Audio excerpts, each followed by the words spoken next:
Hello, and welcome to this week's edition of Victory Never Sleeps. Tonight, Svan and myself will take you on part six of our series on the Völsunga Saga. We will see how far we make it tonight. I would like for us to finish tonight. I think it's doable, but I think it's a little bit ambitious, so we will see. Top of the show stuff, as always. This show is so this show tonight is topical about kind of a study all the way through, but every show and the basic concept of Victory Never Sleeps is it's a question-based program. So everybody feel free to ask any questions that you might have, and Svan and or myself would be happy to answer those to the best of our knowing. Some of you already do this, but just in case, if you ever have a question throughout the week that you would like on the program, email us at vns@runestone.org, and we will get to it on our next broadcast. Matter of fact, we have a question from last week's that we will get on today. Other things. So we have a couple of donations stacked up. A couple of them are accompanied by questions, and we'll go ahead and get to those first after I'm done with my top of the show kind of announcements things. But first, GW Farnsworth, as always, started us off with a $30 donation. Thank you so much. Mr. Farnsworth is a consistent and generous donor. Every week we start to show off with a much appreciated donation from him. So thank you. I'm still working on my thing for him, the gift in return. Okay. Well, so also while I've got you guys, we're coming up quick this month. We have Midsummer at Odenshof. This is likely to be the biggest event of the year. We're celebrating the 30th anniversary of the Asatru Folk Assembly. So please join us if you are able. It's June the 27th through the 29th at Odenshof in Brownsville, California. We'd love to see you guys there. It's already shaping up to be a big event. We would love to show you Odenshof. We have had it for 9 years this midsummer. Almost this fall, it's going to come up on 10 years that we've had that Hof. So we're very proud of it and would love to share that with everyone. The following month in July, we have Sigurd at Sigurdheim. That's in Jackson County, Tennessee. We are excited to have you guys there. Both Svan and myself will be there for that one, and we would love to meet you and see you there. As I mentioned, that's in Jackson County, Tennessee. And yeah, it's a really beautiful and very special property. It is currently the home to the statue of our founder, Steve McNallen, and his wife, Githya Sheila McNallen. It is going to be the home. It's going to be the home of the AFA's capital. It's going to also house Tiershof. So a lot of very exciting plans for a very, very special location. So if you can check that out, please do. And the following month in August, we have Freyfaxi at Baldershof, August 22nd through the 24th. If you can make it, that's in Murdoch, Minnesota. We would love to see you guys there. I'm planning to be at all three of these events. I would love to meet anyone who would like to come check it out. I'd also love to see members that maybe I haven't seen in a while. They will all three be amazing events, and I would love to see you at each or all of them. So reach out to your local folk builder if you can. We'd love to see you there. We've got some really exciting things in store. And I think that is good to start us off. We do have a couple of few questions to get to before we start here. Anonymous bought us a coffee, and that's a $5 donation. Yes. We appreciate that. Thank you, Anon. And says, well, he or she says, hello, I've heard people talk about Tyrrhic versus Odinic styles of leadership. As this distinction informs the way you approach leadership, and more broadly, what is the relationship between the two? Svan, do you have thoughts on this?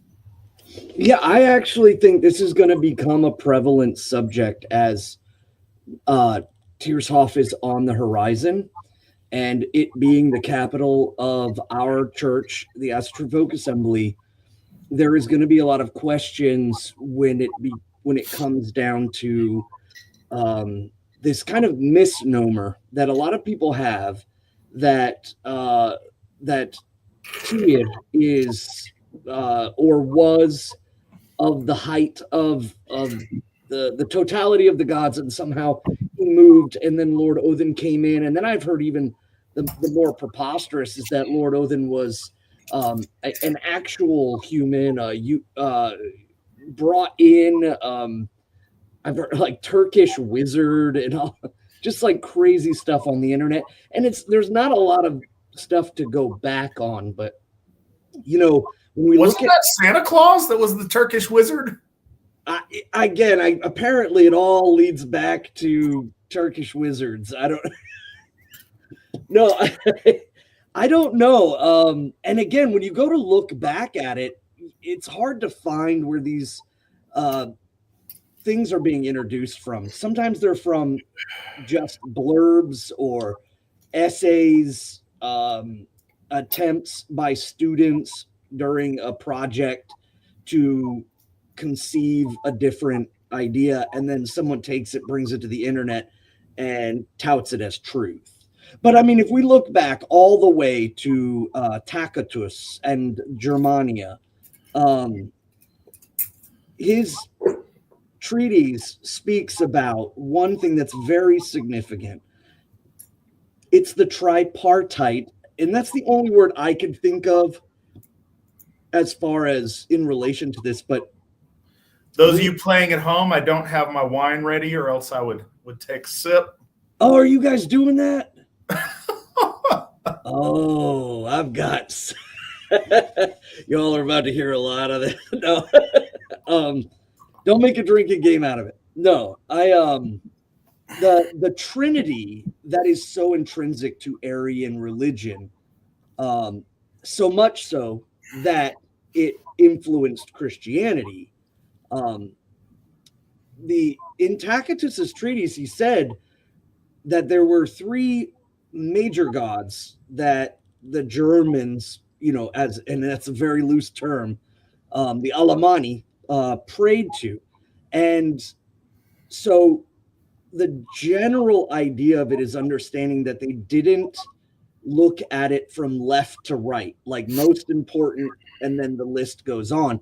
No, instead, the most important is centered. So they have Tus, Deus, Theos, and you have, he said Mercury in the center. And we know that as Lord Odin because of Wednesday. The comparison of this and understanding it is that in the days of our week, the Trinity, the tripartite, still holds true in the days of our week. So clearly, Tyr, Lord Odin, and Lord Thor.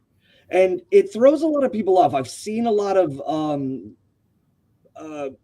more scholarly or attempting to be scholarly groups trying to discount Lord Tyr completely. And I think that's very wrong. I've also heard them say that Lord Tyr doesn't even have a heavenly aspect, a sky aspect, which is also wrong. The name in and of itself denotes the shining sky. But also, too, the Anglo-Saxon rune poem speaks about Lord Tyr as being the North Star. And this was the final piece that fit in my theological theory of each of the Trinity having their own specific mode, if you will, of stasis, dynamicism, and catalysm. And it was a huge point in that, I think, for myself, bringing to the Gothar of our church in order to teach. So this is going to be a bigger subject as we go forward, and I want to be very clear about this. So Lord Odin is the Lord of the gods, and when he calls council, the gods gather. That's very, very important. But the leadership style, like you're saying or asking about, is noticeable. One of the factors of this is that it was a if the stories are euhemerizing the gods, or if the stories are reflecting Nordic conceptualization of leadership, then what that really shows is that he is a leader, and therefore kind of reversing back, kind of saying to the court that they should be leaders like this, is that they are leaders, and the distinction of their word is final, but there is a call to counsel, a reaching out to the minds around the leader in order to best figure out the way through. And this is really, really important distinction. Now, there are no examples of Lord Tyr giving a leadership in that sense, other than leading an expedition. But the best way I would look at it as the difference between the president being the head of the executive branch and a general in the military. And that's the different kind of leadership. Lord Tyr is about victory, and he is about justice, but justice is more in an outward way, not an inward way. Lord Forsethi is connected more towards justice in the internal, the way that we structure our laws, the way that we structure our rules to live together. Lord Tyr is the Lord of justice in the outward sense, about the way that people in the Utgard treat us, the way that we deal with them, and reversal. He is the Lord of the nation. He is the Lord of the totality of the people. And he is also deeply connected to the people as a whole. So Lord Thor is connected to the earth. Lord Tyr is connected to the people, and Lord Odin is kind of, again, both. And the instigator of passion and ecstasy and divine inspiration. And so that spark between the two, because the other two can become stagnant, they can become complacent, and so on and so forth. So if we're looking at the holy gods in this model or framework, and remember, we're not jamming them into any prescribed, it's more or less how we have asked the gods to help us, and this ends up defining them in certain ways. And so we see again, if Lord Thor is the captain or the sergeant of a platoon, and Lord Tyr is like the general of an army, and then Lord Odin is like the king or the executive determinant. He's the presider, the president, who has to take in all other factors, not just the militarium essence. And that's kind of the difference, but I would say, between the leaderships. If we were looking at the gods in those frameworks.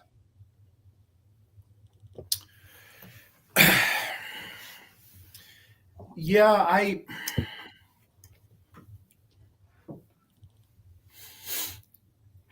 as far as talking about those two things as different styles of leadership, I don't place much stock in that. I think that, I don't know. I'm not,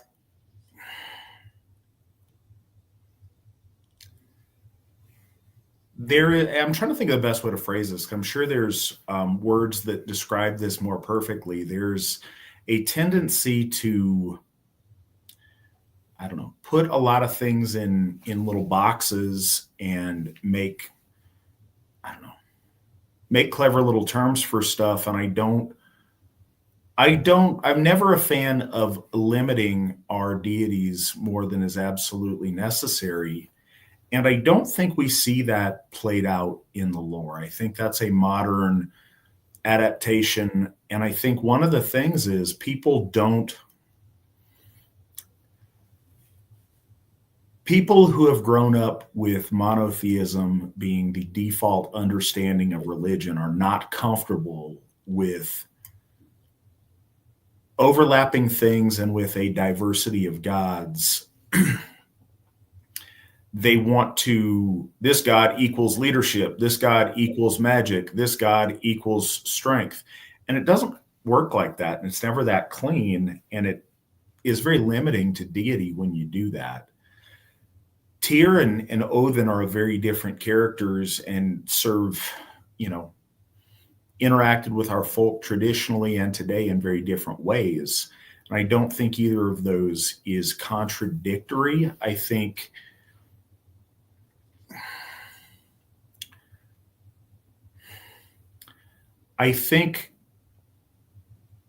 people want to constantly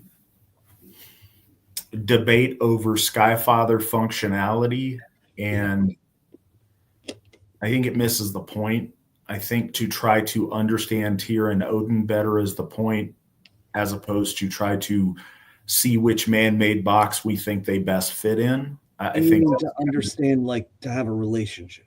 Yeah, if we want to understand, well, I mean, in whatever the case, we want to, for whatever purpose, if we just want to scholastically understand their existence, or certainly if we want to worship them and build relationship with them, we always want to reach up towards our gods and not pull our gods down towards us. And that's the whole thing with, the Turkish wizard theory or any of those other things when I say an intent to, it implies that's the expressed intention. And sometimes I think we do it honestly. It's hard to not look at things from our perspective. But what we want to strive to do is better understand the perspective of the divine. And this isn't to avoid the question. So I think that inherently people think that, maybe Tyr is a god of big picture leadership. I think he gets associated with warfare and cosmic order, cosmic justice, big picture justice, the justice for nations or races or cosmic things, as opposed to, somebody stole my bike. So I think that's one thing, and they tend to think of Odin as being a, tactical and magical dark figure. But we don't see that. What we see in our lore that we have is that Odin is the king of the gods and that they all interact with him in a father to children relationship. I think Tyr is one of our older gods. I think, to my mind, he occupies an earlier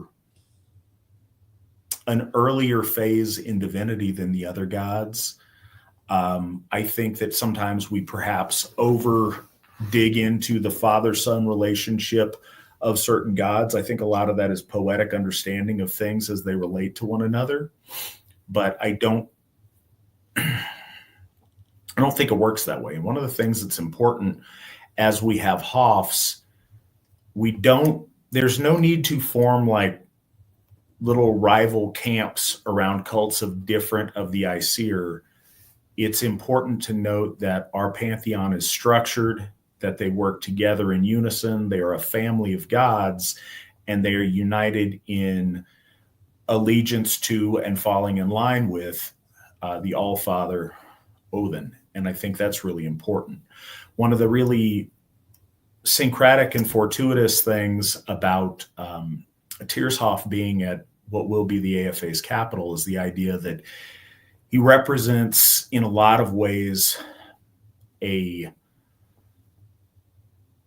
permanent and everlasting, unshakable center and point of reference for the rest of our universe and our understanding of the world. He is constant. His justice, his nobility, his courage is something that is a constant and something that should guide us. And I think that's an important thing. And I think you develop more of that, even in the Scandinavian period, where we have much less.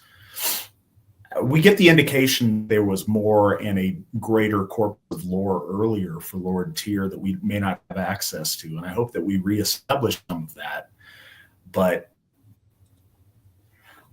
I don't know. I don't think that the one is juxtaposed like as a counterweight to the other or anything in that regard. And I don't like to you're either this or you're that. If you're a good leader, you're going to lead based on the situation and the facts on the ground and where you're at. And that's going to cause you in a variety of different ways to have more similarities to the common understanding of many of our different gods, depending upon the occasion and the circumstance. And I think if it's helpful to, I don't know, if it's helpful to see things through that lens, I don't think it's terrible, but I do think it's restrictive if you stay there. That is exactly what I was going to say. Was just, to add on is I speak about that as a lens of observation, but it's not intended to be a place in which you stop in your understanding and relationship towards the gods. It's because a lot of people are coming from over the rift, monotheism, and then on top of that, there's a lot of misinformation where people are desperately trying to funnel all of divinity into one, where we have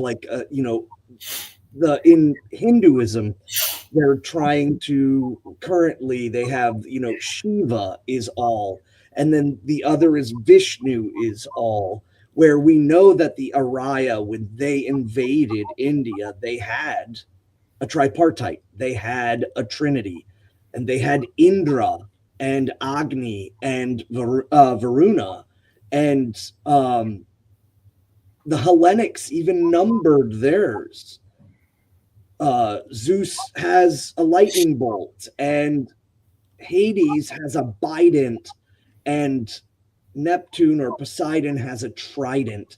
They numbered their tripartite, and they always come after the fall of the Sky Father, Earth Mother. And so a lot of people were trying to say, no. The Sky Father, Earth Mother are not these beings, but actually that just the head god of whatever pantheon, and they're all the same. And they immediately put the gods of the universe and of the Aryans in and on a track. And I think that was very foolish to do, instead of simply observing the correct track, which is there is always the proto Sky Father and the proto Earth Mother, and then there is the tripartite that is established to lead the gods forward. And the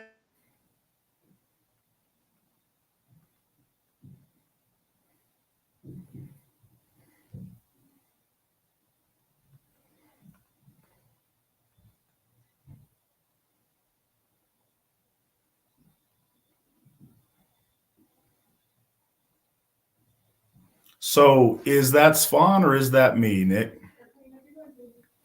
I'm going to reckon that is Svan. Because okay, so if that's the case, that's where we're at. Hopefully Svan can get his internet squared away here before we start with the main part of the show, but I think that's kind of where we're at on it. The other question that we had brought to us before, last week with a donation was from Matthew from California, who donated $33 to the VNS Fund. And he asked a question: what does the AFA symbol represent? Is it a Triskelion variant? I suppose thematically it is. It actually has a very specific,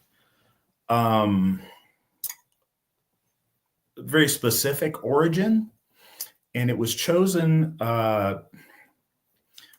Because it represents the three horns of Odinic inspiration: Son, Boden, and Odrorir.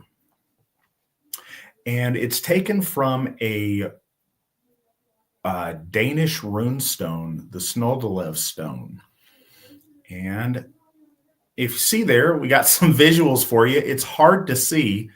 Anybody looking at rune stones or rock carvings, they weren't originally stained in there with red. The red is an attempt to highlight the carvings because they're very hard to see. They're very old and worn away.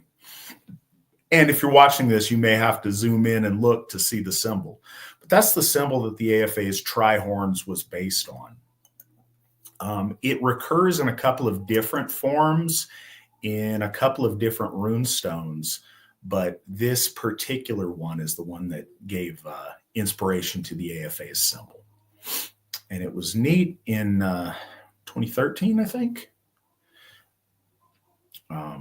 Our founder, Steve McNallen, and myself, along with some other AFA members, went to Denmark, and we actually got to go and see that stone for the first time.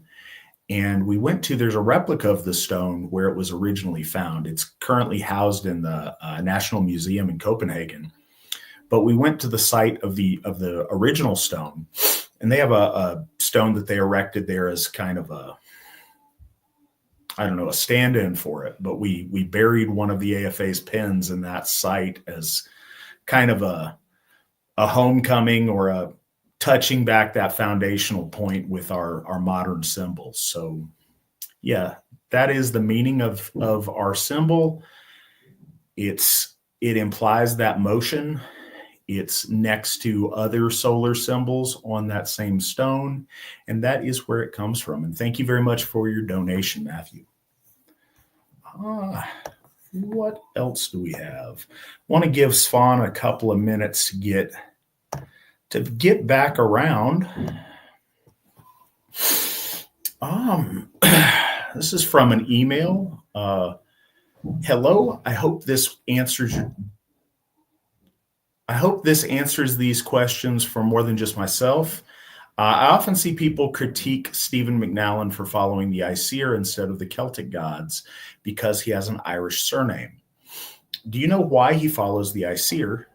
Which gods do you recommend for someone with mixed European ancestry, and why? This would be for a combination of Celtic, Germanic, Slavic, Baltic, etc. Thank you in advance.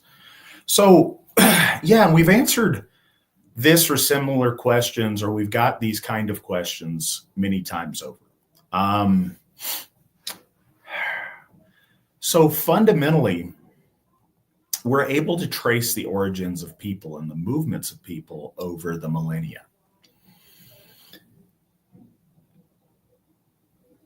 It's tempting when gods and divinity in general is studied from a sociological or an anthropological background to associate them with a particular group of people at a particular time.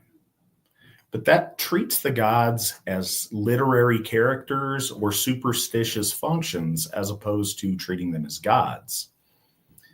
If they're the creative gods of our race, then they existed when our people first came about, when our people first were born and first existed as a folk. And we know that that goes before there was the distinction of Balt or Celt or Norse, Germanic, Slavic, etc. Our people have common origin, and we are a common race, and we have common gods. Our gods express themselves to our folk in different ways, and the relationship between our people and our gods changed over time, depending on circumstance, depending on linguistics, depending on geography, and depending on living relationships between our people and our gods. But fundamentally, the answer to the question is the gods of Aryan people are the gods of Aryan people. Now, we choose to worship them and unify our myth structure around the Norse conception of them because it's the most complete, it's the most accessible, and we believe it's the one that they have revealed themselves to us in. Certainly, that's why our founder chose to embrace the Norse conception of Germanic deity. And that is all due to his awakening to Asatru when the All-Father Odin, as Steve would describe it, awoke his soul and brought him home to Asatru. There was a very important reaction in 1968 between the All-Father and our founder, Steve McNowlin, and that was done through the Norse nomenclature and the Norse understanding of deity. It was done under the name of Odin, and that's what we've chosen to build the Asatru Folk Assembly around. I would suggest that anybody of European ancestry embrace Asatru and follow Asatru. I understand in certain parts of Europe, if there's an appeal to follow that very particular regional expression of Aryan religion, but in general, certainly here in the United States, I think that it is the best and most fulfilling and best direct route to authentically serving our gods and worshiping our gods is through the Norse understanding, through the practice of Asatru, and specifically through membership and involvement with the Asatru Folk Assembly. And I thank you for your question. I think it's something often people wonder. I have not heard back from Svan on what his current situation is. So I think we'll go through the questions that we have, answer those, and then if he's not back, we'll go right into tonight's material and he can join us when he gets here.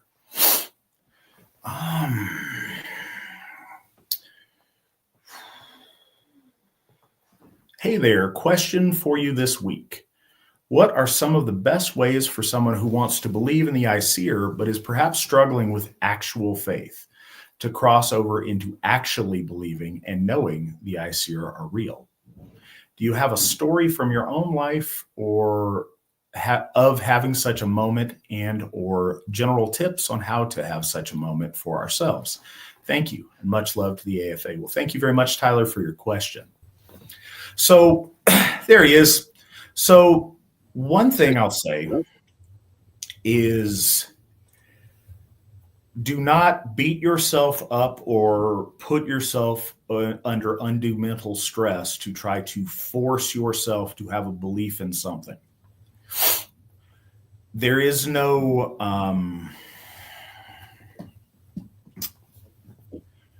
we don't have the concept or the impetus in Asatru to try to force anyone to believe in our gods. It's about relationship building, and that has to be done through a place of truth and honesty and not through, fear or social pressure to believe something. So that said, and I do have some story and some tips, but what I'll say kind of first to set the scene, a lot of pieces have to fit together most often for one of those experiences to happen. And I think there are levels of belief. So first and foremost, if you're just coming to Asatru and you would like to have a relationship with the Aesir and you would like to have a faith in them, your best bet is, in my opinion, to approach it with an open mind and an open heart, and to not make any pretense about your belief or your loyalty that you don't have yet, but to make a good faith effort and give it the opportunity to be the case. Assume like, hey, don't know if you guys exist or you don't, but I really hope that you do. I want you to. I feel like you do. So here I am. I'm going to make an offering. I'm listening. Please accept this. And, if you care to communicate to me in whatever way you'd like, but I'm here and I'm listening, and here's an offering. I think making that gesture as a good faith gesture at first and being open to that, you would be surprised what you receive. I think that everything is not a grand, miraculous, the skies open up and one of the gods appears before you and, has a conversation with you. I think that's very seldom how it works. I think there are a lot of levels of faith that we have as we start out. And I think that those are different for different people and different experiences. What I do know is there is often a level where we feel like we believe, we want to believe, we say we believe, and to an extent we do believe. But there is a different level where all of a sudden your reality is fundamentally altered and you absolutely believe. And, I can't say that everyone has that experience, but I can say that many people do. I have been blessed to witness that occur in many other people, and I have had that occur in my own life numerous times. But your best way to achieve that is by putting yourself in a position to. One of the things that's really frustrating is when people refuse to take part in or get together with members because they don't have that belief without giving themselves an opportunity to develop it. In order for you to build that relationship, it takes activity. To just wait for the gods to somehow convince you is disrespectful and presumptuous. For you to go and make the first effort and say, hey, I'm going to participate in a bloat. I'm going to try. I want to take this seriously and put my best foot forward. You reaching out in good faith, you would be surprised. Oftentimes, very special things happen. In order to facilitate that, though, a number of things often have to be in place. The God that you reach out to has to be inclined to reach out to you and extend communication or blessing or interaction with you in some way. You have to open yourself to be able to recognize and appreciate those interactions if they occur.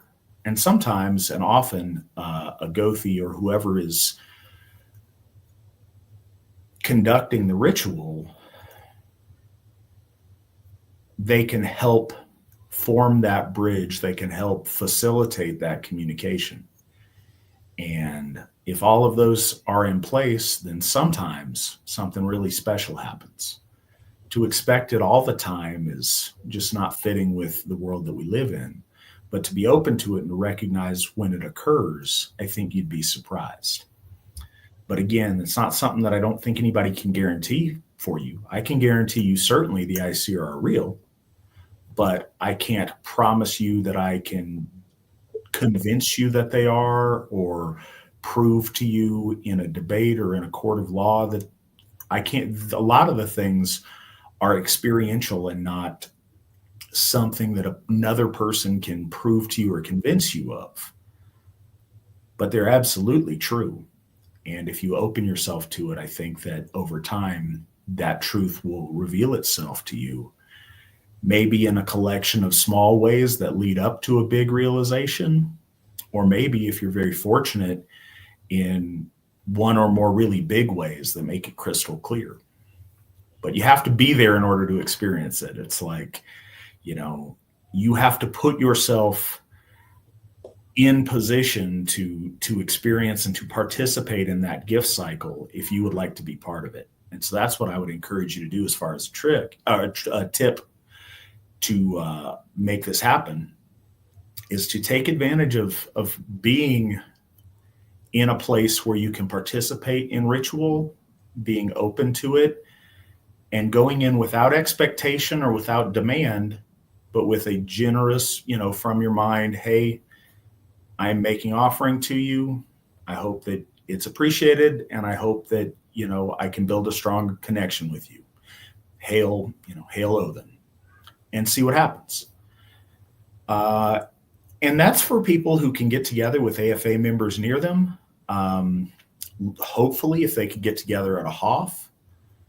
But you can also do a lot of that work by yourself too if you don't have that access. Ideally, do all of the above. Go to moots, go to a Hof, and make devotional offerings by yourself.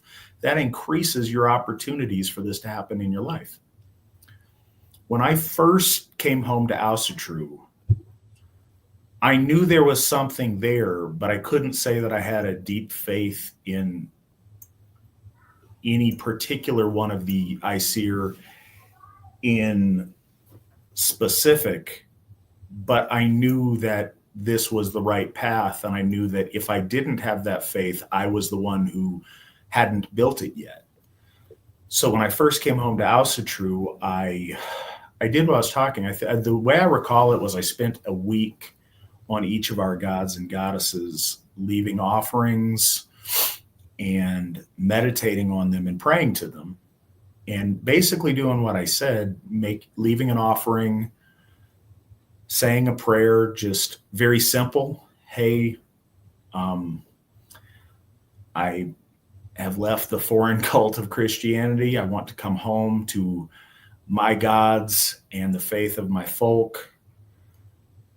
I want to understand you better and be closer to you. Please accept my offering, and I'm here and I'm listening. And then I'd sit there and I'd meditate and just kind of be in that space for a time. And I would do that every day for about a week. And I still remember a number of those incidents really fondly. And without, again, no great earth-shaking miracle occurred during them, but I very much felt at home. I very much felt listened to, and I very much felt the reality of those gods in my life and in my soul. And that, that very simple set of offerings is, brought me to where I am today, and has shaped the rest of my life since that point. So Svan, if you're just joining us, Guy asked, if he doesn't have a belief yet but wants to, what are some tips on how to make that happen? And are there any stories on how that happened for you? Yeah, I think that it's important for people coming into our faith to understand that it is not about you relinquishing your space for the invitation it's not about submitting your identity and yourself in order for the pouring in or the domination of a spiritual being. No, in actuality, it takes effort. You are attempting to step across the threshold back to the divine. And so this happens in all forms. Lord Odin doesn't choose just simply anyone, but those who have transcended even their own concepts of mortality. The Einherjar are those, and again, battle is a perfect place for this, in which a individual just transcends all of the mundane and becomes a paragon in the moment. And again, we need to step forward. And that's the biggest part. We have action and hope are two huge parts of our faith. You must do, speaking out, giving offering, and hope that they receive the offering and begin the relationship again. I don't know if this is because over time there's that separation, or again, I think the biggest thing is that our holy gods are about us attaining, and that no attainment of anything is done through idle sitting. There has to be a moment in which you walk forward and bridge that gap. And it's only through deed, through speaking out loud, through giving gift. And then you hope. And with that hope, again, I have met many people in our faith who have truly interesting stories about reaching across and having that hope fulfilled with an answer, with an understanding that we are here, we have noticed you, we have noticed what all of you are doing, because that's another big thing is it's not just about you, it is also about your people, it is about your tribe, and that collective sense of the whole group reaching across to the holy gods.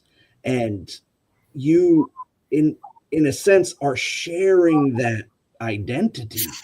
And we know that sense, that tribal sense, goes all the way back, even to the victories of the Lombards, where Lord Odin is giving victory to them over another Germanic tribe because of them showing up early. And of course, there's some nuances there I'm skipping, but the idea again is still the same. Our faith is built differently that way. So reaching out, going to, being at, and participating, laying gift, placing yourself in the horn. When the horn comes before you, whether you touch it or whether you speak into it, you're placing a piece of yourself there, and your giving started the moment you left your front door.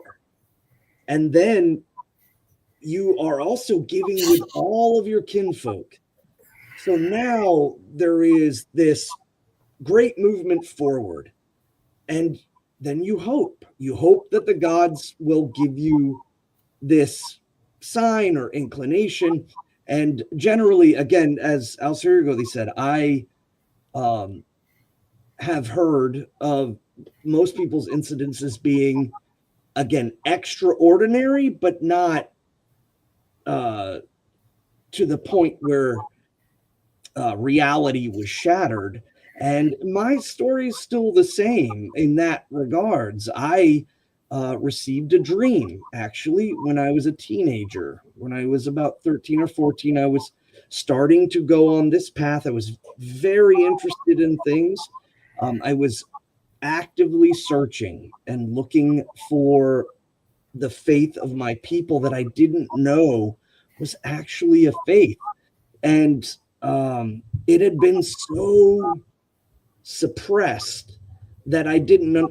Actually, my mother, who was born in Iceland, didn't know that it was a legitimate thing. There was actually people doing this. This is more a kind of a talk or a nod to your heritage. No, legitimately stepping forward and giving thanks and homage to the gods of our people. And in that, I received a dream, and that dream was simple, straightforward. I think I've spoken about it here on Victory Never Sleeps, in which I was a teenager, and at the time of the dream, but in the dream, I was a child, and I remember myself so vividly. I was wearing clothing from the time that I was a young child. I was wearing a Mickey Mouse shirt, and it was a softball style shirt. And I was standing next to an older person who was wearing, at the time, I could only describe it as gray clothing that went from their neck down to their feet, robe or cloak. And I could not see his face, but I only saw the white beard. And he said, "Are you ready to begin this journey?" And I said yes. And then I looked forward, and the trees before me on the path were sheltering the road. And that's my first of quite a few instances of this. And this, the key factor of why this is significant is because this was just before my true understanding of the faith, of the possibility of an actual religion. And this was even before my intake of Lord of the Rings. I didn't have a lot of context to this, and yet it was so visceral. I can remember it to this day. And I think what it was I was originally starting out. I got this simple book, two books actually, Ralph Bloom and then Sayak's Wicca from Raymond Buckland. Now, the big thing about these books, well, obviously Ralph Bloom's book was the runes, but I wasn't looking at Buckland's book because of the religion. I wanted to learn the runes, especially the Anglo-Saxon runes. And it was those writing forms that I was focusing on. And so I think too, my mind at 14 years old, I was just not ready to conceptualize divinity. I was really focusing on angular symbols and sigils. And then I get this dream, and then it's like, oh, wait a minute. Okay. So then I start moving into the concept of divinity, because that's my first. That's why I chose that. I've had others, but that one really, really sticks out to me as the instigator, the igniter of my journey. All right. So I'm looking at something here.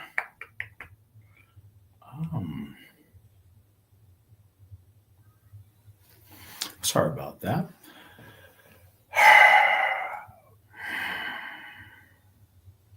All right, so let's get into the. Go ahead. Oh, I was going to say, I did see a question earlier before I got kicked off because of technical stuff. Somebody was saying they're coming to Virginia Beach, and they were wondering where to get a haircut and where to go. Well, you come see me. That's a no-brainer. Come to my shop. Unless you're trying to get a Jerry curl, because my man Svan says he is not proficient. No, applying the activator. No, if you're looking we have had this conversation. Yeah, the fact that you were like, "Come on, open up your repertoire," just trolling me hard on it. No, I have a barbershop. If you would like the scheduler, all you would have to do is reach out to me via email. Tell me who you are, where you're coming from, and I'll give you the scheduler so you can schedule a haircut, and then we could talk about all kinds of places around here locally that you might want to visit. All right. Well, with that, are we ready to get into the text tonight? I'm ready. And we left off at chapter 29, I believe. We finished chapter 29 and are about to start chapter 30. All right. Chapter 30 of the slaying of Sigurd Fafnir's Bane. So now we come to the end of our hero, but not the end of the story. Thereafter, Brynhild went out and sat under the bower wall and had many words of wailing to say. And still she cried that all things were loathsome to her, both land and lordship alike, so she might not have Sigurd. And just for a recap for people understanding this, is there is a mix-up.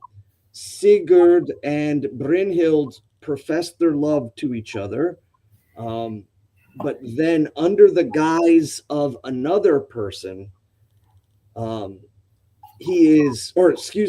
Sigurd loses his memory through sorcery and is betrothed to another woman.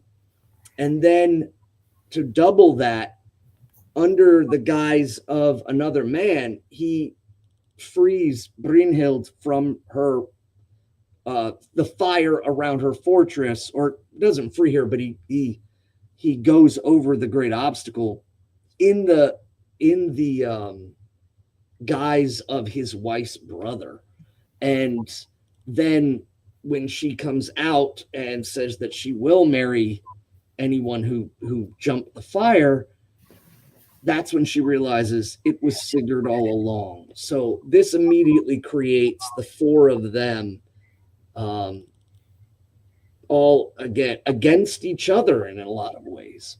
And so and Brynhild is the only one that knew the truth for the most part, other than the slight deception. She knew this, and she also knew how all of this was going to turn out. It was just a matter of the intricacies of it. So, but therewith came Gunnar to her yet again, and Brynhild spoke. Thou shalt lose both realm and wealth, and thy life and me. For I shall fare home to my kin and abide there in sorrow, unless thou slayest Sigurd and his son. Never nourish thou a wolf cub. So remove Sigurd. At this point now, she is at total revenge against his trickery, even though initially benign, it got much worse as they spoke.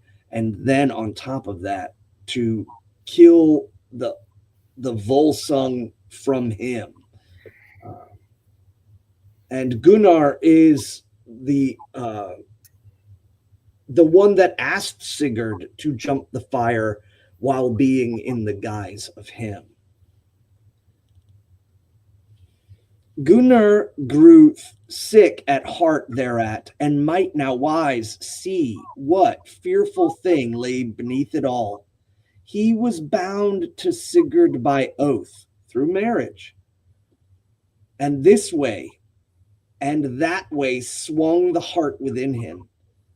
But at the last he bethought him of the measureless shame if his wife went from him and said within himself, Brynhild is better to me than all things else, and the fairest woman of all women. And I will lay down my life rather than lose the love of her. And herewith he called to him his brother, and they spoke. Trouble is heavy on me. And he tells him that he must in needs slay Sigurd, for that he has failed him wherein he trusted him. So at this point he says, Sigurd failed me when he said that I could trust in him. Though obviously reading and knowing the story, that's not the case. This is definitely when I think, weaker men or men who bury themselves into holes suddenly start to excuse themselves and say, well, I didn't want to be a part of that anyways because um, of X, Y, and Z, without ever taking that accountability. And then on top of that, I think Brynhild knew this, and that he would try to attempt to fix things by maintaining his oath to her, which she sends into action. So let us be lords of the gold and the realm withal. Hogni answers, ill it behooves us to break our oaths with wrack and wrong, and withal great aid we have in him. No king shall be as great as we, if so be the king of the Hun folk may live. Such another brother-in-law may we get again. Bethink thee how good it is to have such a brother-in-law and such sons to our sister. But well, I see how things stand, for this has Brynhild stirred thee up to, and surely shall her counsel drag us into a huge shame and scathe. So he's speaking of the fact that if they turn on Sigurd, it will be their doom. He has not forgotten that the reason why their fame and their expansion of lands is because they had Sigurd the Dragon Slayer in their midst and married their sister, and they have a child now, and they're extending their line. But Gunnar will not have any of it. Gunnar says, yet shall it be brought about, and lo, a reed thereto. Let us egg on our brother Guttorm to the deed. He is young, he has little knowledge, and he's clean out of all the oaths, moreover. So here at this point, I'm not saying we do it. I'm saying our little brother do it. Because there are 3 sons, and they want Guttorm to do it because he's not witful, he's not cunning, he doesn't quite understand. He can be easily led, as youth often are, and he is not beholden by oaths of marriage or loyalty or spoken over the ring or the horn. So he's an unknown factor. Let's get him to do it, which is absolutely dastardly that he's getting his little brother to do it.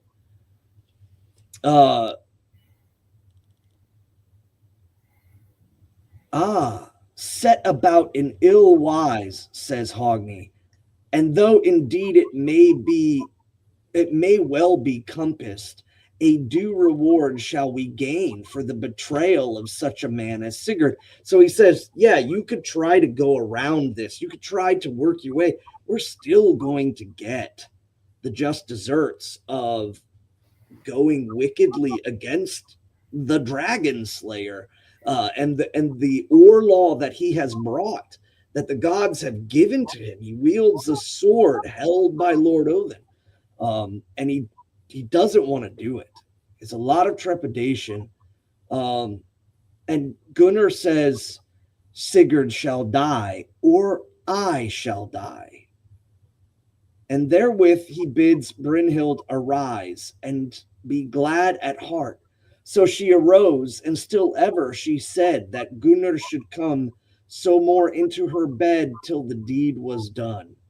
So don't come into her bed chamber until you've taken care of the one that has, in essence, broken her heart. That's why she wants him gone. So the brothers fall to talk, and Gunnar says that it is the deed well worthy of death, that taking of Brynhild's maidenhead. So come now, let us prick on Guttorm to do the deed. So eventually Hogni kind of more or less relents. And Gunnar is the one who's saying, we're going to instigate all of this. Don't worry. I can't be without her. And if I'm without her, I'm going to die. So do you want your brother to die, or do you want Sigurd to die? He's pulling out all of the emotional bribes. Therewith, they call him to them and offer him gold and great dominion, as well have might to do. And they took a certain worm and somewhat of a wolf's flesh, and let seethe them together, and gave him to eat of the same, even as the singer sings. Fish of the wildwood, worm smooth crawling, the wolf meat mingled, they minced for Guttorm. Then in the beaker, in the wine, his mouth knew, they set it, still doing more the deeds of wizards. So that last part's really interesting because it gives a glimpse. Now, bear in mind, this might not be an actual magical practice of the day, but it may be a poetic and or warrior class interpretation of what wizards do, what Vitkis do. And so it has a lot of poetic license. We don't quite know. And also to the influence of the ages as more of the Mediterranean concepts of magic came up and influenced and changed things. Our ancestors incorporated a lot of that. So here, we have the worm entering into the wolf flesh, which again is just really poetically awesome as far as like just painting the picture. But they take this flesh and the worm and they place it in his wine, and he drinks it, and this corrupts him, almost as if their very ideas are worms trying to get into their little brother's head. Whereof with the eating of this meat he grew so wild and so eager, and with all things about him, and with heavy words of Grimhild, that he gave his word to do the deed, and mighty honor they promised him in reward thereof. And this also harkens back to even earlier in the story, when Sigmund and Sigurd are in wolf shape, they're wearing wolf straps. And we also know of the Ulfhidnar wearing wolf skins. So the consumption of the wolf flesh goes right along again with a physical transference to gain the outcome that is established well enough that we see it throughout other modes of poetry and stories. And so he's incensed once he eats this wolf flesh. So Guttorm went into Sigurd the next morning as he lay upon his bed, yet durst he not do aught against him, but shrank back out again.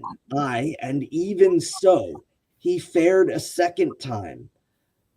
We're gonna start seeing the Aryan necessities of the triplications, the tripartite. I don't know if you got the wine ready or not, but it's everywhere. No, so he goes in once, and thinking he's going to ambush him while he's asleep. And then he sees him and he doubts himself and he shrinks back. And he's starting to think, okay, maybe this is not good. And he comes in a second time. But the third time he went in, and there Sigurd lay asleep. Then Guttorm drew his sword and thrust Sigurd through in such wise that the sword point smote into the bed beneath him. Then Sigurd awoke with that wound.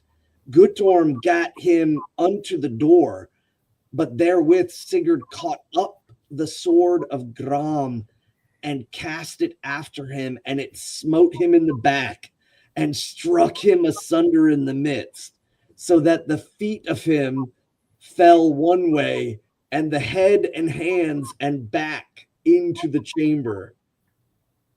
He throws his sword like a spinning blade as he's running, and it cleaves him so that his back falls into the room and his legs still kind of run forward into the dirt.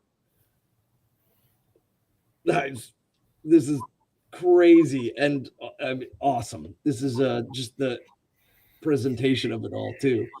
So now Gudrun lay asleep on Sigurd's bosom, but she woke up unto woe that may not be told of, all swimming in the blood of him. And in such wise did she bewail her with weeping and words of sorrow that Sigurd rose up on the bolter and spoke. So she was basically, this paragraph is saying, during all of this, Guttorm's sister, by the way, Gudrun, is sleeping with her husband, Sigurd, and he takes this hit and blood goes everywhere and she starts screaming and he stands up and then he throws the sword. But he speaks to her and he says, "Weep not, for thy brothers live for thy delight, but a young son have I, too young to be ware of his foes, and an ill turn have these played against their own fortune, for never will they get a mightier brother-in-law to ride abroad with them, nay, nor a better son to their sister than this one, if he may grow to a man's estate. Lo, now is that come to pass, which was foretold to me long ago. But from mine eyes has it been hidden. For none may fight against his fate and prevail. Behold, this has Brynhild brought to pass. She's the agent of it, is what he's saying. That never have I wrought ill to Gunnar, but rather have ever held fast to my oaths to him, nor was I ever too much a friend to his wife. So I've always upkept my oaths. I've never wronged him by trying to woo Brynhild after their wedding. And now, if I had been forewarned and had been afoot with my weapon, then should many a man have lost his life, or over I had fallen, and all those brethren should have been slain, and a harder work would the slaying of me have been, the slaying of the mightiest bull, or the mightiest boar of the wildwood. And even therewithal life left the king. But Gudrun moaned and drew a weary breath, and Brynhild heard it and laughed when she heard her moaning. So, very powerful ending point. And he says, if I was awake, there would be bodies beneath me. But it took the subterfuge and the ignorance of the youngest one to take me down. Then said Gunnar to Brynhild, he says, thou laughest not because the heart roots are gladdened, or else why doth thy visage wax so wan? Sure.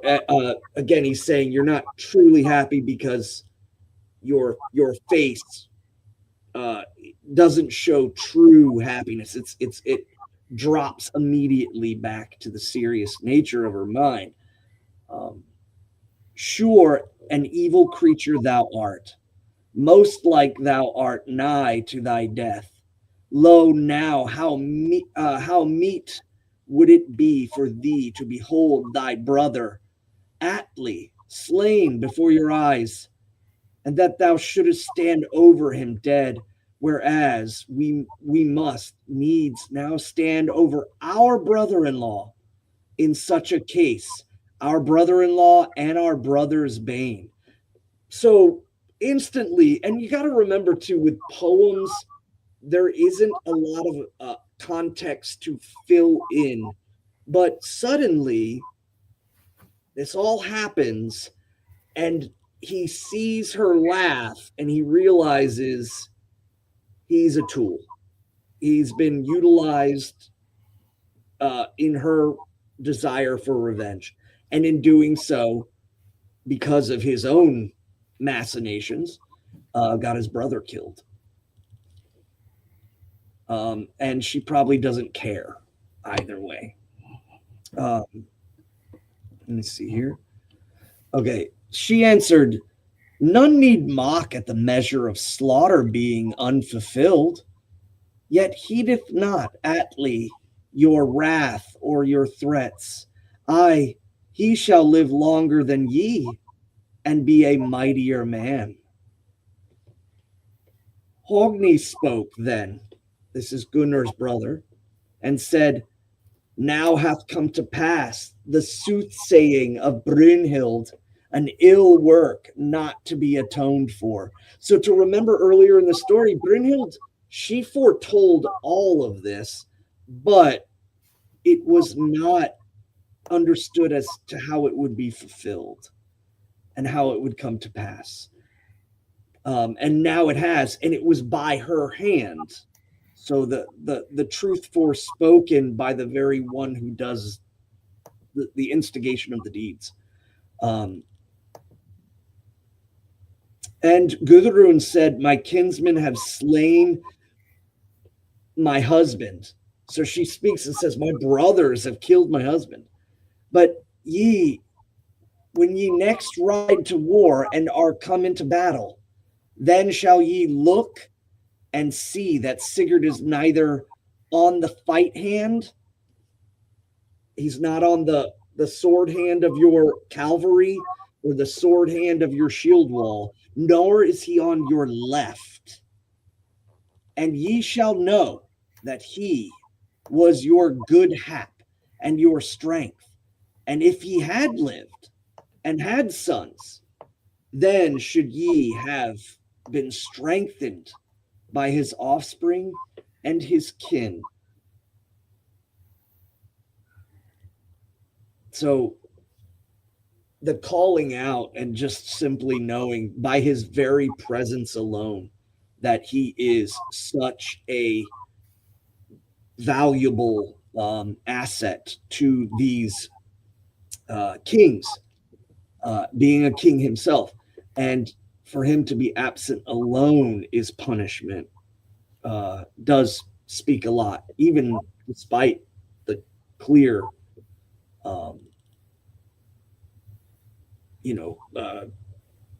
morbid and all of a sudden regretted ambush.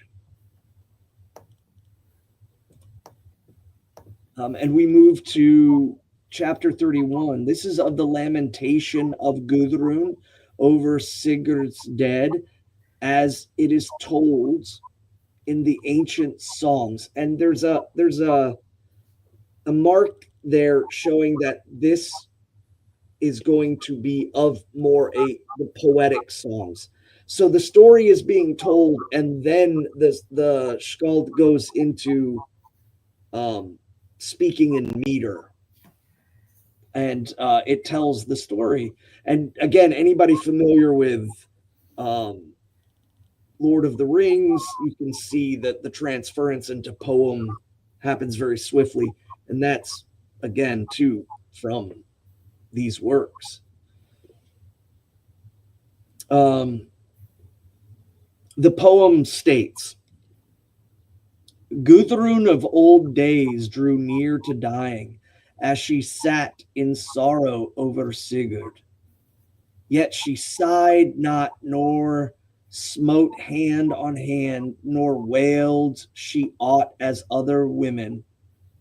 Then went earls to her, full of all wisdom, fain help to deal. To her dreadful heart, hushed was Gudrun to wail or greeting, but with a heavy woe was her heart a breaking. Bright and fair sat the great earl's brides, gold arrayed before Gudrun. Each told the tale of her great trouble, the bitterest bale she erst abode. Then spoke Giaflau, Giuki's sister. Lo, upon the earth I live most loveless, who of 5 mates must see the ending, of daughters 2 and 3 sisters, and brethren 8, and abide behind lonely. Not gat Gudrun of wail and greeting, so heavy was she for her dead husband, so dreadful hearted, for the king lay dead there. Then spoke Herborg. And now here is the additions. If anybody's following this, is on volusbau.org. At this point, we're entering these metered verse, and I was attempting to look up Herborg and Gulrond.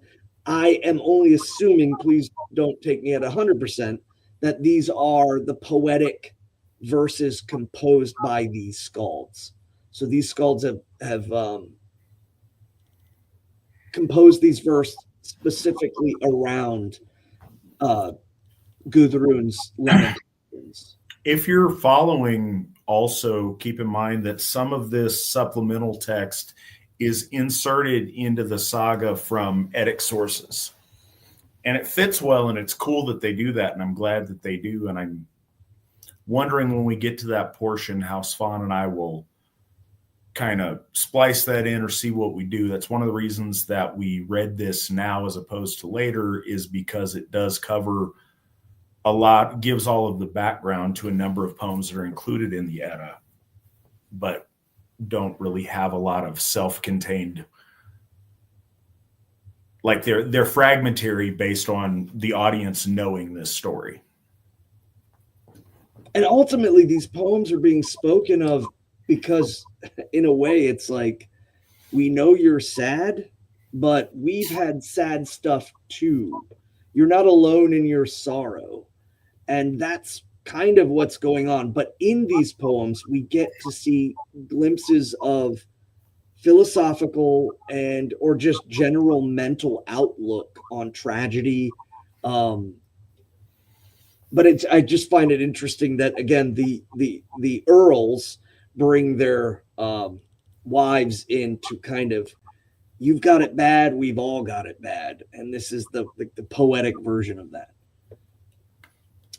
Then spoke Herborg. Oh, the names of the wives.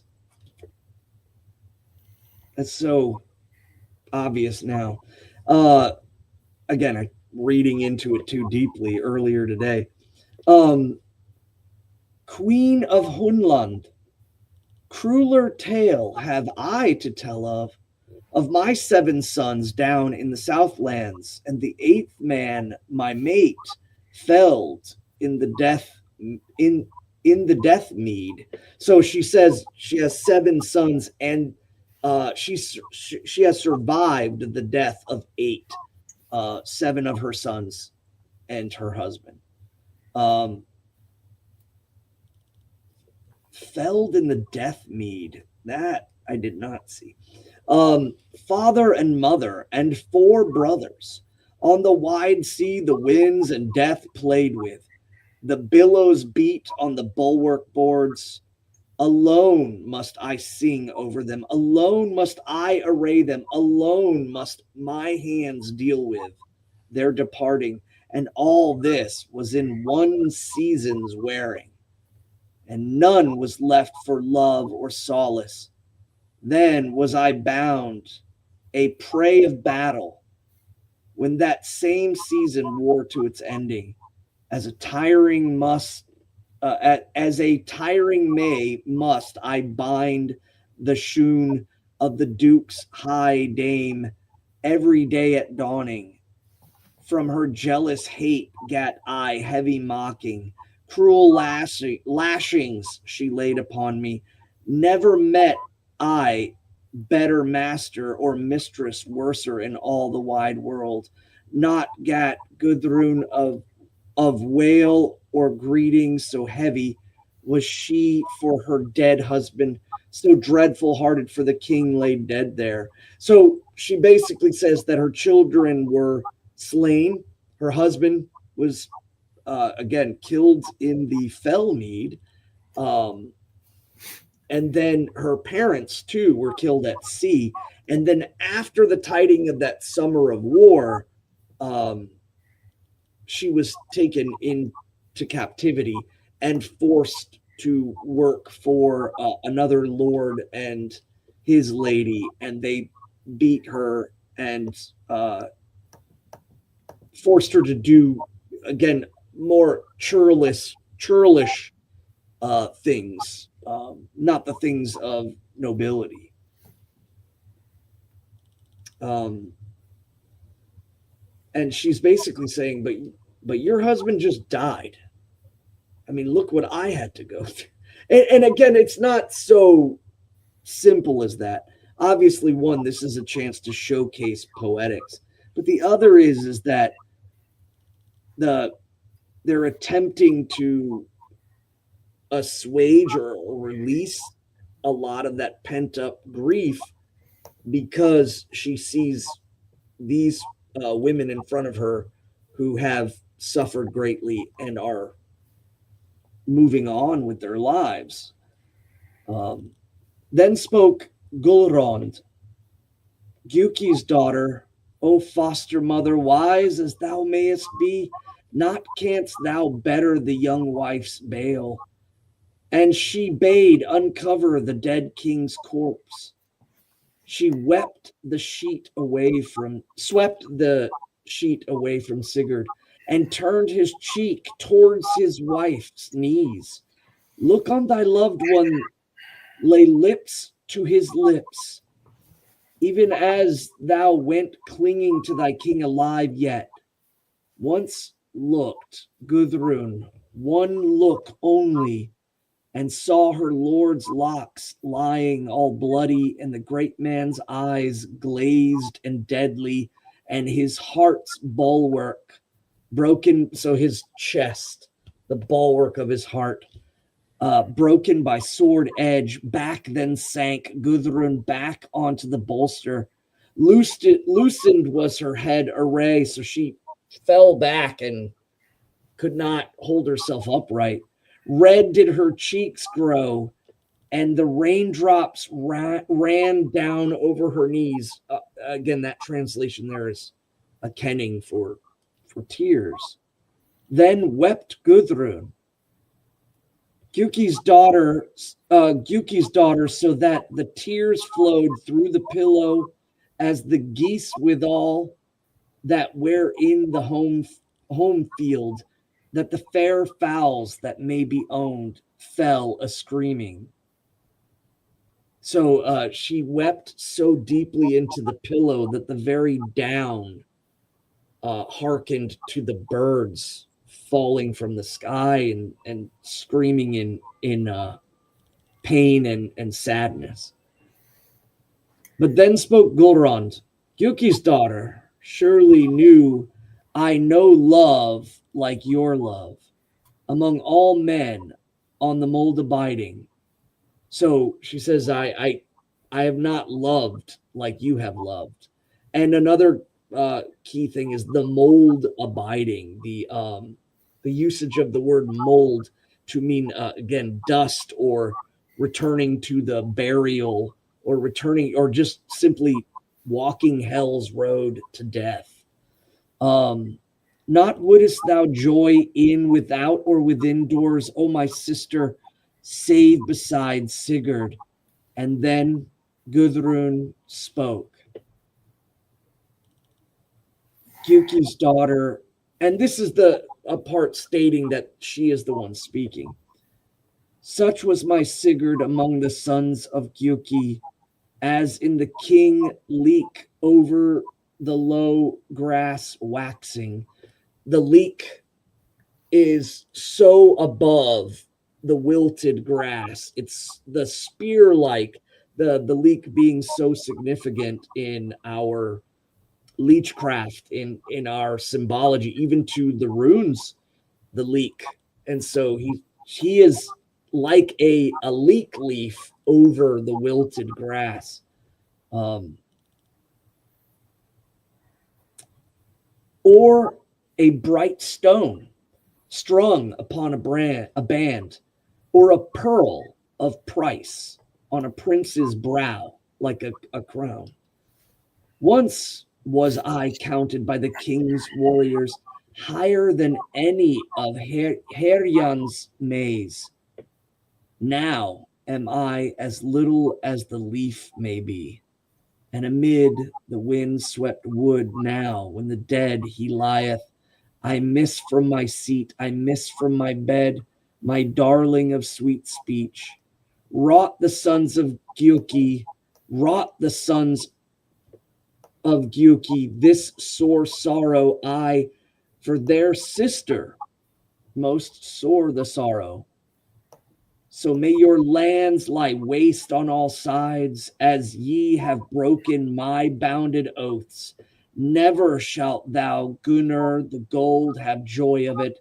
The dear-bought ring shall drag thee to death, whereon thou swearest oath unto Sigurd. Ah, and in the days bygone, great mirth in the home field, when my Sigurd set saddle on Grani, and they went their ways for the wooing of Brynhild, an ill day, an ill woman, and the most ill hap. So she almost kind of besets a curse upon her brothers. She's lamenting the death. His body's there. And I've always kind of just seen this as the women are there speaking to her as she's sitting in her throne, and Sigurd's body is there covered in a shroud, and one of them pulls the shroud, and then enters Brynhild across the body of Sigurd.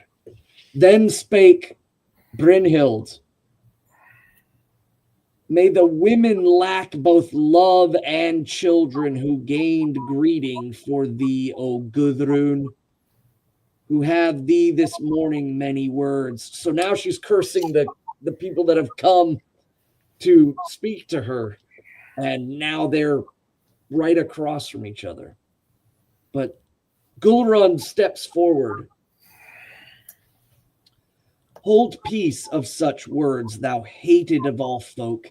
The bane of the brave men hast thou been ever. All waves of ill wash over thy mind. To 7 great kings hast thou been sore sorrow, and the death of good will to wives and women.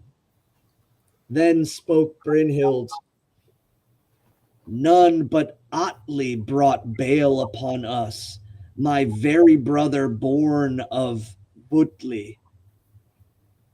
When we saw in the hall of the Hunnish people a gold and gleaming on the kingly Gyukings, I have paid for that faring oft and full, and for the sight that when I saw by a pillar she stood and strained its wood to her, from the eyes of Brynhild, Butli's daughter flashed out fire, and she snorted forth venom as the sore wounds she gazed on the dead slain Sigurd.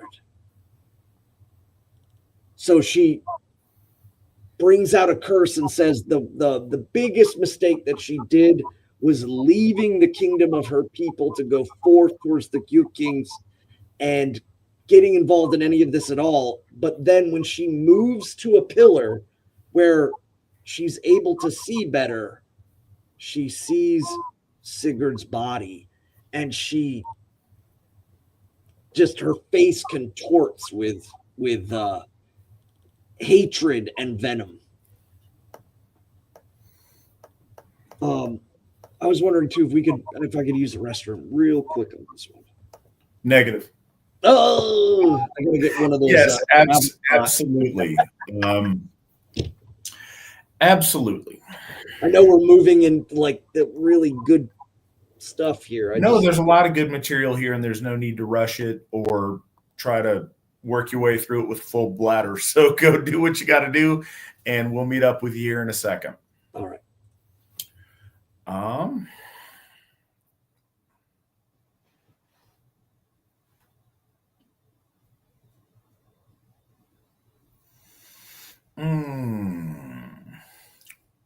So, Nick, the last question that you have over in the private chat, I don't understand the context. You're going to have to give me a little bit more in there if you would. The Raymond Buckland one? Yeah. That's not a question. That's just a comment from me. Oh, okay. Well, I didn't understand. All right, cool. Me being a smart aleck. No worries. That happens from time to time. So I'm taking some questions and trying to pick the ones that we don't necessarily need Svan on. Morris Taylor asks, is there a Germanic version of the AFA or recommended sources? The AFA seems more Nordic than Germanic. So as I mentioned earlier in the show, that's intentionally so. Germanic source material that's in German or some kind of Proto-German is very hard to come by. The most complete and best version of our lore that we have available to us is in the Nordic. And so that's why we base our language and our understandings on the Norse collection of lore and the Norse myth cycle. Now, as I said earlier, the Germanic gods and traditions are the Norse gods and traditions are the Aryan gods and traditions. As they migrate, you're going to get regional differences due to linguistics, due to just time, and due to the individual relationships that different subsets of our folk develop between them and the divine. We certainly utilize and let Germanic sources inform our practice and add to the dimensionality of what we do. But no, there's not a Germanic equivalent. Everything that I've seen that was in German or German focused was reintroducing and like re-Germanizing the Norse material. So all roads to this do lead to the Eddas and to the Norse material, and that's why we use them. I don't believe there's any equivalent or anything that is, Germanic specific as far as a religious body. As far as material on Germanic practice, it's really hard to come by. A lot of that isn't so much in terms of writing or myth cycles. So much of that is fragmentary based on archaeology or based on what like Roman authors would write about Germanic peoples. We see a little bit of that in Caesar's commentaries on the Gallic Wars. We see that certainly in Tacitus's Germania. We see some of that in Tacitus's annals that he wrote about history of his time. it's really hard to come by because we don't have any German sources of the time that talk about it. So the best we have is what the Germanic tribesmen practiced through the lens of their enemies, or at, most generously, I guess, outsiders on their borders. So while we do try to take that and take the archaeology of that in a holistic understanding to flesh out our religious practice and our understanding of our myths, that's why we rely on the Norse source material and the Norse nomenclature so heavily.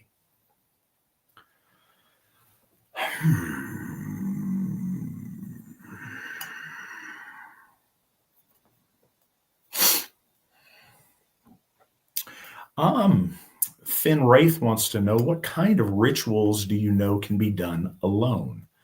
So,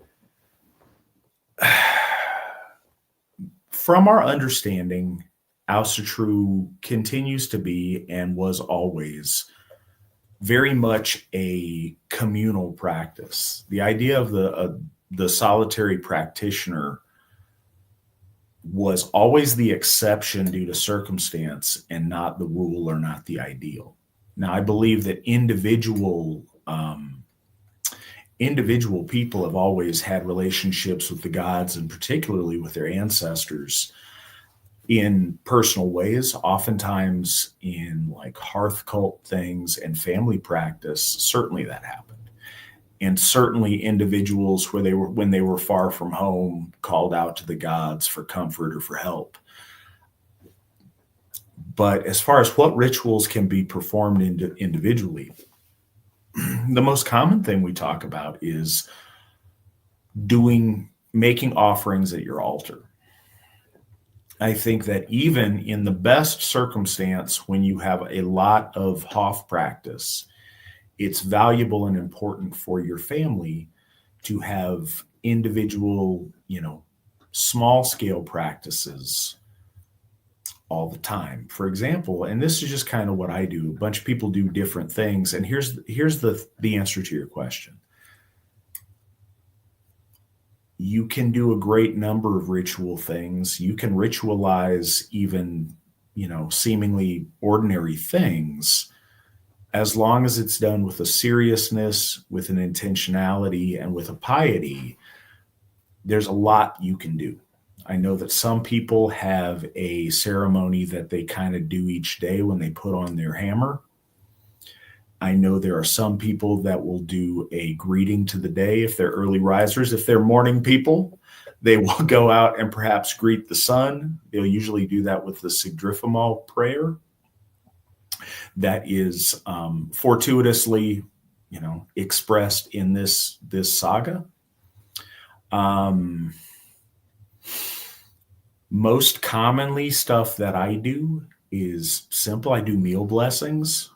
Often because, again, my wife and I kind of graze and have different macronutrient plans, and we don't do the formal like breakfast, lunch, dinner thing often together.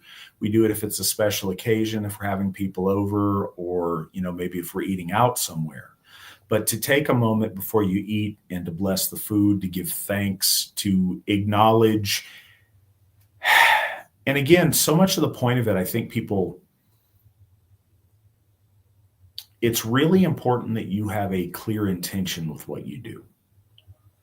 So there's a thought to blessing the food to make its consumption something sacred. And I think we do that when we're at a gathering and it's a communal feast at an observance towards one of our gods, when we're doing it at a Hof, when we're doing it in that context. But when it's just breakfast, or it's just dinner, or it's just a meal with your family, the point is to be thankful and aware of your position in relation to divinity, to recognize the blessings in your life, to recognize your family existing in troth with the Aesir, and to express that in something. It certainly doesn't have to be some kind of,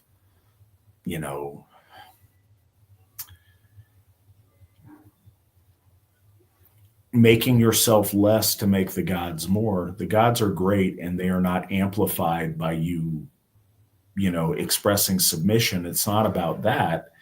It's about just acknowledging that you appreciate what's before you and that you celebrate your troth to the Aesir and your family's loyalty, reaffirming that loyalty to our gods. And that's a special thing to do, and it's an easy thing to do with just your family at a meal blessing. Law Speaker Turnage has like a cool rhyming one that he does, and I think Svan's familiar with that one. I never can remember it. I've always been much more speak from the heart on those kind of things. And I say that not to, it's beautiful to have something that's nice and poetic. We all have different ways that you're going to especially for children, more authentically. And yes, children can remember a meter and a poetry in a better way. So that's a really good idea, especially for children. All right, so here's Alan's version. All rights reserved to Law Speaker Alan Turnage. We bless this food to might and main, our bodies needs to fill, to keep us hearty, whole, and hale, so we may work our will. Ancestors guide us, walk beside us, help us in our needs. Keep us on the path that's true, because we are our deeds. Hail the gods.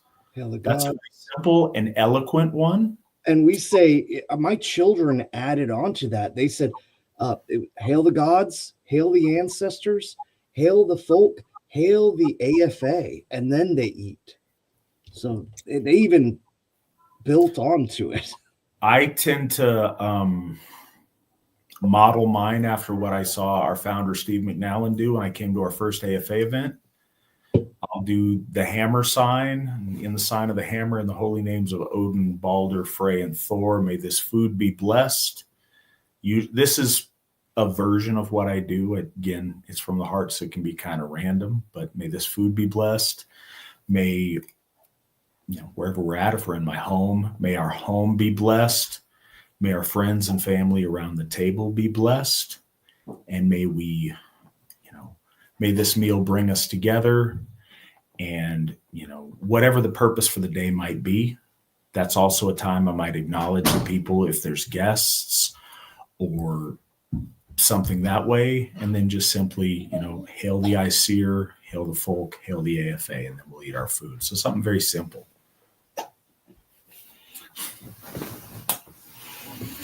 So, sorry, my daughter came to me. She's got the hiccups. Wish I knew a magical healing charm for the hiccups. I would use it on myself sometimes, but I do not, alas.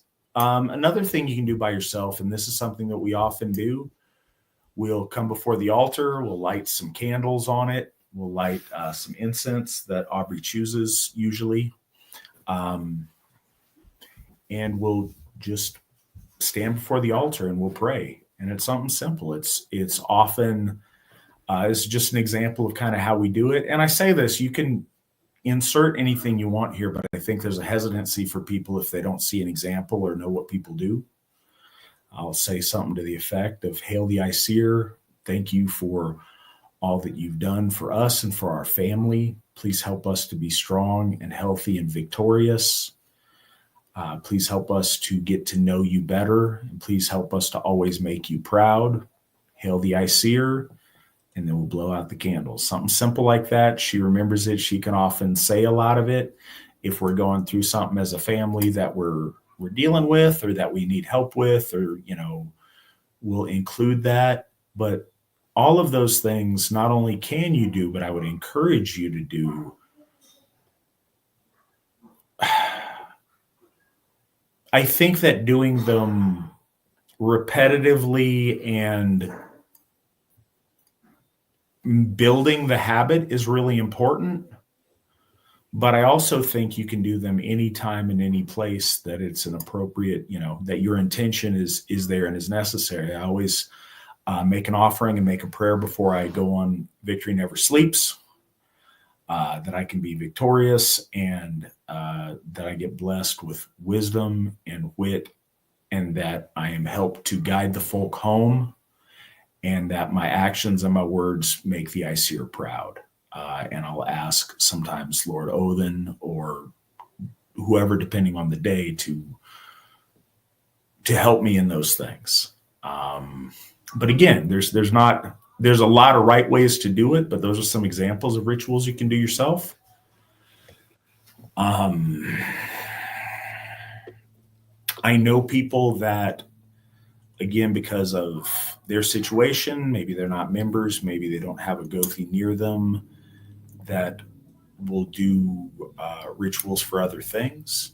We always encourage people to reach out to our Gothar so that they can help fulfill that part of their duty and be there for our folk in that way. But there are things that we could guide folks through if there's the need to, do a house blessing or a womb blessing or a number of things in that regard. So reach out and we could help you with that.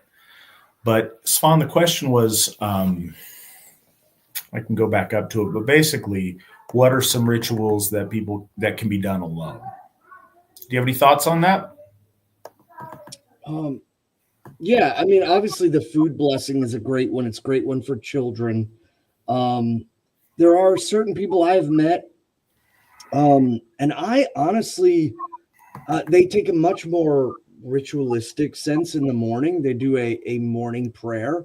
I actually end up kind of doing it at the gym in the sauna, like while I'm preparing for just working out.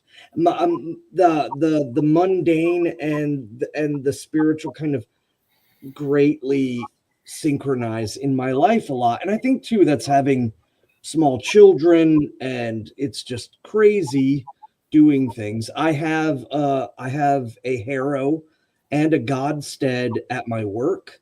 And it has caused no issues even with my deeply Christian clients. To have a statue of Lord Odin there at my work.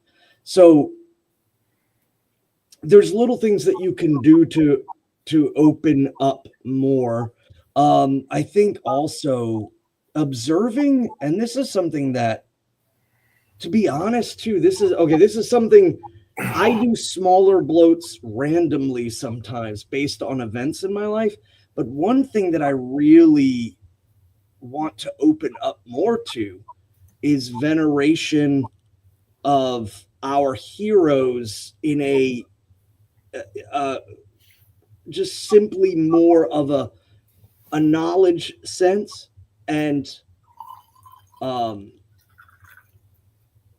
I can't explain it. It's like there's chances for us to give thanks and gifts to the holy gods, to our ancestors, who I do reach out to a lot, especially after midsummer, but also to our heroes. And as our heroes are expanding, we have so much more of an ability now to reach out and give thanks to them beyond the veil, and kind of build those relationships and remember them again.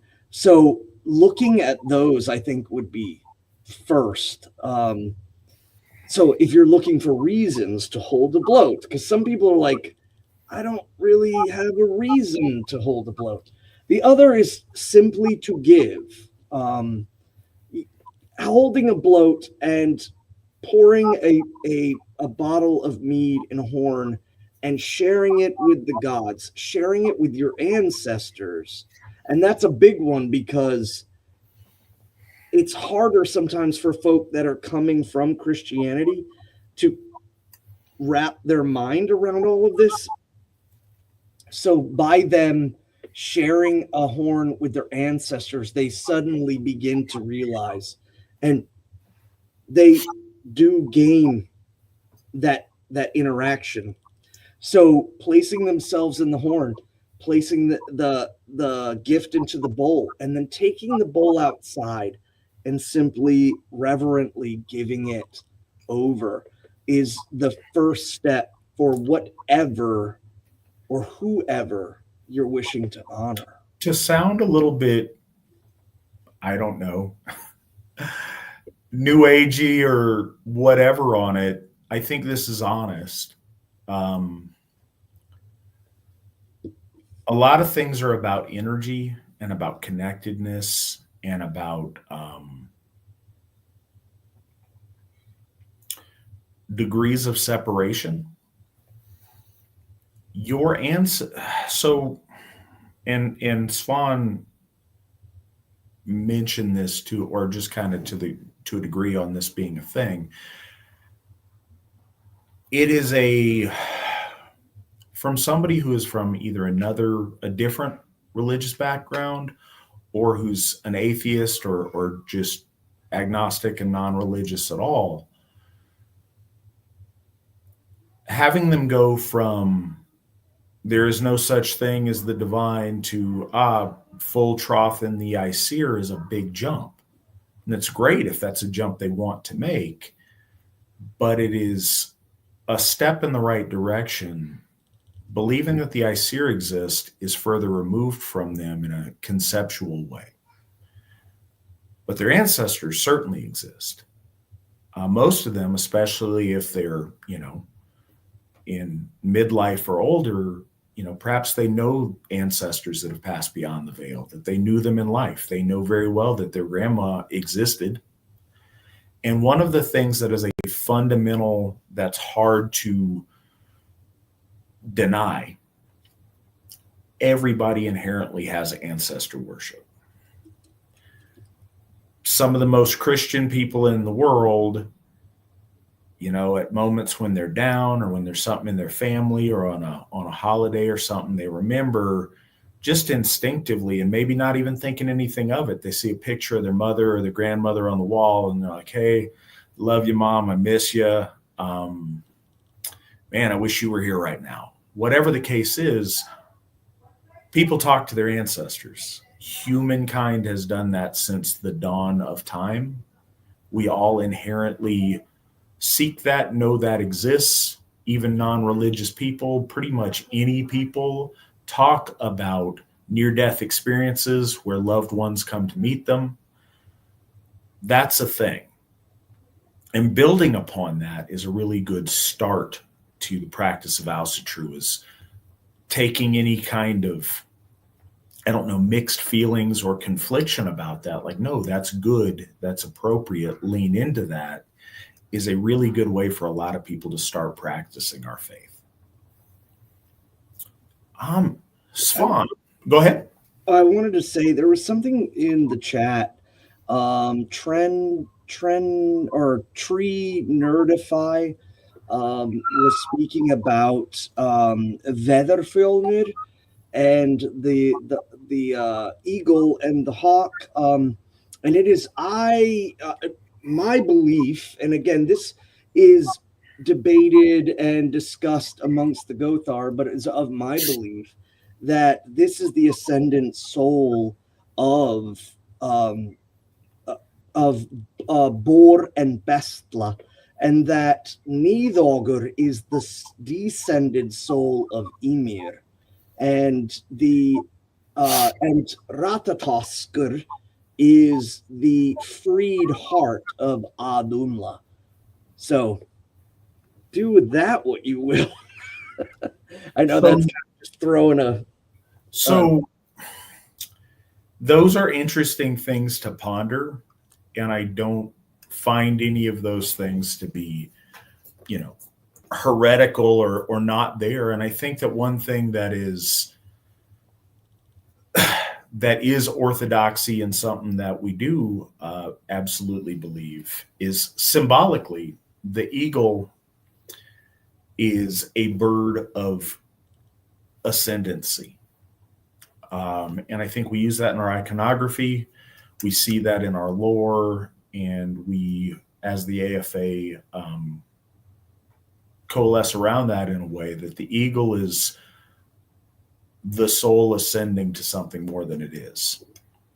And it goes into some other questions that we have in the queue tonight, but I do want to get a little bit further with our material. As we hit the 8 o'clock hour, I think that finishing tonight is not going to happen, but I think that finishing on 2 weeks from now will happen. First, I can say that we will finish 2 weeks from now. If we have to be up all night, we'll make that happen. Part 7 will be the final part in this particular series. I would like to get through a little bit more tonight, but there are some good questions popping up. Yeah, there's a lot of questions. Here's another thing that I'm putting out there because it is timely. We live in a very confused world. And I say this because I want to clear up questions that people have, not because anybody in our chat room is asking them. So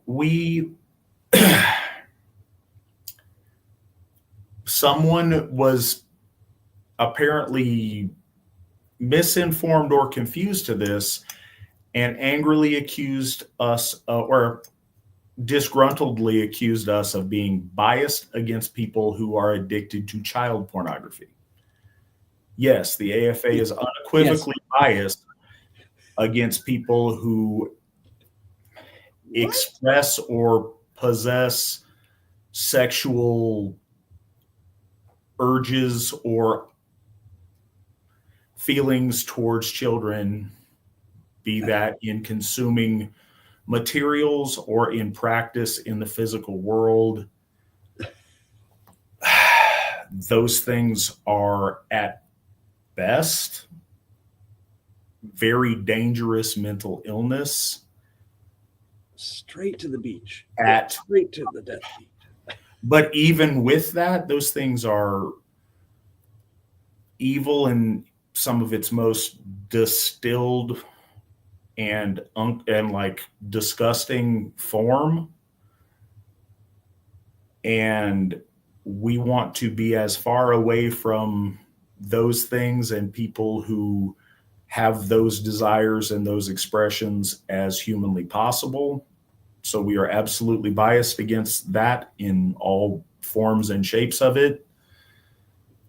It's one of those things that ought to go without saying, but in the wolf age, sometimes things need to be said. So do not be confused.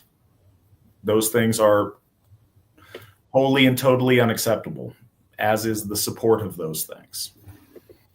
I was actually talking about this kind of listing to my wife, and we were talking about oath breakers, and we were talking about kinslayers, and it was like, what's above a kinslayer? And I was like, pedophiles. Well, and so I'll extend that to a further note. So there are some things that are hard lines on membership in the Asatru Folk Assembly. And I know that sometimes maybe we're not as exclusive as other people would have us be, but the big reasons for exclusion are very often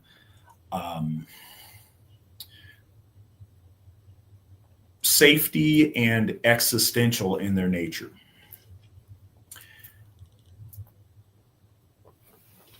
So you have to be a heterosexual white person, and we've said that. The heterosexual piece of that goes along with this exact thing. Homosexuality, not always, but often, tends to disproportionately often tends to lend itself to and lead to child predation that is not okay and we can't have around, but also crimes and criminal history of cruelty.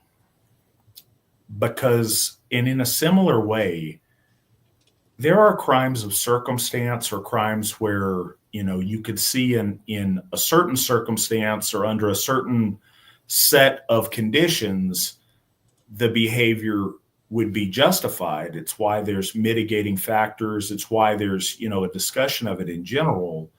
But there's certain things that are inherently broken in a person psychologically.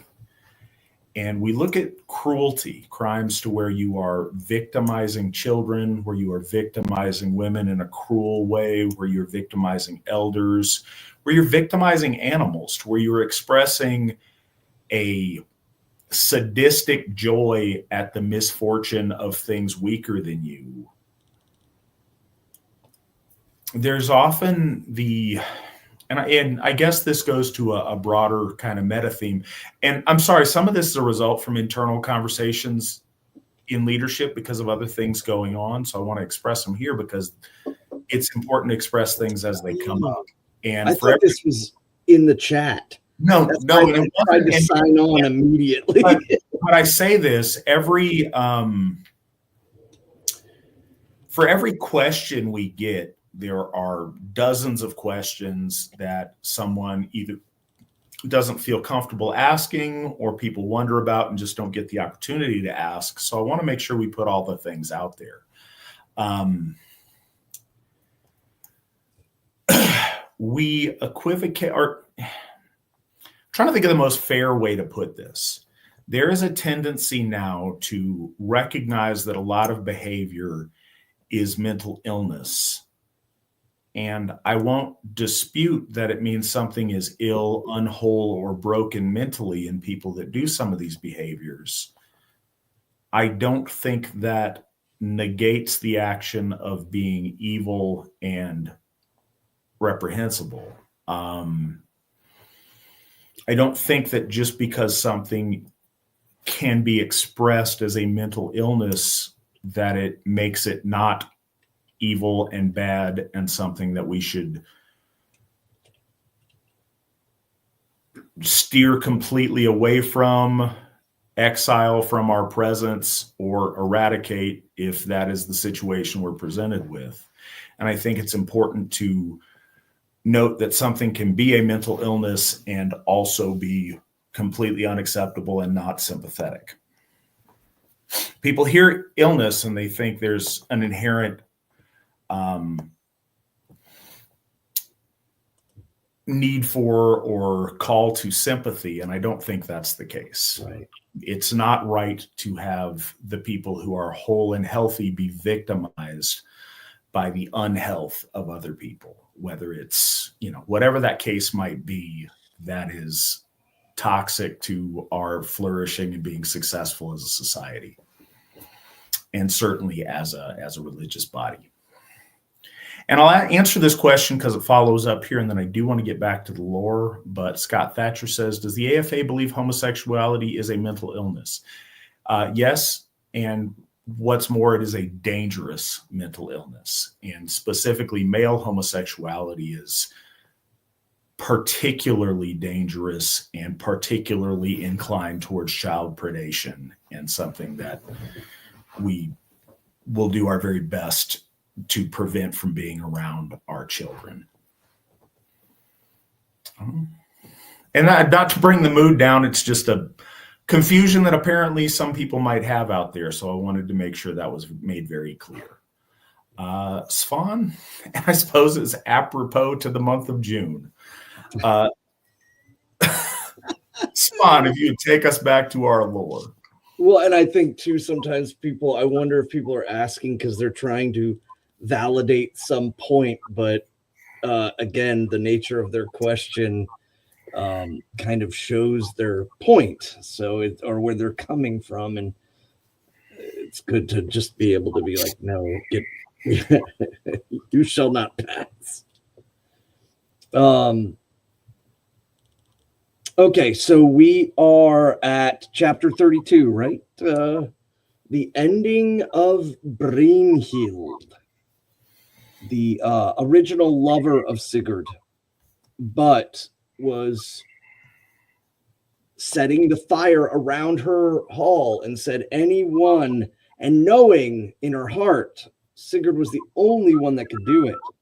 But then all of a sudden Gunnar comes across, but it's actually Sigurd in spell disguise. So, and that's what starts the tragedy of all of this. And I think it's also, I was thinking about this when I did the restroom break, to the tragedy of all of this unfolding. We have to remember that Simundur and Snorri Sturluson, they were again exhibitioning the entirety, the corpus of Nordic lore. One of the major points that they were trying to iterate was that the Nordic lore was on equivalent with the great classics like Iliad and the Odyssey. So you see this tragedy and so much of this outpouring and poetic mixture with storytelling is placed out there with that in mind.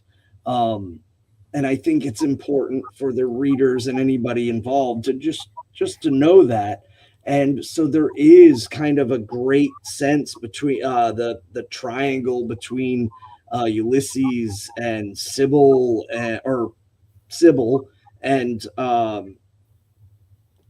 that the love and tension there. So I think there is a great sense. I'm not saying he added anything. I'm just saying as a poet, he most likely turned up the volume on that to express the ideas that may have by his time only been in poetic form or greatly diminished. So and now none might know for what cause Brynhild must bewail with weeping, for what she had prayed for with laughter, but she spoke. So she was vile. She is vile in her revenge and absolutely thorough. But then she befalls such a dream I had, Gunnar, as that my bed was a cold, and that thou didst ride into the hands of thy foes. Lo, now ill shall it go with thee and all thy kin.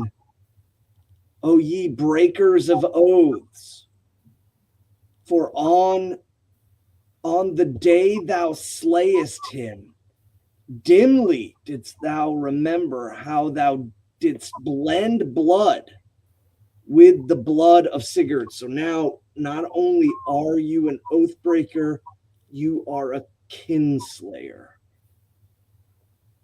And that again harkens back to the church's view on the true dichotomy of Lord Odin and the kinslayer, Loki. So, and with ill reward hast thou rewarded him for all that he did well to thee, whereas he gave unto thee to be the mightiest of men, and well was it proven how fast he held into the oath sworn, when he came to me and laid betwixt us with the sharp-edged sword that in venom had been made hard. So she's referring to the night that he stayed there with her, but now he was married. And so he refused to have any ill intention. So he laid a sword between them to ensure no movement between each other. All too soon did ye fall to working wrong against him and against me, when as I abode at home with my father and had all that I would, and had no will that any of you should be any of mine. As ye rode into your garth, ye three kings together, but then Atli led me apart privily and asked me if I would not have him who rode Grani. Sigurd is what she's saying. Yes, a man no wise like unto you, but in those days I plighted myself to the son of King Sigmund, and no other, and lo, now no better shall ye fare for the death of me. Then her husband Gunnar stood up and laid his arms about her neck and besought her to live and to have wealth with him, and all others in likewise leaded her from dying, but she thrust them all from her and said that it was not part of any to let her in that which was her will. Then Gunnar called to Hogni and prayed him for counsel and bade him to go to her. Again, Gunnar is using his brothers as intermediaries to bridge these gaps that he is not brave enough to bridge himself. It started with the fire. He had Sigurd, and then the slaying of Sigurd with his youngest brother, and now Hogni, the only one left. He calls Hogni to his council and bade him to go to her and see if she might perchance soften her dreadful heart, saying withal that now they had need enough on their hands in the slacking of her grief till time might get over. It had been long enough. But Hogni answered, nay, let no man hinder her from dying, or no gain will she be to us, nor has she been gainsome since she came hither. So she's better off a loss than a trying to win her back over. And again, the venom and the soothsaying. Now she bade bring forth much gold. She made a bidding. She asked. She bade bring forth much gold, and bade all those come thither who would have wealth. Then she caught up a sword and thrust it under her armpit, and sank aside upon the pillows, and said, come, take gold, whoso will. But all held their peace, and she said, take the gold, and be glad thereof.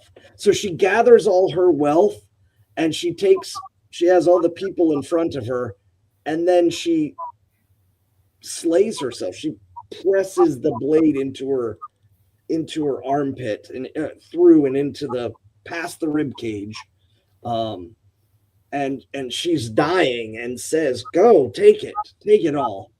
And therewith she spoke to Gunnar, now for a little while will I tell of that which shall come to pass hereafter. So now she's entering into another state of soothsaying. For speedily shall ye be at one again with Gudrun by reed of Grimhild the wise wife, and the daughter of Gudrun and Sigurd shall be called Svan, the fairest of all women born. Gudrun shall be given to Atli, yet none with her goodwill. Thou shalt be fain to get Oddrun, but that shall Atli forbid thee. But privily shall ye meet, and much shall she love thee. Atli shall bewray thee and cast thee into a worm close, and thereafter shall Atli and his sons be slain, and Gudrun shall be their slayer. And afterwards shall the great waves bear her to the burg of King Jonakr, to whom she shall bear sons of great fame. Svanhild shall be sent from the land and given to King Eormenrek, and her shall bite the reed of Bikki.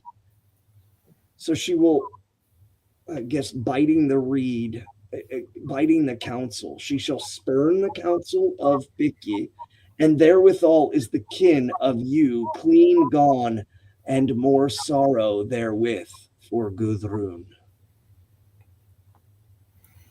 And there's a lot to process in that, but the synopsis is that his sister will go and be forced into marriage, and she will end up slaying Atli and his sons, and that the rest of his line shall be splayed out and will be ruined by their own actions and follies. It just ends up. So it's worth noting too that this story takes place in a setting 800 years previous to this telling.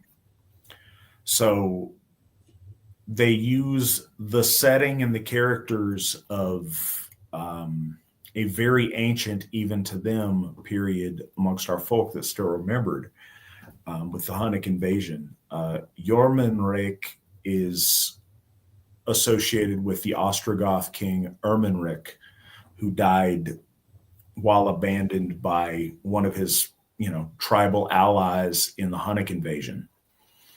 So, I mean, these events that they're talking about and the setting they're placing this in is already deep in the folk memory of our people.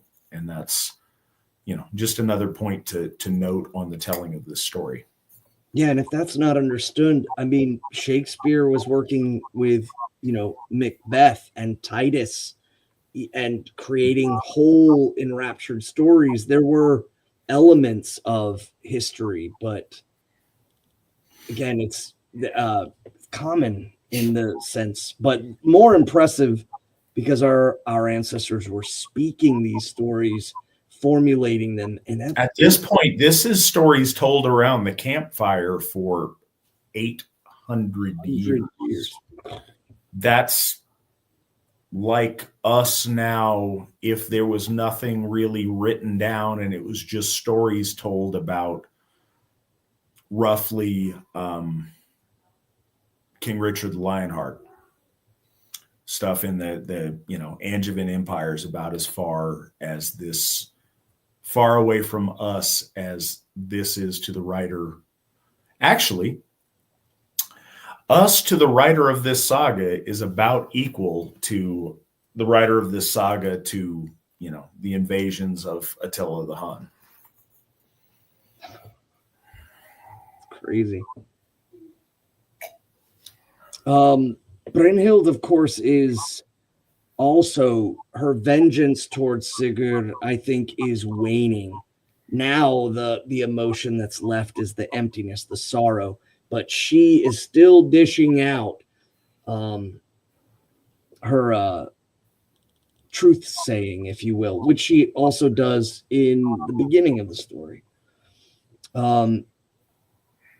So she says, "And now I pray thee, Gunnar, one last boon. Let make a great bale on the plain, meads for all of us, for me and for Sigurd, and for those who were slain with him, and let that be covered over with cloth, dyed red by the folk of the Gauls." Again, making reference to this, these at this time, I would even think too in Scandinavia, they would not know the Gauls. They would know it would be Frankeland and the land of the Franks. And so that's even more interesting. But also the burial shroud being dyed red with red ochre, crushed and placed over. I think a note here, because we're waxing poetic on this. Don't believe the hype. There is a common trope in Western history to talk about the Dark Ages as if from the fall of Rome till the Renaissance there was some kind of ooga booga mud hut ignorance that fell upon Europe, and that's not the case. The medieval period and the early medieval period saw the constant influx and, interchange of troubadours and poets and skalds throughout Europe. throughout the Mediterranean, throughout Europe, to the British Isles, to Scandinavia, and clearly at this point to Iceland with, Simondur and Snorri. So this idea that there was some kind of there was smart people in Rome, and then there was smart people at the Renaissance, but then there was all these, savages in the period in between is not the case. It was a flourishing of art, of culture, of beautiful warrior tradition, the rise of knighthood, the exchange of history between these different courts of different kings and nobles that were patrons of the arts. You have dukes and counts and thanes and jarls that would bring in people to tell stories and sing songs and share history.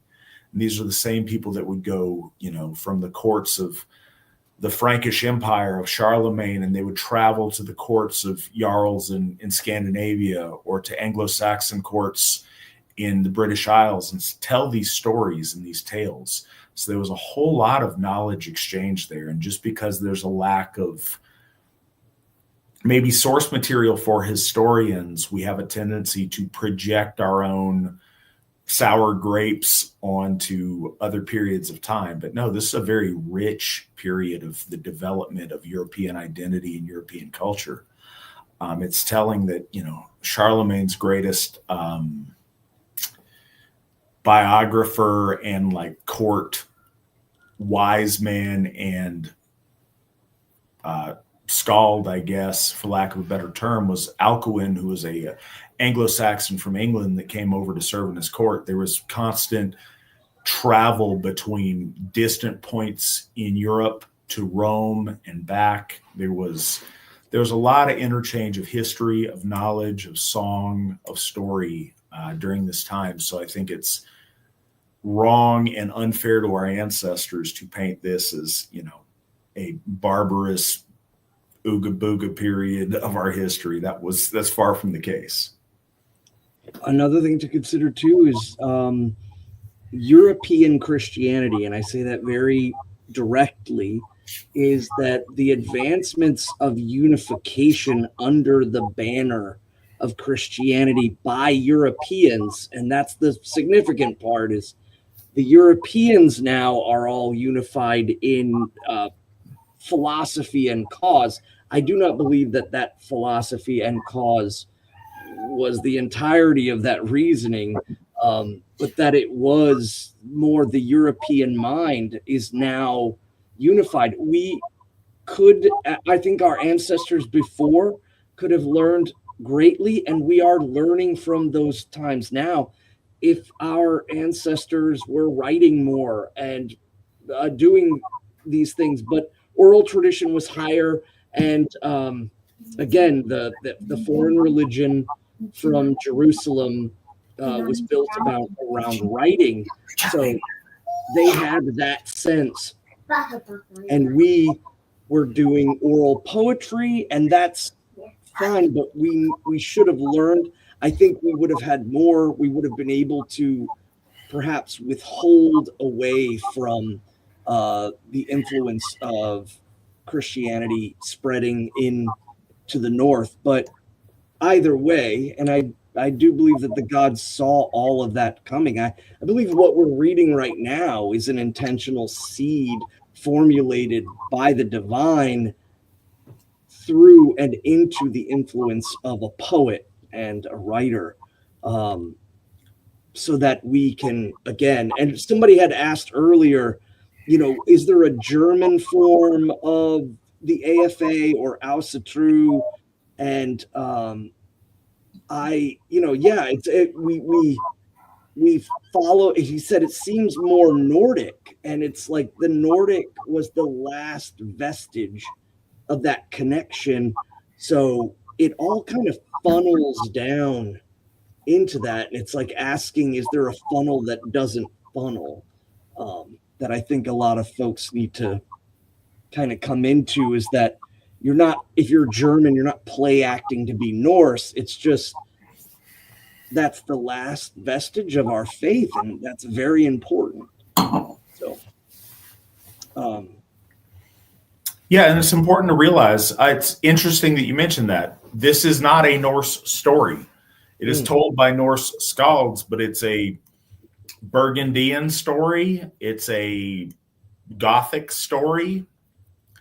It's certainly a continental story. So as the tradition and faith of our people was pushed further and further to the fringes. So you asked, okay, as you can tell, we're deviating far from just the written material tonight, and it's fine. That's what we do on here. And one of the reasons I love this show is it sparks conversation that is meta. So one of the sources you ask for something, and it's not really a source of Germanic practice, but it's a source of talking about the commonality of Aryan faith. I like to call it the wheel and the donkey. It is called Deep Ancestors. It's a really good book if you are capable of omitting the author's politically correct preamble nonsense. he did exactly what Snorri did in the beginning. Yeah, he's like, listen up, dudes. This isn't about race. Race is whatever, but it's about a common people with a common origin and a common language and common Ethnicity. Oh, a race? ancestors.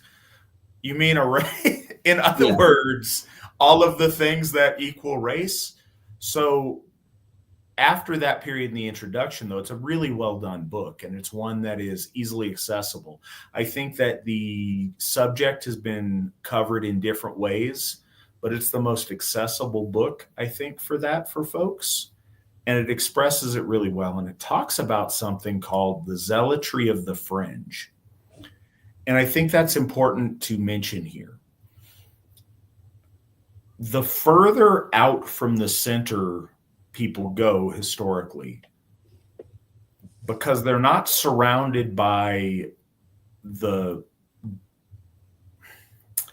landmarks, the history of their past, they have to be very conscious of preserving their heritage, of celebrating their identity, of building that anew, because they can't take it for granted because it's just sitting all around them. Whereas people who stay home, and we get this a lot, this comes into play in modern Asatru a lot when Scandinavians or Europeans want to thumb their nose at Americans, and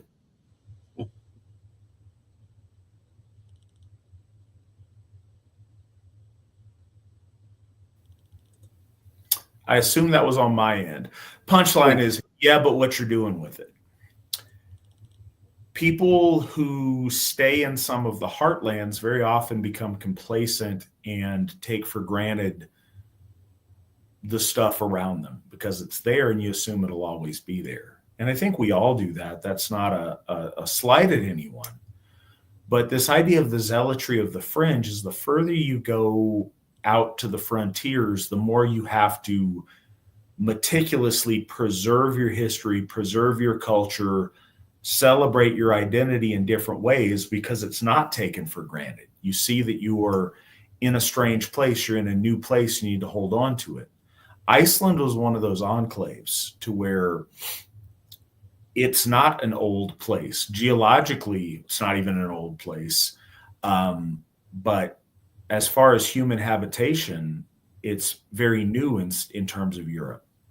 Our people were there relatively late, and they're distant from those like physical touchstones of their history. So they need to record them and celebrate them and preserve them. And you see Iceland to this day doesn't like to allow in new words. They like to construct them in Icelandic rather than incorporate Latinized words or words from different cultures. They want to codify their naming and really preserve their history. And you see that a lot as people move out towards the fringe.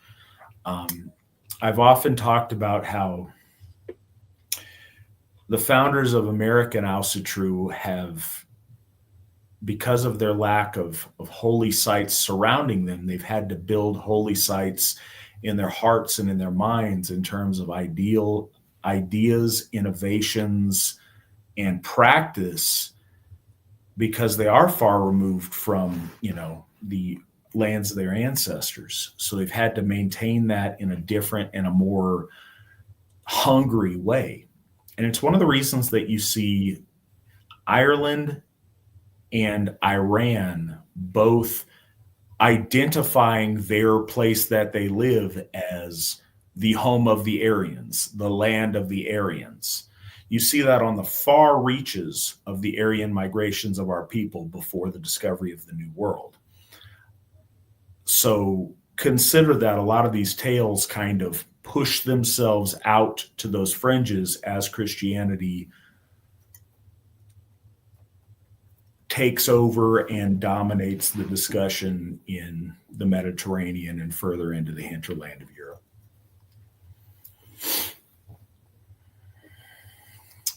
So Svan, take us back into the text before I irrevocably take us off track. No, I'm letting you roll on it. I appreciate you letting me cook. Let's see. So when we were and now I pray to thee, Gunnar, one last boon. Okay, so she then states all that is to come for Gunnar. The second half, she says, and now I pray thee, Gunnar, one last boon. Let make a great bale on the plain meads. And clothed red by the folk of the Gauls. And there's interesting translation notes down at the bottom about the blood of red with the blood of men. But I think they're referring to, again, burial. And just to bear in mind, like what you just said about the fringes here in America, in the United States, we have made sacred sites. I mean, we've built them now, we've bought them, and we have collected them. But, in Sweden, they can go and see these sacred sites. But one of the things our religion does change, and one of the perfect examples of that is burial to balefire or just burning, and then burial again. Our faith does adapt based on things that are needed. During the migration period, the pyre burning is massive, but then in Iceland, there's not a lot of wood to just simply give up that can't be utilized for other things. So they return back to barrow mounds. So our faith does adapt on concepts. And that's one thing I wanted to point out as you were saying that. And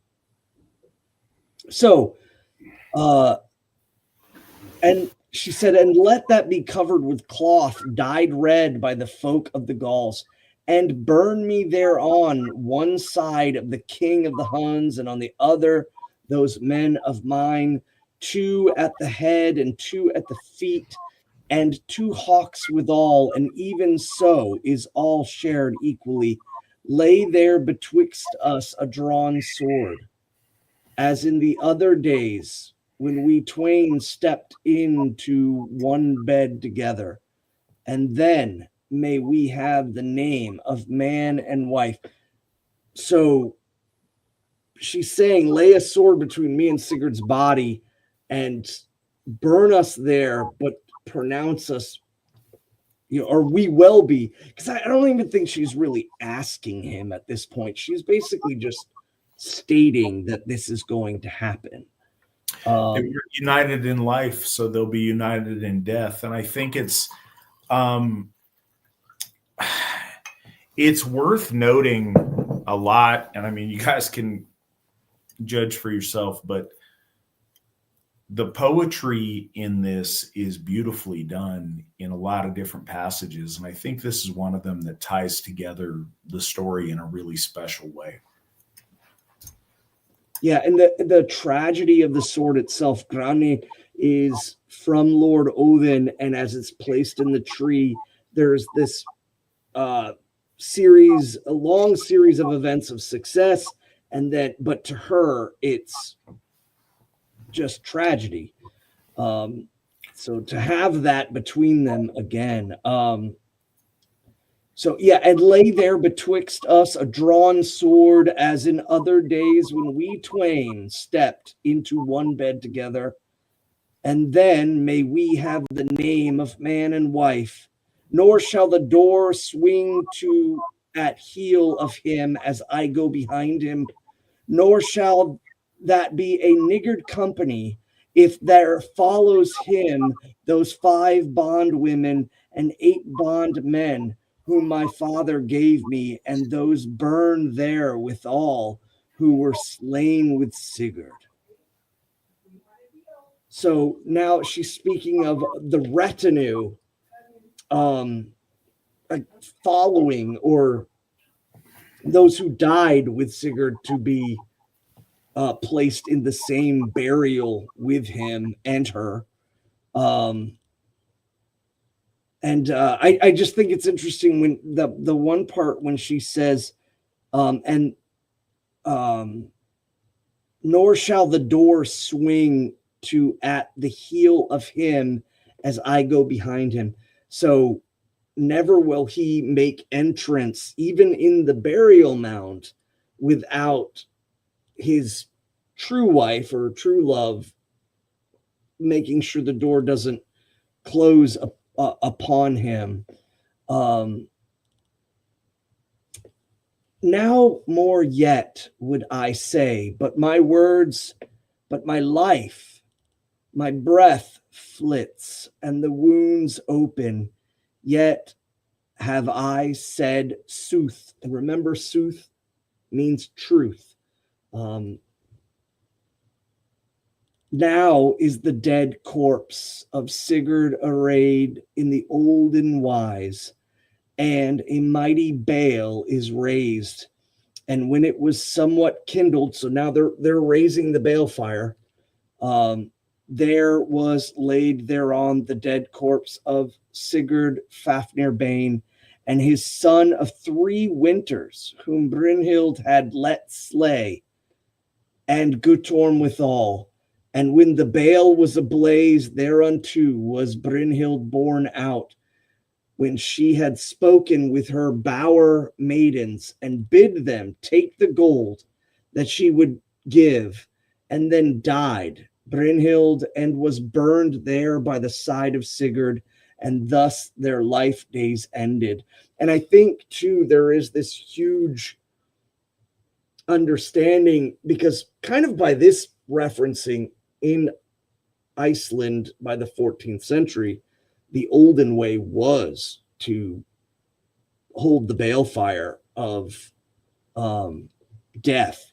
You know, there's the boon fire and there's the balefire, and the balefire is for funerary. But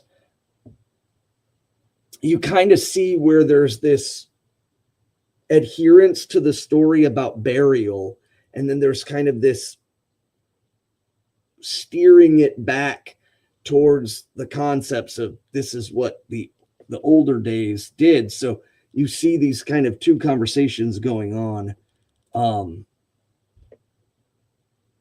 And then it doesn't stop. It's now Sigurd and Brynhild are dead, but Gudrun, Sigurd's wife, is going to be married to Atli, and this is all the starting process of what she had said.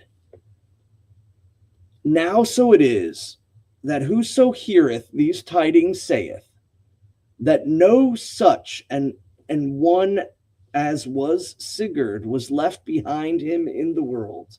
There was none of his equal or liking.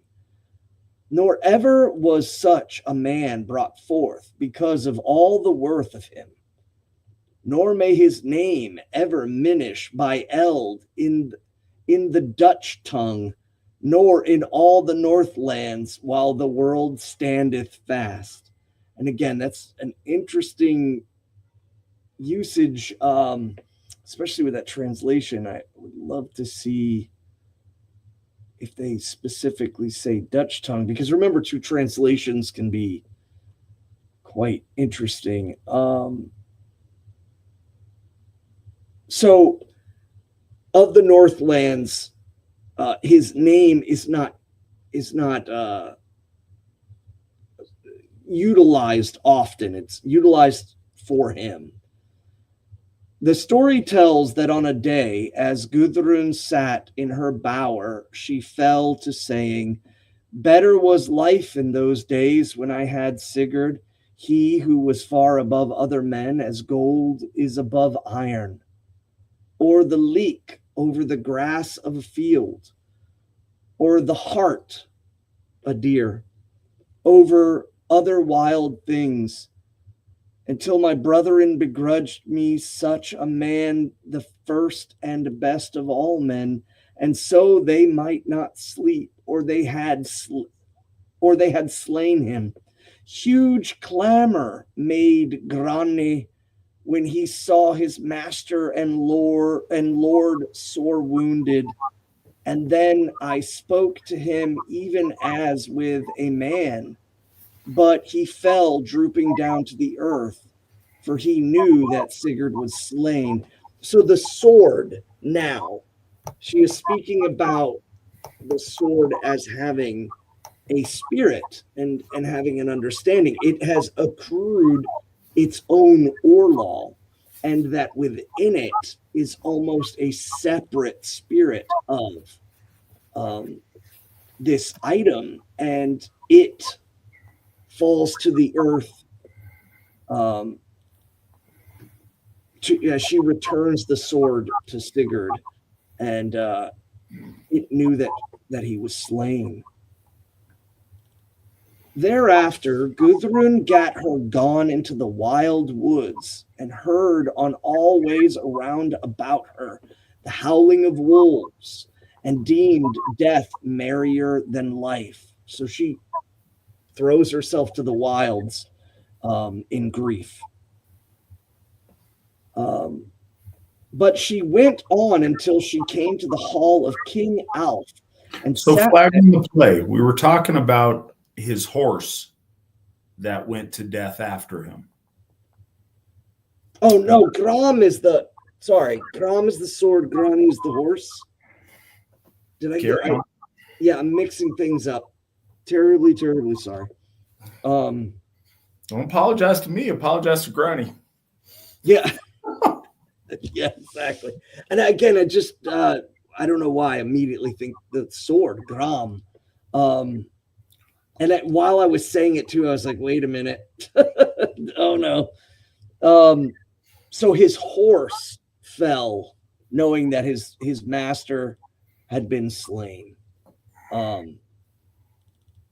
Then she went till she came to the hall of King Alf, and sat there in Denmark with Thora, the daughter of Haukon, for 7 seasons, and abode with good welcome. And she set forth her needlework before her, and did thereinto many deeds and great, and fair plays after the fashion of those days, swords and byrnies, and all the gear of kings, and the ship of King Sigmund sailing along the land. And they wrought there how they fought Sigurd and Siggeir south in Fionn.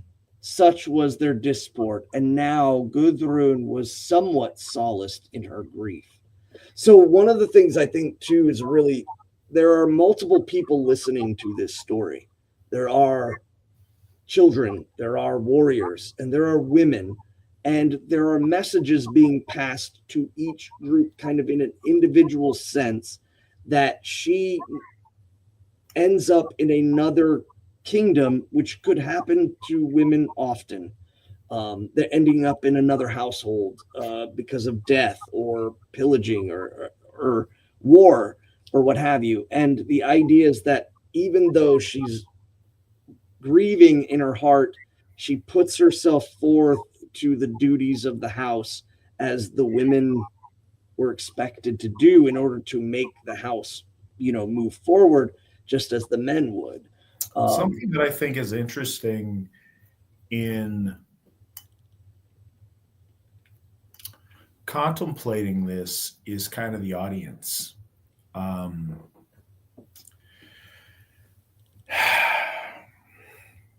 It's easy for us to see this, either in a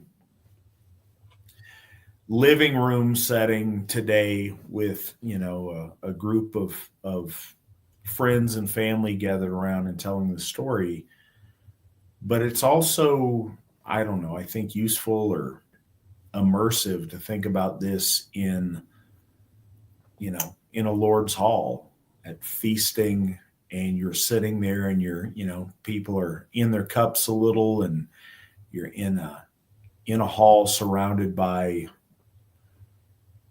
your folk, surrounded by your Thane or your Lord and his family, your family, and you're sharing a meal, and you're spending an evening, perhaps it's cold winter outside, and you're in a hall and you're having this story told to you, and it's told all at once. And over the course of the evening, you're drinking, you're eating, you're sharing your food, you're looking across the fire and across the open area as this story is being told. And I think it's just interesting to put yourself in that setting. And this is told not kind of, it's not read from a book that's getting passed around in a book study, although that's maybe how you encounter it today. But there's a skald speaking this impassionedly, looking from table to table, looking at his Lord for approval, making gestures and embodying. And there is a whole art to how this is presented in a court. And as primitive as this kind of a court might seem, you see this throughout Europe till relatively recently, of a poet or a musician or a storyteller coming in the court of the nobility and telling this and performing the performative aspect, even when you don't have a formal play, but you have a skald impassionately telling this story. And there's the art that a storyteller does that's so different than just reading a book. They embody it. There's subtle emotions. There's eye contact. There's things that are made with the audience to bring you in and keep everyone emotionally engaged. One thing that I would love to see happen in modern Asatru that I don't think you can just force to happen, but I'd like to see is the flourishing of art in this kind of an expression. And, a hail to our folk builder, John Rock. He just recently had Bragi's Fest in Indiana, where he brought together people to share music that they composed. The idea of having this rich storytelling, poetic, musical art form to share in the courts of the nobility of Europe was really powerful for our folk, and it strengthened our soul in a really special way. And I would love to see that flourish in the future. I don't know what all's in that for you guys. Blame it on the Chianti. I don't know, but it's neat to not only take in the story, but think about the context that our ancestors would have received this story in. I actually had thoughts on that. Obviously, this story, the Völsunga Saga, is very long, is very in-depth, and it's one story. I can see that as being the grand skald at the court, but I also thought of like the Eddas and the poetic Eddas. They're more fragmented. They're shorter, et cetera, et cetera. I've always thought of them as kind of being like just your regular Joe Blow bard over the centuries, telling those stories like an open mic night at a pub or something. It's funny because all of those in between, there's the court of a well-to-do landowner that's got an estate and's got serfs on his estate. And sure, there's that. There's the court of kings. There's the court of emperors that would have, this elevated by the greatest that they have. When we read Egil Saga, he just washed ashore in England and happened upon the king there. And they're like, cool, come on in, tell us a story. He had a night to compose an epic poem that he was able to relate.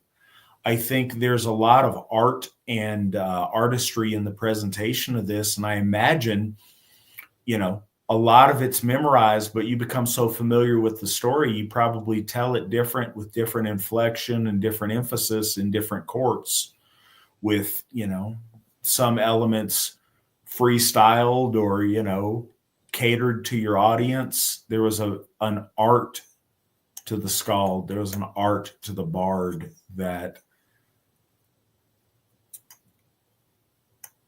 I don't think we currently have in the same way. I'll say this about a former member and a guy that was really active in Asatru for a long time. I think he's stepped away from a lot of it to a degree, or maybe he's just gotten old. But this guy, Pipperskeger, heard about this guy for a long time. And I went to a bloat one time at Gladsheim, which is a house that a group of Asatru are in Maryland had purchased, and they'd repurposed the living room of this house into, a makeshift Hof space. And the downstairs was where we had Symbol. And I'd heard about this guy for a long time, but each of his rounds, his toasts, was this very cadenced piece that he had composed for the purpose. And it was cool to have the work that he'd done on it, to have the cadence, because we're sitting there and we're stomping and clapping and going as he recites this verse in a very cadenced, rhyming meter. And it was really neat to see. It was neat to be part of that sometimes. And every now and again, and it's not the norm, and I tell you what, I sure don't do it, but sometimes at Symbol, we have someone who's composed a piece. At Austro, we had two people that had composed songs that they performed for us.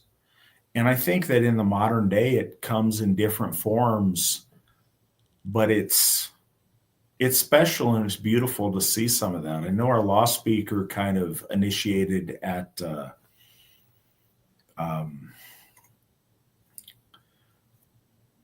Charming of the Plow or Disa thing, a skaldic recitation period where a couple people went up. One person had a musical piece they performed.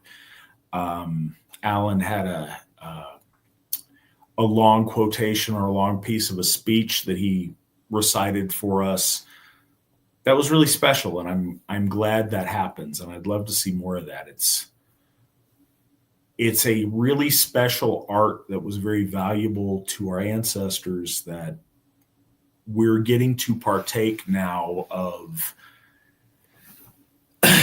Again, I think, and we will finish this section, I promise, before the night ends. But one of the things, and I kind of harped on it a little bit earlier, but the skaldic tradition is what kept this story alive and the history contained in it alive for 800 years at the point where this was put down.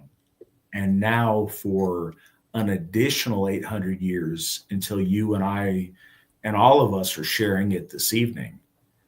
That history of storytelling, of recording history, of remembering and encoding in our folk soul is so very valuable. And it's important that we do that to this day. And while I'm doing it, and while I'm quaffing the Chianti, which, thank you, Roy, was a gift from one of our members and a friend of mine, I'd like to acknowledge our folk builder, Chris Savage. He will be joining me next week to talk about the loyal Goths and their opposition to Christian influx into Gothia. And we'll discuss that at length next week. But Chris has been working with me a lot to try to preserve the history of modern Asatru. And it might not be recited in poetic form, but at least getting the history down and remembered and written so we can share with one another. Because preserving our history in this way, be it through song, through story, or through chronicling, is essential to our folk soul and to future generations to not only know, but to take pride in where they came from. So that is a long aside to our story, but I do think it's important, and I think it's a real part of the expression of our folk soul in a special way. So Svan, again, before I take us too far off the course, if you could bring us back to the subject at hand. Okay, so this is the kind of end of Sigurd, end of Brynhild, but this is the life after with Gunnar and Gudrun, who are brother and sister, but were involved in all of this. And again, it's all about her sooth coming into reality.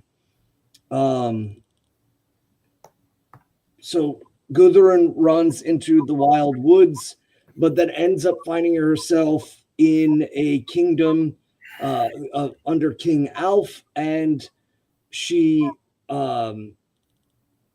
works there and does needlework or clothing and fabric, and she makes good of her time there, even though she is in grief, but she's displaced. So it is then that Grimhild comes to hear where Gudrun has taken up abode, and she calls her sons to talk with her and asks whether they will make atonement to Gudrun for her son and her husband, and said that it was but meet, or again, to gather and the right to do. Then Gunnar spoke and said that he would atone for her sorrows with gold. So they send for their friends and array their horses, their helms, their shields, their chainmail coats, and all were in war gear, and their journey was furnished forth in the noblest wise, and no champion who was of the great men might abide at home. So everyone had to join in. This was a huge draw, and their horses were clad in mail coats, and every knight of them had his helm donned over with gold or with silver. And again, this too, that clear connection between the coat, the royal courts of the Nordic antiquity, and by the time of it being spoken here, they're being spoken of as great knights and adorned. So I'd like to also make the historical note for those who are interested in such things. There is an association between chivalry and Christianity that I think is important to note, that Jesus is anti-warrior, anti-nobility, anti-celebration of individual glory. Christianity is kind of the antithesis of knighthood in a lot of ways. But one thing that isn't antithetical to knighthood is piety. And I think it's really interesting to note that warrior aristocracy knighthood didn't come out of Christianity, but quite the opposite. The mounted warrior aristocracy of Europe is what evolved into knighthood. And for a long time, knighthood was frowned upon and kind of in an adversarial relationship with the church in a Catholic Christian sense in Europe. Part of that is because of the celebration of individual glory, battlefield glory, tournament glory, the individual warrior distinguishing themselves by their service, by their prowess, by their might. But these mighty warrior lords on horseback demonstrating their prowess in the field of battle far predates Christian influence, and is a very much a pagan European development that is extremely relevant to the soul of Asatru and to the survival of Asatru ethos in an ever Christianizing world. And it hung on for a long time. It's really interesting when you watch the differences between Middle Eastern Jewish Christianity and Aryan warrior ethos. And it took a very long time until that broke down. And that breakdown, I mean, we see in the modern world. Throughout the medieval age, the glorious tales of knights doing great deeds is very much an Asatru or a pagan one. It's certainly not a inherently Christian one, even though there's obvious Christian overlays. So I think it's always fun to imagine, the surcoats of these knights displaying hammers and horns and, swastika and other pagan symbols, and not, the Christian cross or various other Jesus accoutrements. And I would really like to emphasize that point, because you said about going forth in relation to their houses. Most people on here right now are probably hearing the Bible verse that's been repeated over and over and over again, that do not think that I have come to bring peace to the earth. I have not come to bring peace, but a sword. In the Bible, that's the only part they talk about. And then everything after that proves the point that you are saying. He says, "For I have what to do with that sword?" Right. I have come to set man against father, and daughter against her mother, and daughter-in-law against her mother-in-law, and a person's enemies will be those of your own house.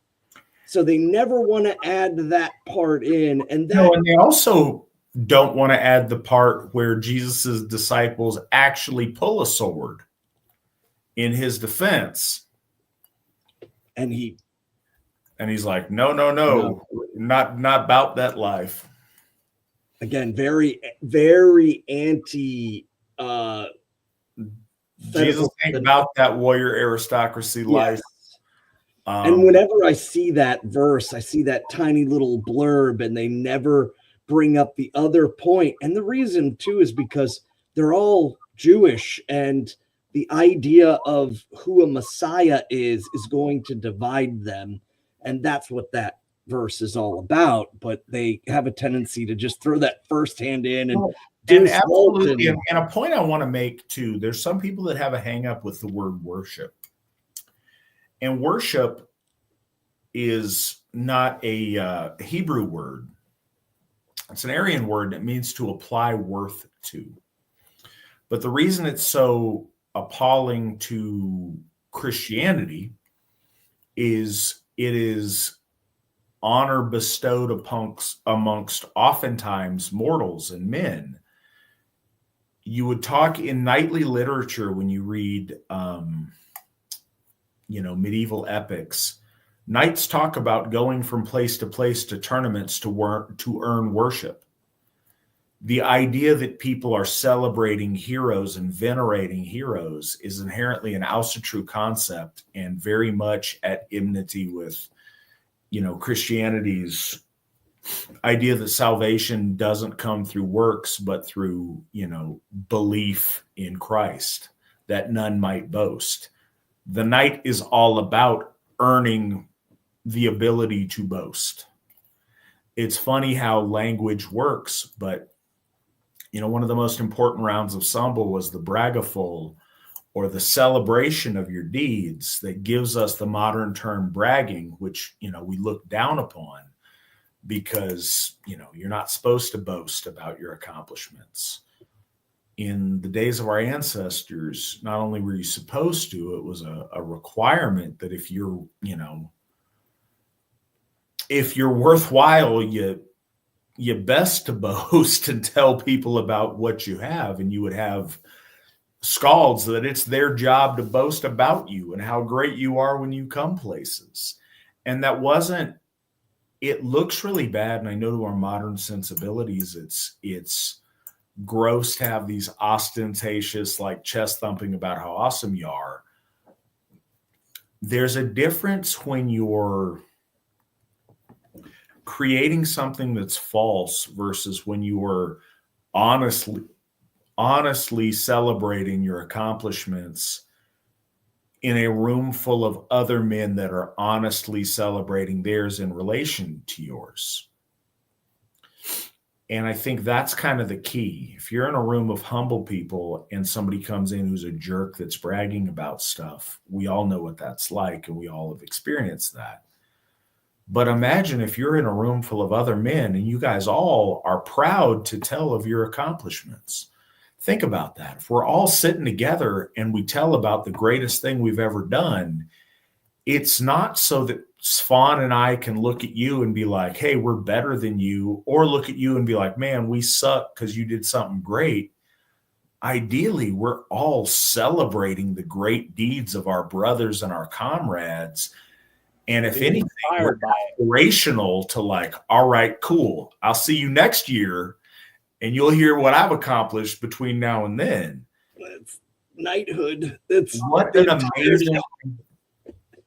amazing thing that would be if our men still gathered in that wise to spur each other on to greater glory and greater accomplishment. We would all be made so much better than we are. But before we move on, I wanted to mention what started this aside was this story being much older, but being thrown in with knights. A story that we're all familiar with, that we all would know this type of thing from, is King Arthur. It's so much older than that, but in a modern sense, we think of him as the Knights of the Round Table. Right, but no. Right. So Nick went there. I did. All right. So we're definitely not finished. Okay. I brought up a brandy rabbit hole. I'm sorry. No, we can. And I'm glad that you did, and I'm glad that you recognize it. It's a really important rabbit hole, and it's something I would love to talk to you guys a little bit more about. I will resist. If I were another bottle of Chianti in, I would just go hard and dive into it. That could be a show, though. I mean, it may not be. It could be a show. It might be a show. What I would throw out there as kind of a sprinkling for guys to look into. Something that I think would be interesting is to look into the quote unquote Grail runes, or the unique runes that are in the Northumbrian rune row. And I'll drop that there and try to leave it for tonight. We'll see. But there's a lot to that, and there's a lot to think on there. But with that, Svan, please take us back into the text before Nick and myself take us too far afield. No, that was good. That was a good little nugget in a direction. So they arrive. They at the behest of Grimhild, they are moving towards Gudrun, but they're amassed in an army, but not an army for war. They're an army to impress. And so there was 500 men, noble men that rode with them. There was Valdemar of Denmark. There was Aemother and Jarislever withal. So they went into the hall of King Alf, and there abode them the Longobards and Franks and Saxons. Now, this is again another interesting point here. The Longbeards, the Franks are residing together. The Saxons of the continental sense are all together. And so this is again a blending of these historical times. They fared with all of their war gear and had over them red fur coats, even as the song says, and then it references a song that is not given in its entirety, or the song is a poem or a lay. It says, Bernies chainmail shirts cut short, strong helms hammered, girt with good swords, and red hair gleaming. They were fain to choose good gifts for their sister, and spake softly to her, but in none of them would show trow, which I'm assuming is troth. Then Gunnar brought unto her a drink mingled with hurtful things. So they arrive there. They are now,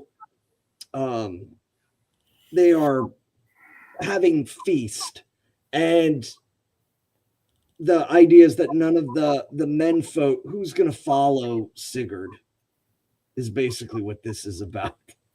They're really explaining to the audience that you got 500 just absolute chads coming in, but no one wants to follow after Sigurd to try to wed Gudrun.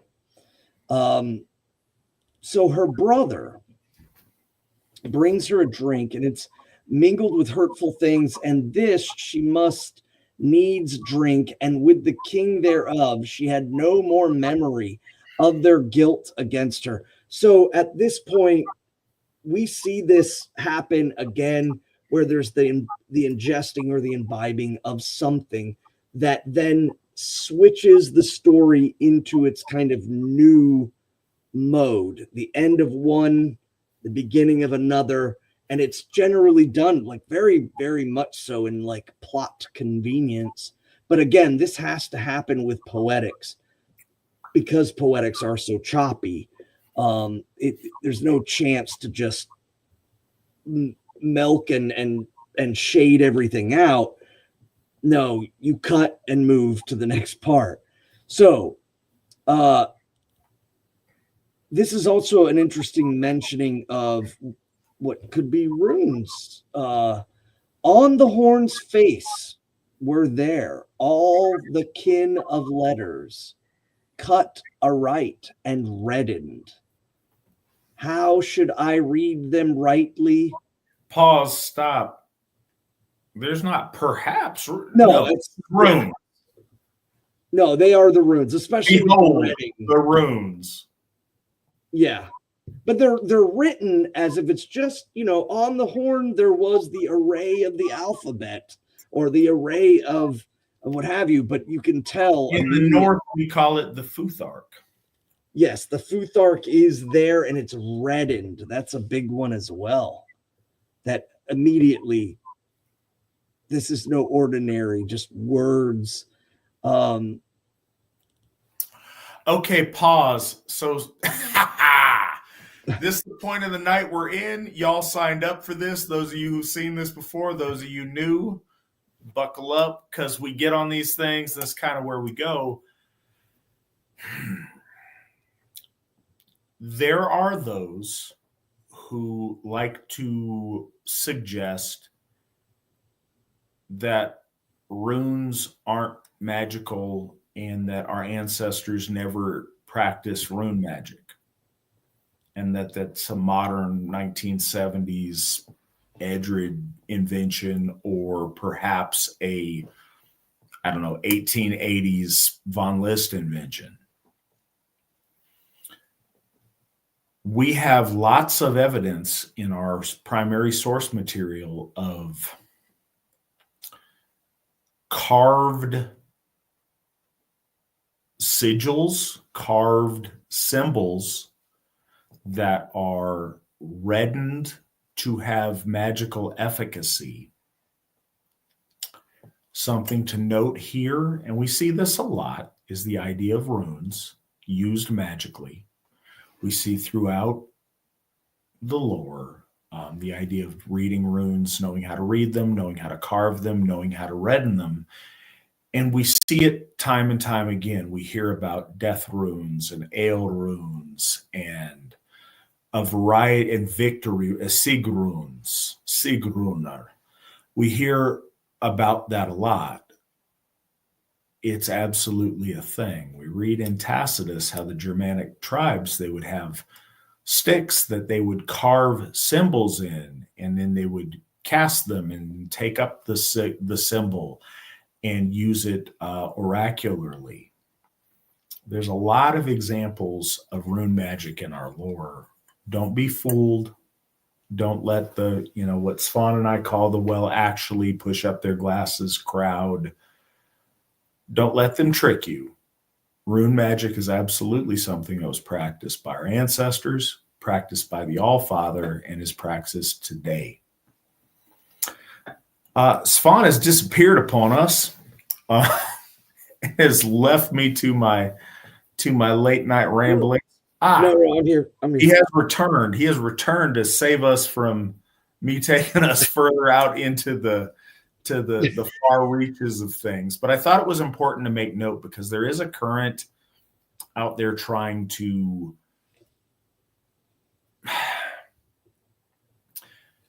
I'm trying to think again. Sometimes the dramatic pauses are me trying to figure out a nice way to put something. I want to rail against people that I think are wrongheaded, but my position obliges me to try to figure out more noble ways of expression oft times. So there are people who are misguided and have a misunderstanding of the magical nature of runes in the ancestral Asatru period. I seek to disabuse them of that notion and to bring them into the divine light of Asatru truth that we are presenting here to you tonight. So there you have it. Yeah, it's we see it with the runes, we see it with the Valknot. There's just a lot of people that are like, well, it doesn't mean anything. And it's like, no, we don't know the meaning of our ancestors, but it means. So, again, I will do this. I promise after this, I will this is what I do. I instigate too. It's so you heard it here, folks. It's Svan's fault. I do. Carol at runestone.org if you want to complain or scold him. When I am done with this, I will let him finish this chapter, and then we'll get into the questions and more of this stuff. But I want to say, I don't think that some of the things we talk about are evil intentioned. It's very easy when your approach to our faith is scholastic in nature to get confused or to inadvertently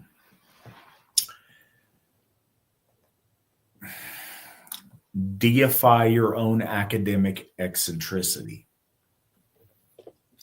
In academic circles, the best or most praiseworthy thing, or the thing liable to win you the most worship amongst your peers, is to find something obscure and perhaps not expressed or not known before, and to build your worldview around an obscure thing you found. When your guide is piety, you are less likely to do so because truth matters, not innovation, not obscurity, not aha, but I found this one factoid that's my theory and not your theory. The ultimate goal of an Asatru who practices with piety is a more correct and a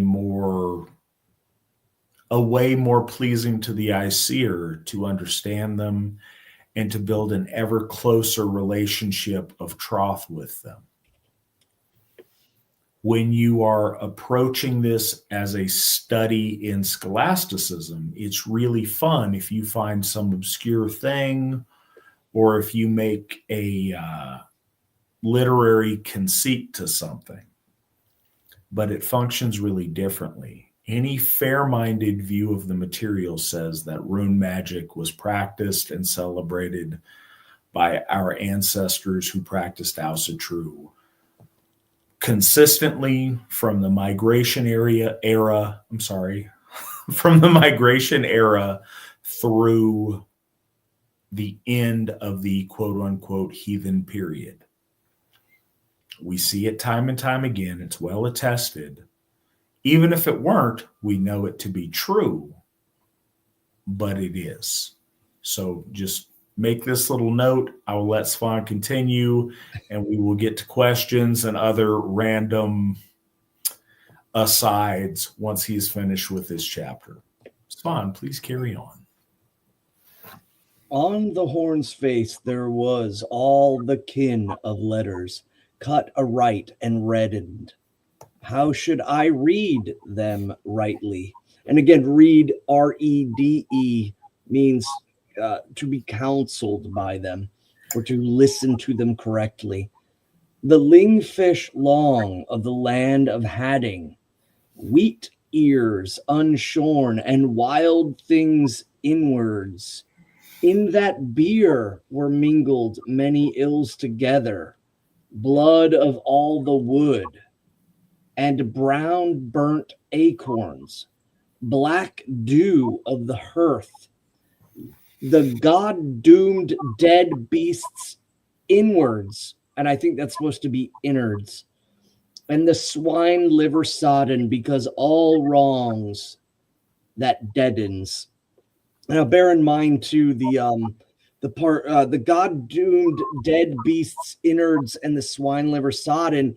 This is, of course, referencing to horospexy or horospex, the studying of the organs. You hear this more, I think, in relation to the Romans. And then specifically, there's heptoscopy, which is the divination by via the liver of a sacred butchered animal, an animal that's being butchered,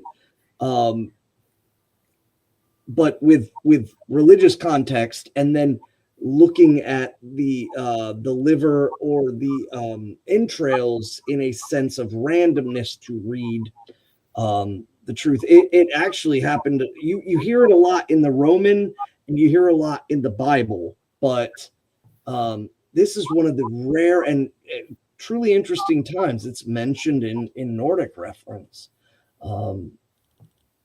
But ultimately, along with burnt acorns, tree sap, there's this coalescence of these items that are kind of seen as the carriers of the ill will that Gunnar is doing so that he can make her forget everything.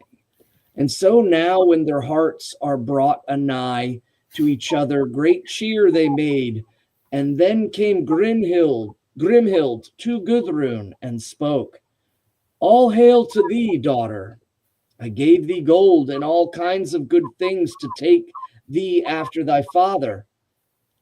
Dear bought rings and bed gear of the maidens of the Huns, and the most courteous and well dight of all women, and thus is thy husband atoned for, and thereafter shalt thou be given to Atli, the mighty king, and be mistress of all his might. Cast not all thy friends aside for one man's sake, but do according to our bidding.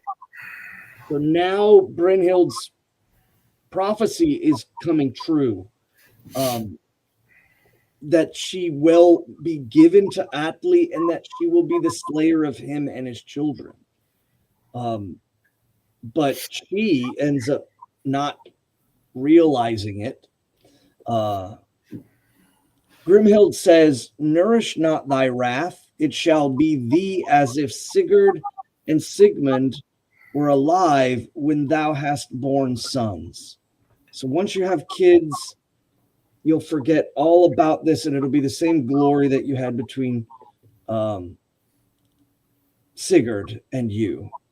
Gudrun says, I cannot take my heart from the thoughts of him, for he was the first of all men. So it is shapen that thou that must have this king and none else, says Grimhild. Sorry, I jumped to that. Gudrun says, give not this man to me, for an evil thing shall come upon thy kin from him, and to his own son shall he deal evil and be rewarded with a grim revenge thereafter. Then waxed Grimhild, fell at those words, and spoke, do even as we bid thee, and take thereof great honor of your friendship, and the steads withal, called Vinbjörk and Valbjörk. And such might was in the words of her that even so must it come to pass. Then Gudrun spoke, thus then must it needs befall, whoever against the will of me and for little joy shall it be, and for great grief. Then men leaped upon their horses, and their women were set in wagons, so that they fared 4 days of riding, and other 4 a ship, and yet 4 more again by land and road, till at last they came to a certain high-built hall. Then came to meet Gudrun many folk, thronging and exceedingly goodly, and feast was made there, even as the word had gone between either kin, and it passed forth in most proud and stately wise. And at that feast drinks Atli his bridal with Gudrun, but never did her heart laugh on him, and little sweet and kind was their life together. Ugh. Took me a minute to get through that one.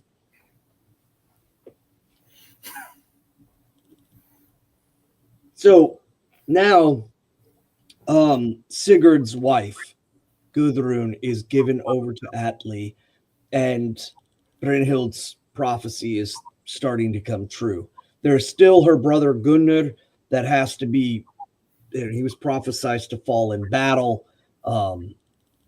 And we see all of this starting to just kind of, again, it's about how does this play out?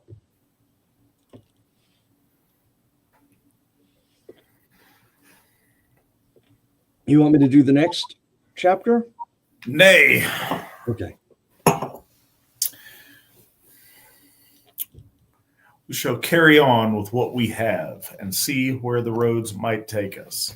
So, guys, I know this has taken us a real long time to get through the body of this text. We will finish it 2 weeks from today. I appreciate you guys being here. So those of you that might not understand or get the feel of the show just yet, some inside baseball.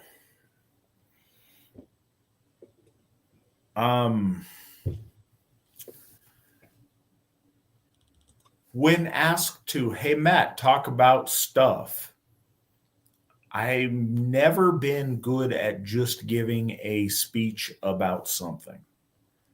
I feel like the best way that I have to communicate about our faith is through conversation, is through question and answer and discussion. And so that's what Victory Never Sleeps was really born out of.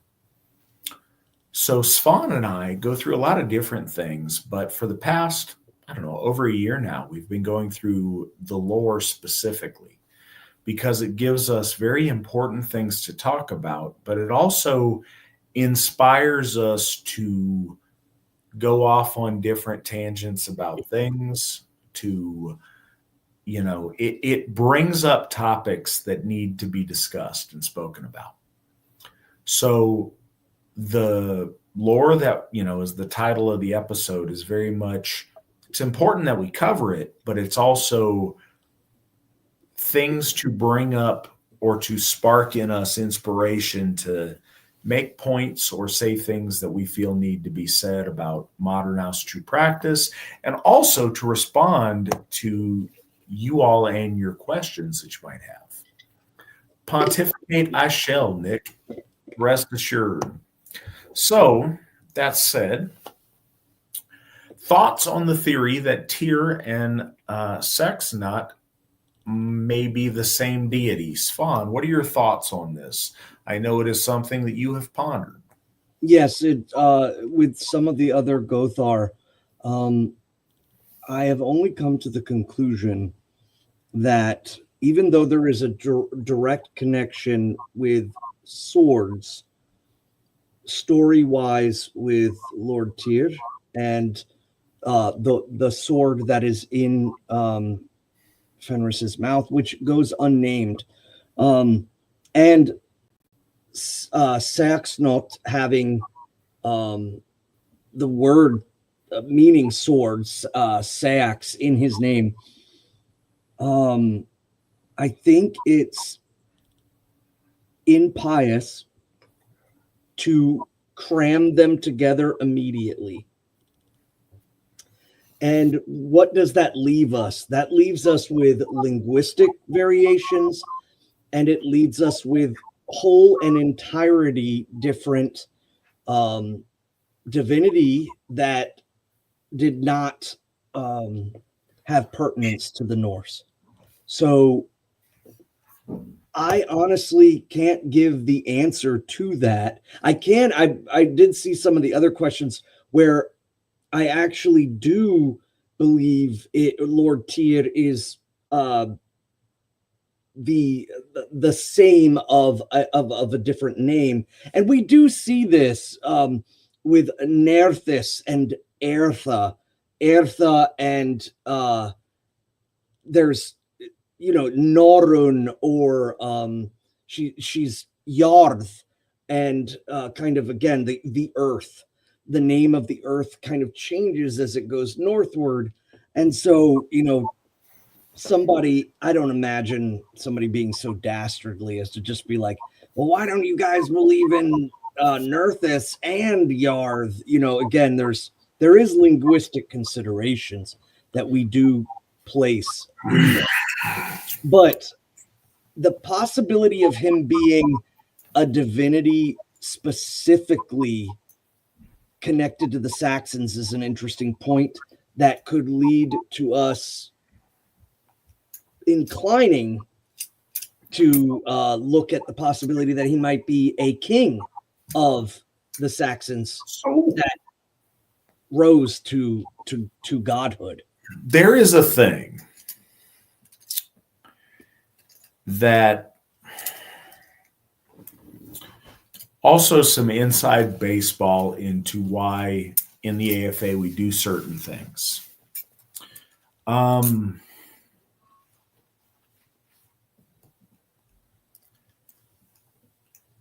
Often I know there are terms to express psychological concepts and linguistic expression and stuff that I don't possess. And I wish that I did. And if I find the words, I will start using them. But the truth remains, there is a thing that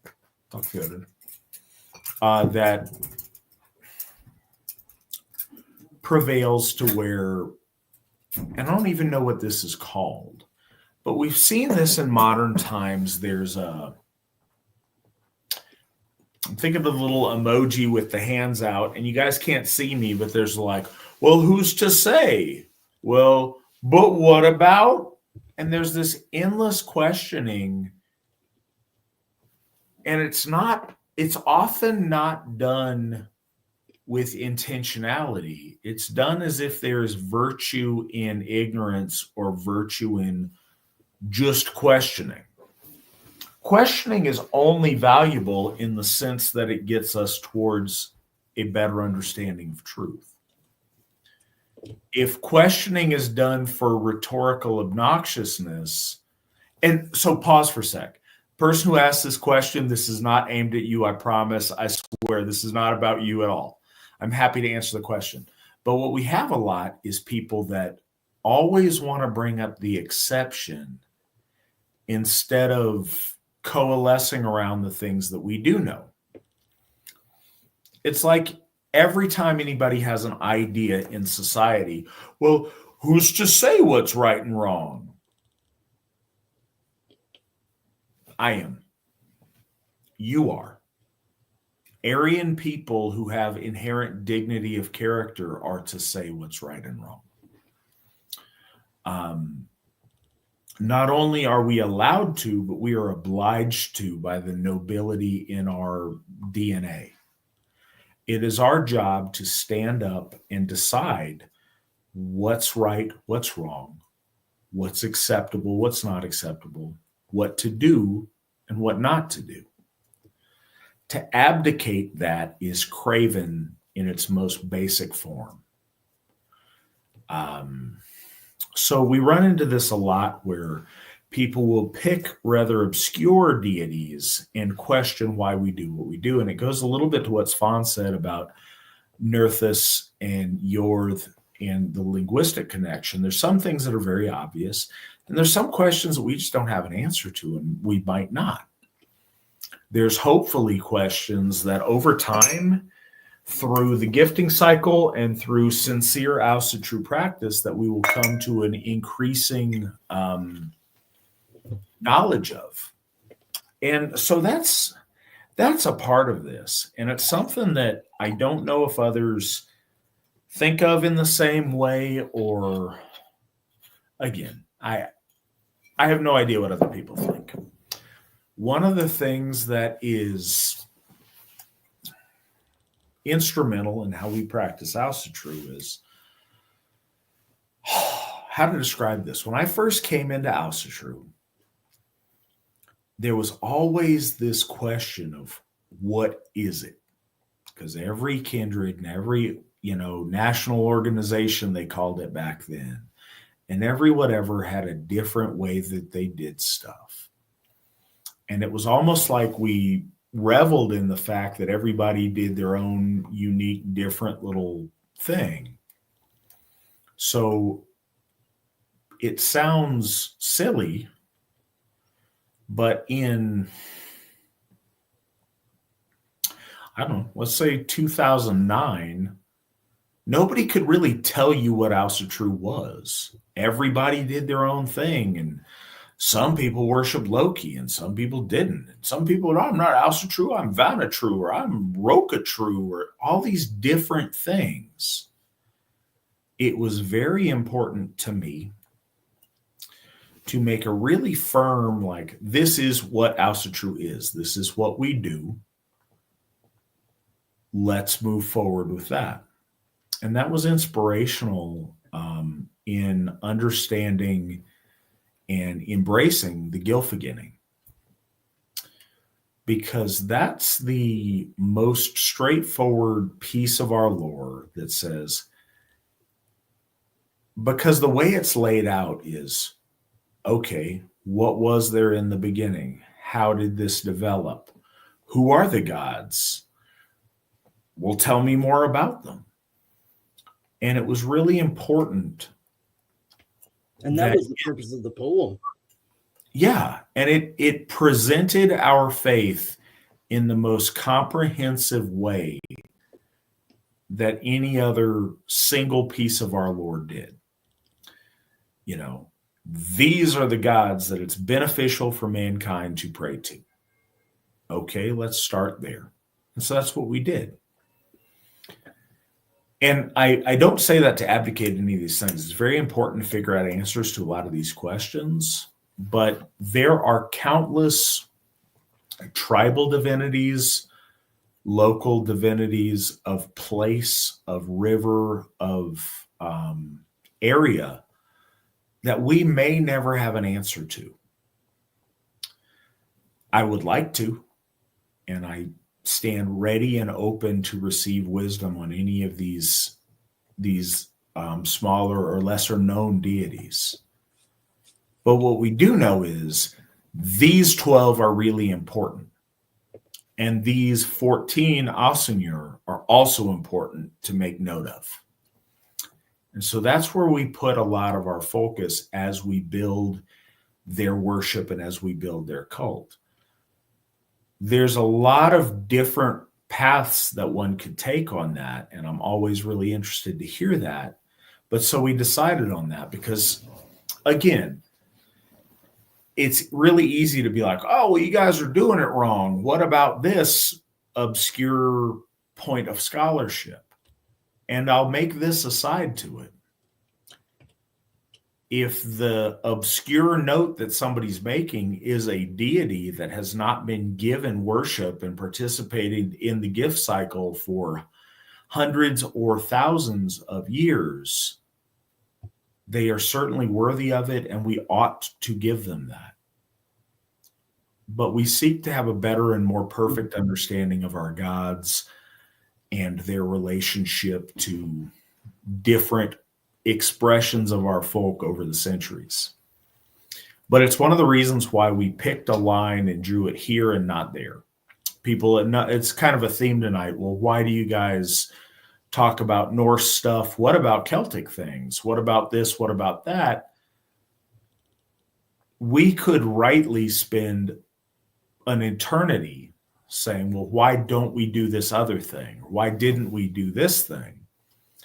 But if we always spend all of our time wondering why we're not doing something else or wondering where to go and never reach an answer, we don't ever move forward.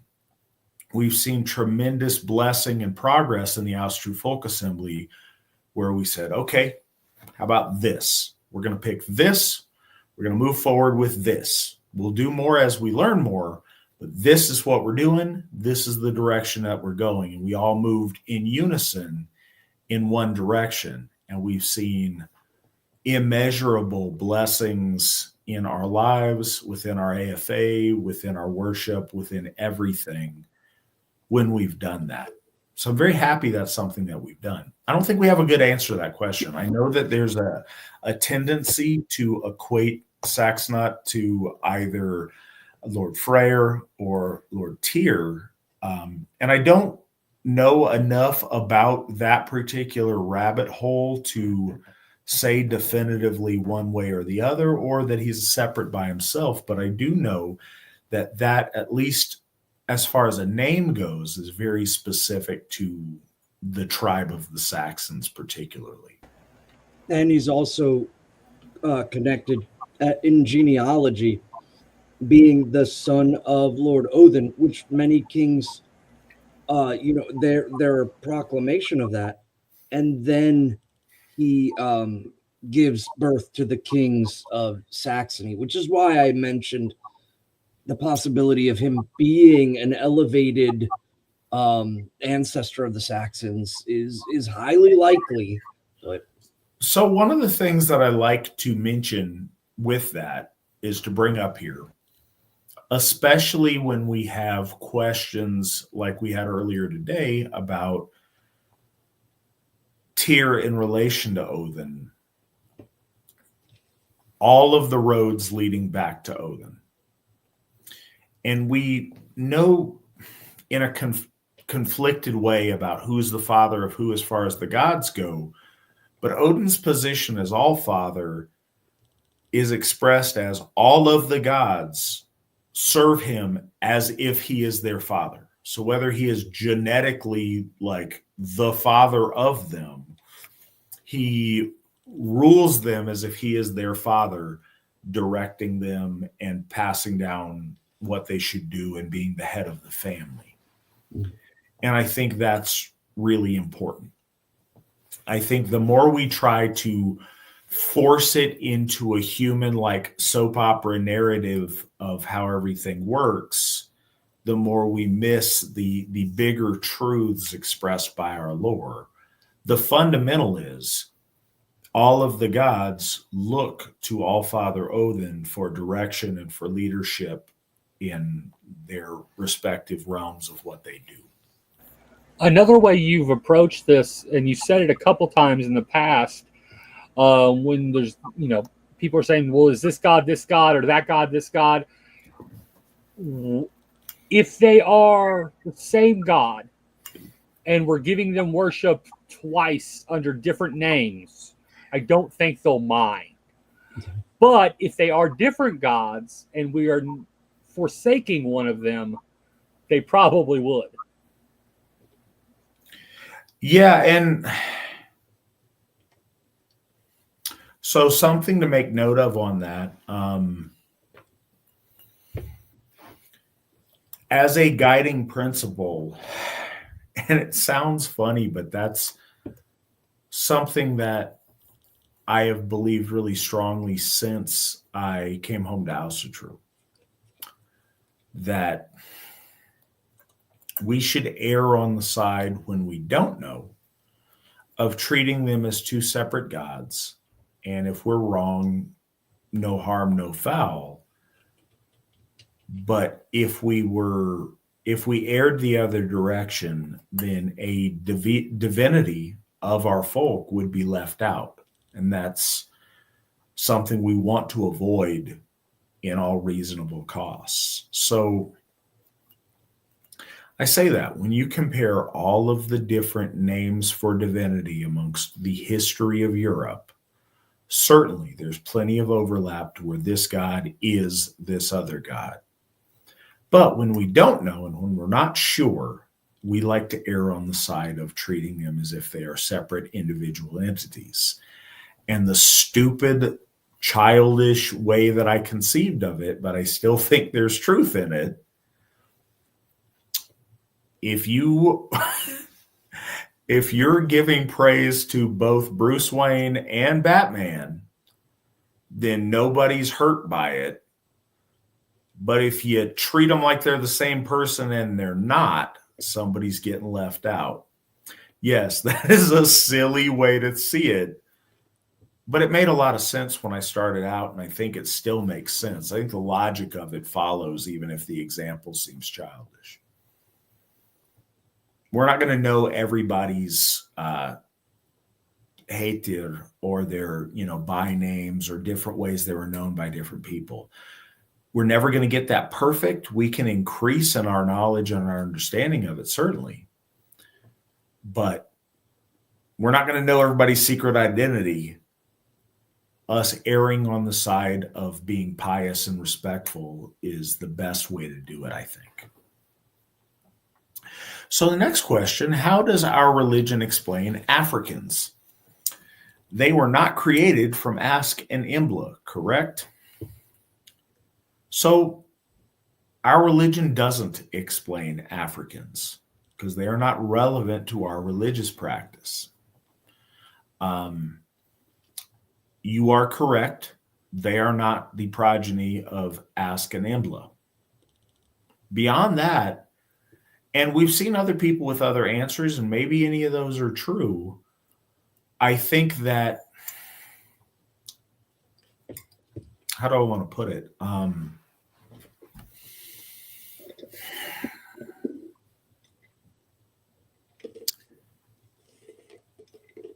It's not for us to lay out their existence for them.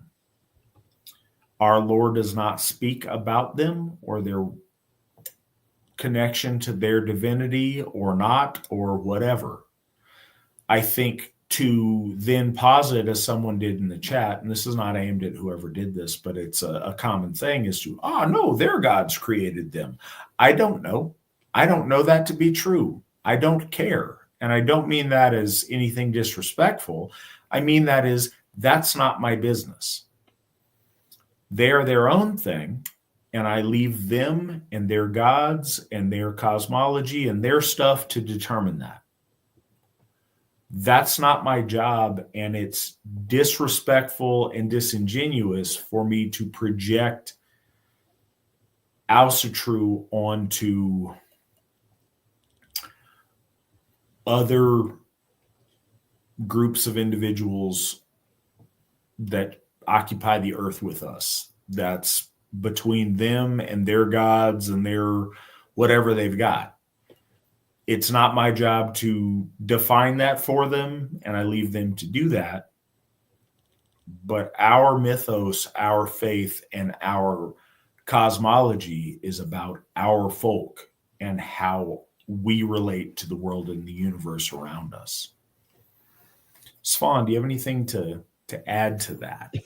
It's getting wild on their end. I'm seeing a lot of the black centrists saying that they're not from Africa, but we're the original indigenous people of the Americas. So I see a lot of craziness in there.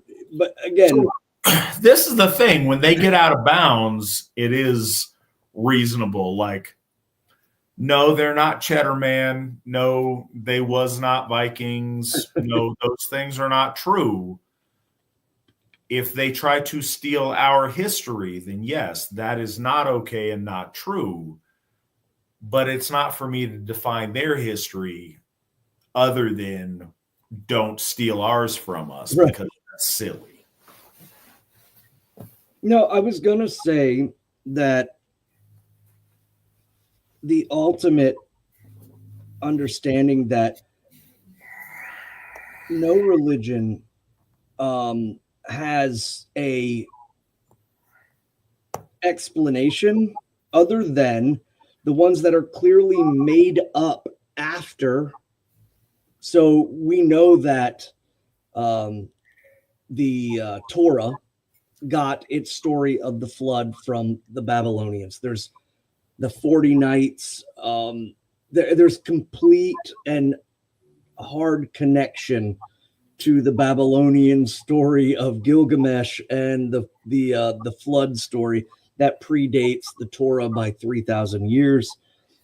They have the Tower of Babel as a concept of that everybody was living in the Middle East apparently and try to build a tower to Yahweh, and Yahweh gets mad and spreads the people.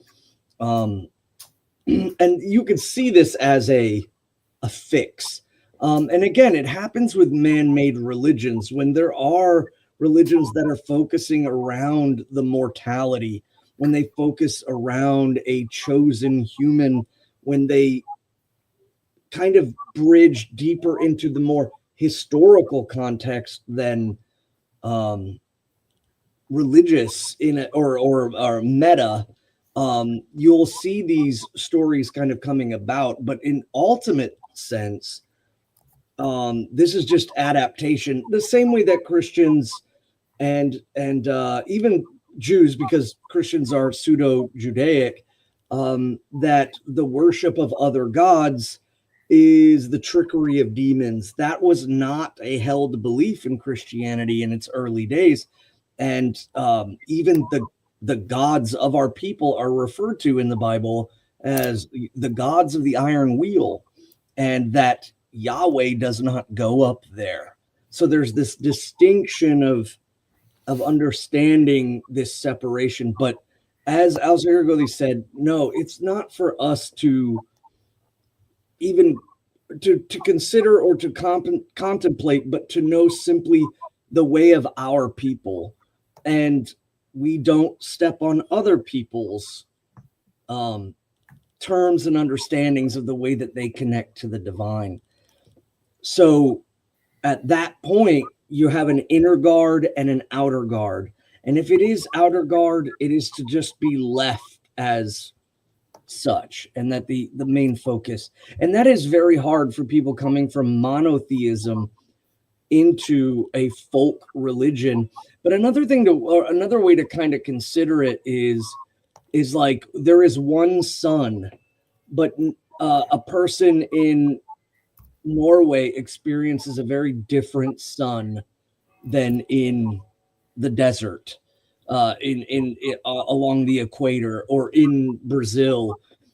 So even though people are pulling for there's some sort of objective truth that unifies us all, it really is the truth that we experience together as a people, versus perhaps how other people experience the truth in their lands. And that's the only thing I can kind of offer to kind of give a little help without talking everyone's heads off. But yes, that's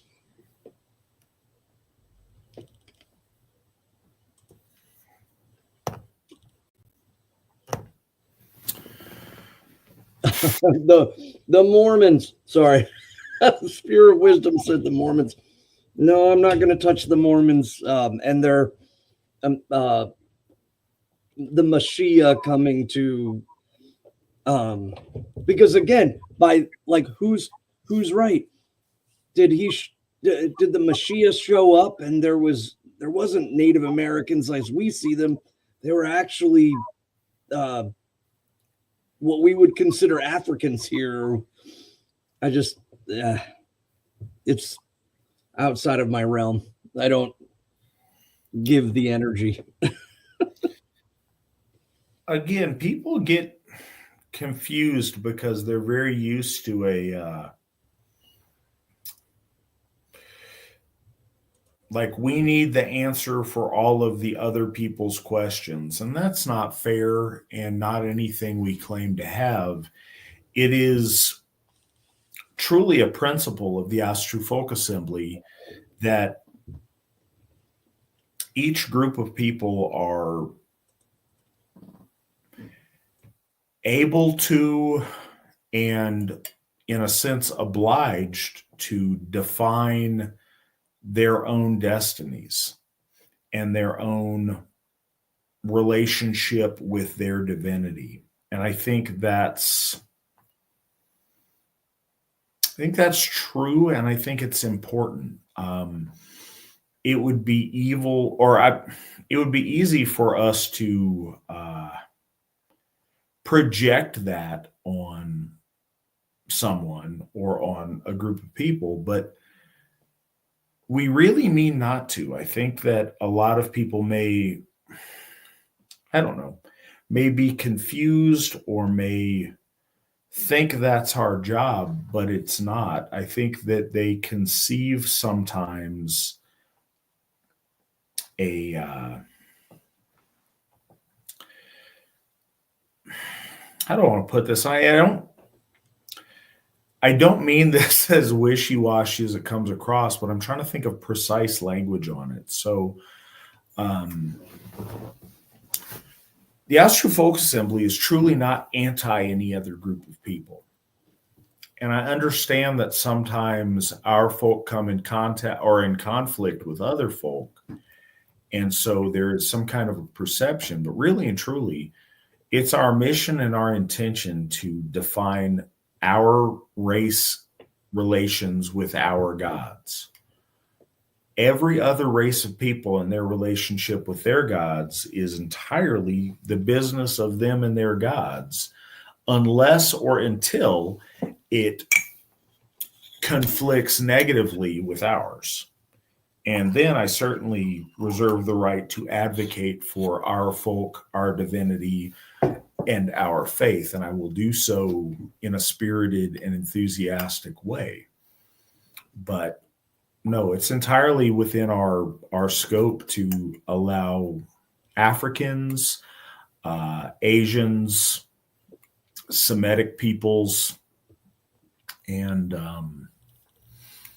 Aztec peoples to figure out their own relation to their divinity. And, so long as that does not conflict with us, to pursue that to the best of their ability or whatever they'd like to do. That's entirely up to them and their business.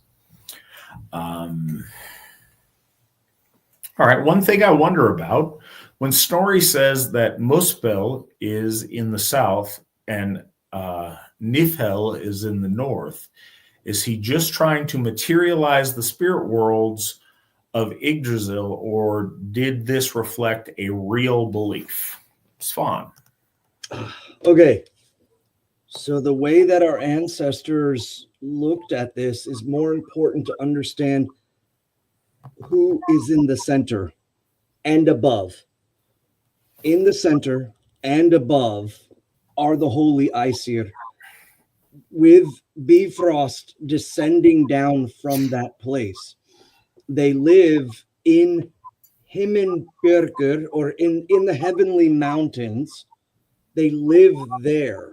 So I do believe that our ancestors felt it a real belief that to the southlands was the land of fire, to the north it was the land of cold, in the sense that that was clearly there. It was quantifiable.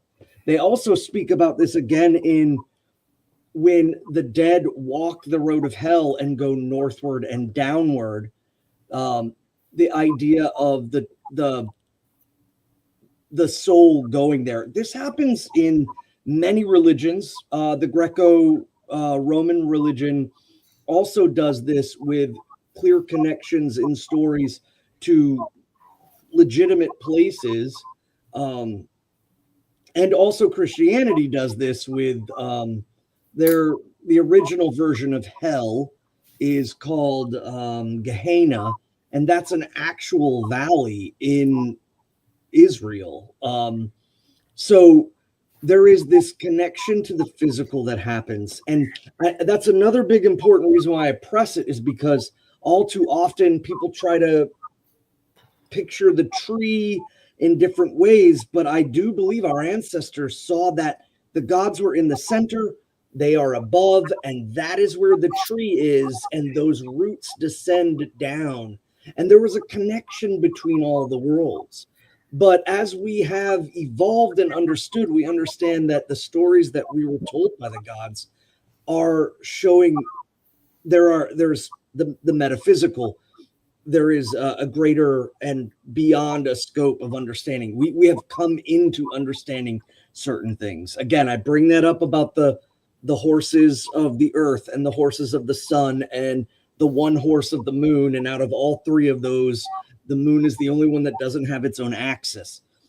These knowledgeable Easter eggs, if you will, are what we have come into an understanding. And I think all faiths do. But if you think about our ancestors understanding the polarity of energies, but more importantly, it was to set the gods in the center of their world. The gods were there and they were above. And that is hugely important. Even in a literal sense, the mindset brings a greater connection to the divine. So as we go forward in the future, I think it's just important to understand that, but we now know that the center of everywhere and upward is, and the heavenly sense becomes more metaphysical. We're not going to drive somewhere on Google Maps to find the heavenly mountains where the gods are sitting up there. But again, same with the Greco-Romans and utilizing the Mount Olympus as the symbol. Again, it's a symbol, and there was this point of literalism to symbology, and I think that's the point. I think the gods actually know that and are intending that to happen. They want us to understand them in many different ways of understanding. But if you do take yourself back and go, wow, the center of the earth, and there are the mountains, and there is the tree in heaven, and that tree Lord Odin synthesized himself with, and there is the polaric forces of heat and of cold. It teaches you that greater connection, and I think that a lot of people lose sight of that as they go. They want to place the roots down below, and that's kind of like putting the bottom of Mount Olympus in the underworld, which doesn't make any sense to me. And or they try to make these bubbles hanging off the tree or off the roots and so on and so forth. And I think that that is not at all how our ancestors saw cosmology. They were very much interconnected into all of it. And on top of that, there was the East. In the East, there was the rise of resistance and dissipation. And in the West was the land of life and death, the natural cycles of the world. So whether it was spoken to the layman and simply believed, and that perhaps there were the Gothar of the age that understood its symbology, is really irrelevant. Or if the first storyteller, Kvasir, came down and spoke these stories to the folk, knowing that as they went, they would, the trajectory would meet where they would understand beyond, but still hold meaning and gain it and not discard, because the truth is in the meta. Yeah, so I wouldn't get too concerned about the literality. I think Svan is absolutely correct that the focus is the center being us and our existence, and importance being the gods being above us, the land of the dead being below us in some way, and the idea of movement from east to west. And I think that that's more a historical function than a metaphysical function. So importantly, our ancestors, since we started writing lore and talking about it and expressing things geographically, westward expansion has been the birthright and the manifest destiny, if you will, of our folk. We have proceeded west with our conquest of the world and of civilization and of new things. That's, from east to west is the path of the sun. It's the path of our folk. It's where, chariot riding Aryans moved and expanded their dominion. And importantly, it's where in the Asatru folk assembly, we orient our graves to where when we look to the future, to the land beyond, we face west and read. If we're standing in front of an AFA grave and we're reading the tombstone, we're looking to the west because that's the future. That's that undiscovered country beyond life. It's, to go back to Nick's dropping Arthurian legend on us, it's the land of Avalon. We look towards the west, towards the future. And we hearken back to the north to the idea of the origin point. And I think those things are true in our Asatru practice. I think forcing other things upon our lore is likely speculative at best. Certainly things are cold the further north you go, and things are hot the further south you go.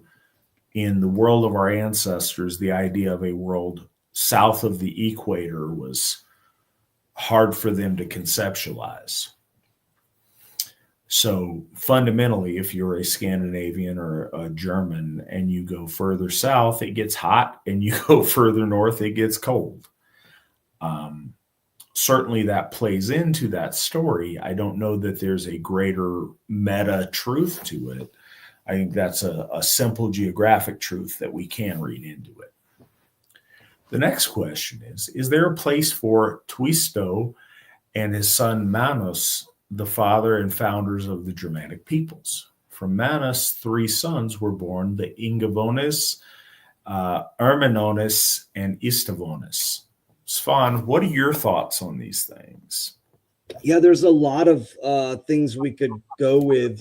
First, right out the gate, if the Ingavones, being named after Ing, were the progeny of Manas and Twisto, then this could be speaking of the lineage of the what we would call the Vanir. And remember, it's worth noting that in the battle between the Vanir and the Aesir, it is spoken that there are the deaths of many gods. So there is the possibility there. But I have tried to look at it in different ways linguistically. And I think that all too often, people in our faith do not consider enough the origins, and in particularly Buri, Bor, and Bestla. I think that when I was speaking earlier about the attainment of the Trinity of the heavens, and that there is always an earth or a sky father and an earth mother, ours is clearly Bor, whose name means to bear up, and Bestla, the one to beset. But they both synthesized themselves into the world after their, after the flooding of the world by Ymir, and then the establishment of the tripartite happens. So we forget that, and I wonder too, would Twisto and Manas possibly be Buri and Bor? I don't know. The other is the connection to the Irminsul. It has only been lightly suggested that the Irminsul has reference to Lord Odin, and that's because of Haiti. But remember, Haitis also share commonality of words. They have again, it's like someone saying, because Lord Odin is called Hanga Tyr, he is Tyr. And that is an incorrect mode of thinking that I do see some people on the internet pursuing and doing that without considering all the cultures that also use Deus in not simply for the head god, but instead, no, that means because Tyr is here, Lord Odin is Tyr. So when we find the word Erminsul, there is a Haiti of Lord Odin that is connected to the Erminsul. But again, the word Iorman is also for Jormungandr, the great serpent that surrounds the world. Even though or tonight, Jormunreich for Ermenreich, yes, the king of the Ostrogoths. Yeah, it's utilized everywhere, but oh no, Svan, that's spelled with a J and Ermin is spelled with an I. That's not how this works. It's again the sounding and the purpose of the word. But I have yes, yeah, from the basement I have found the big thing is that there are more symbolic and connections to the stasis. The Irminsul is the unmoving mover. It is the center of all things. It is the place in which is established the order. It is it's a pillar. It's a strut. It's shaped like that. My son said it looks like a mustache on a stick. And I was trying to tell him, because children are just like that. But I tried to tell him. He's not wrong. He's not wrong.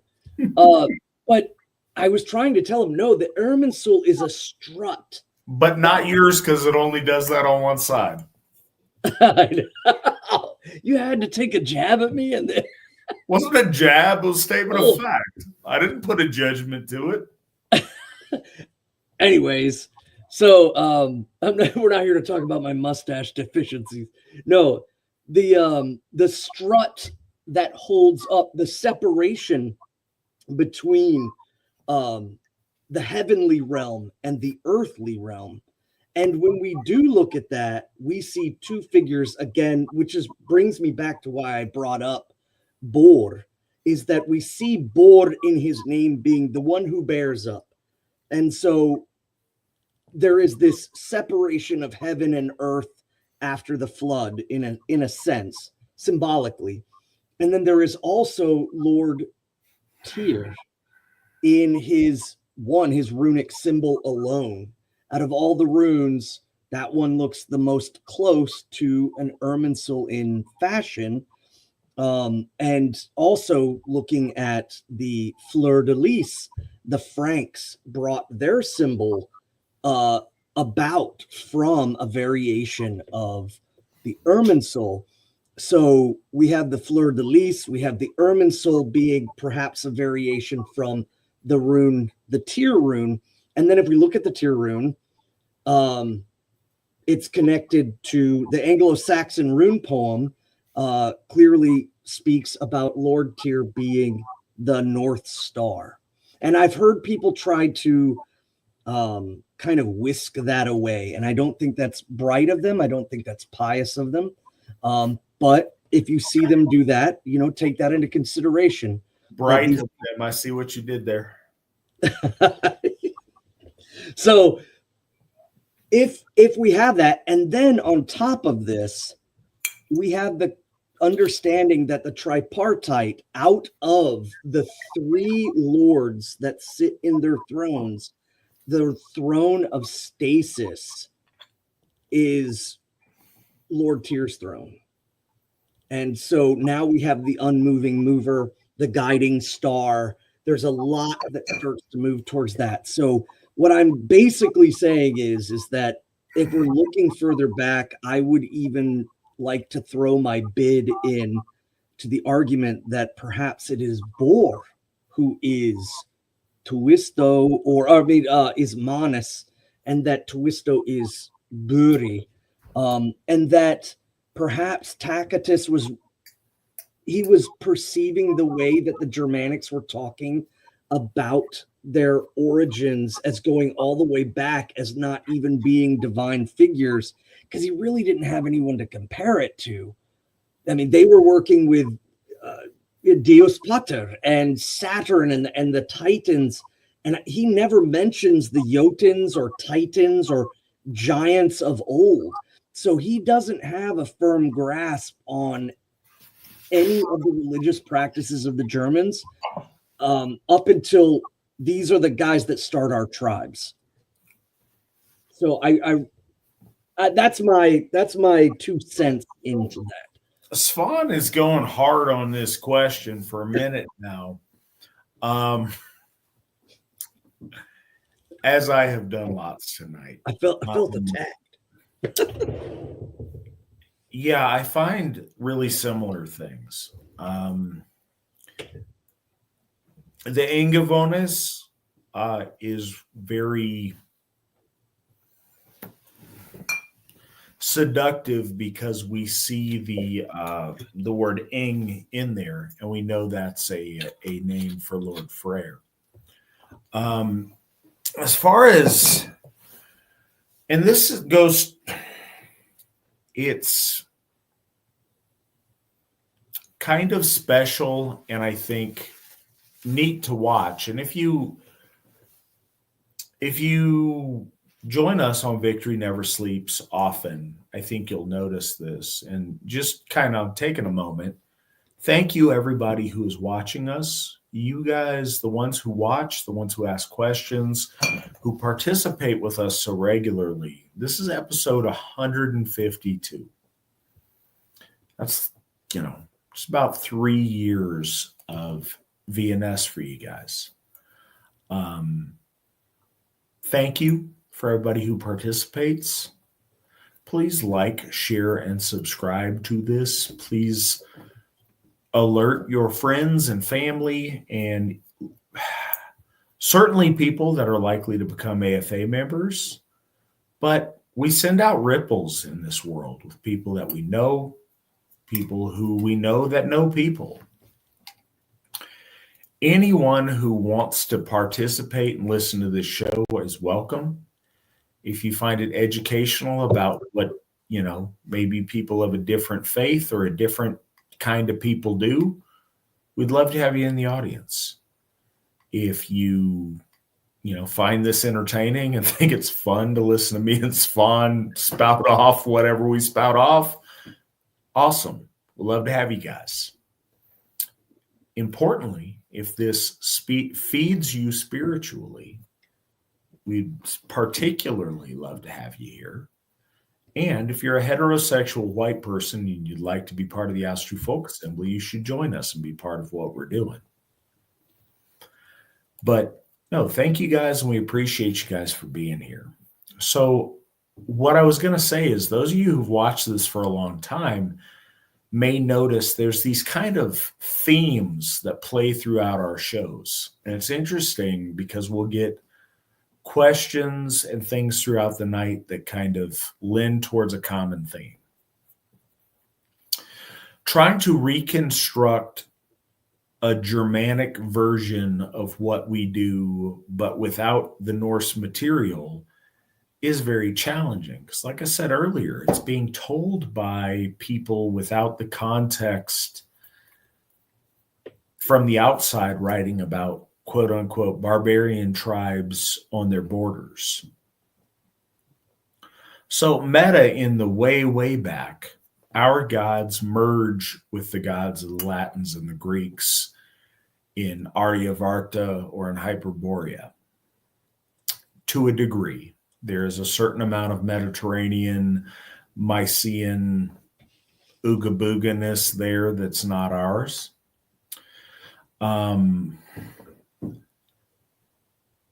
But it's hard to take their conception of something and try to overlay it seamlessly onto our mythos, because it doesn't work quite right. We see the linguistics and the Ingavones, and in the Ermen, meaning, world encompassing or worldwide, or, the all ever present.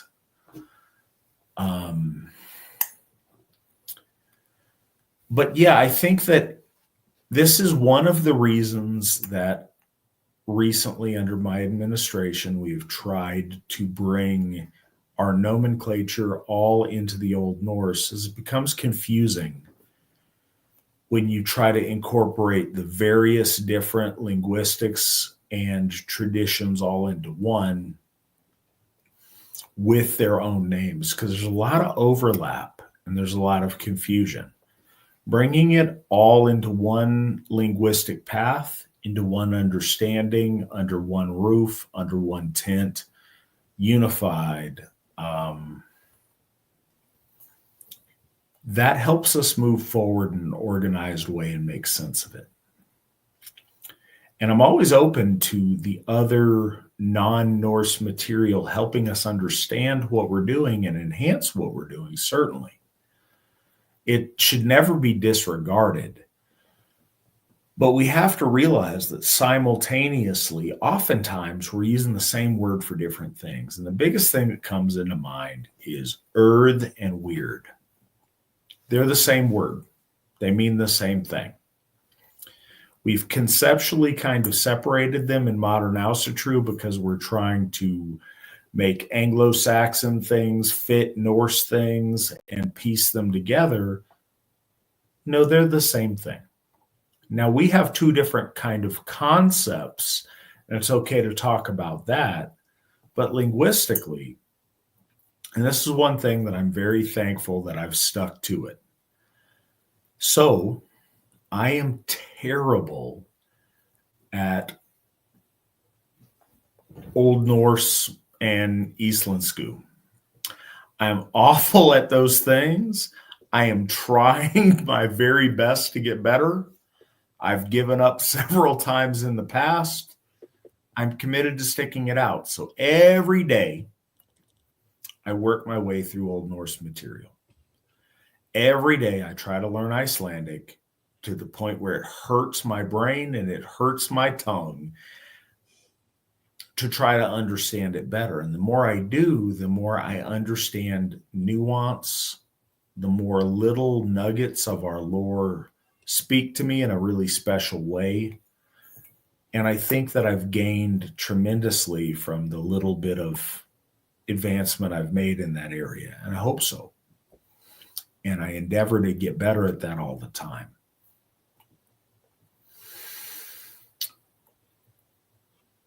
The more we merge it into the Old Norse linguistics, the more we understand it easier and better. It's always awkward when we take a different thing that we know relates to us and we try to reintegrate it into the Norse expression of our mythos. It's not that it's illegitimate or that we shouldn't. It just is increasingly challenging when you have to transfer it between languages and between, in Tacitus's version, we're taking first century things and trying to merge them into the 12th century writing of 8th century understandings of things. As you could imagine, that takes us over 1,000 years worth of difference and is necessarily imperfect. But we do the best we can. That's a long way to answer that question.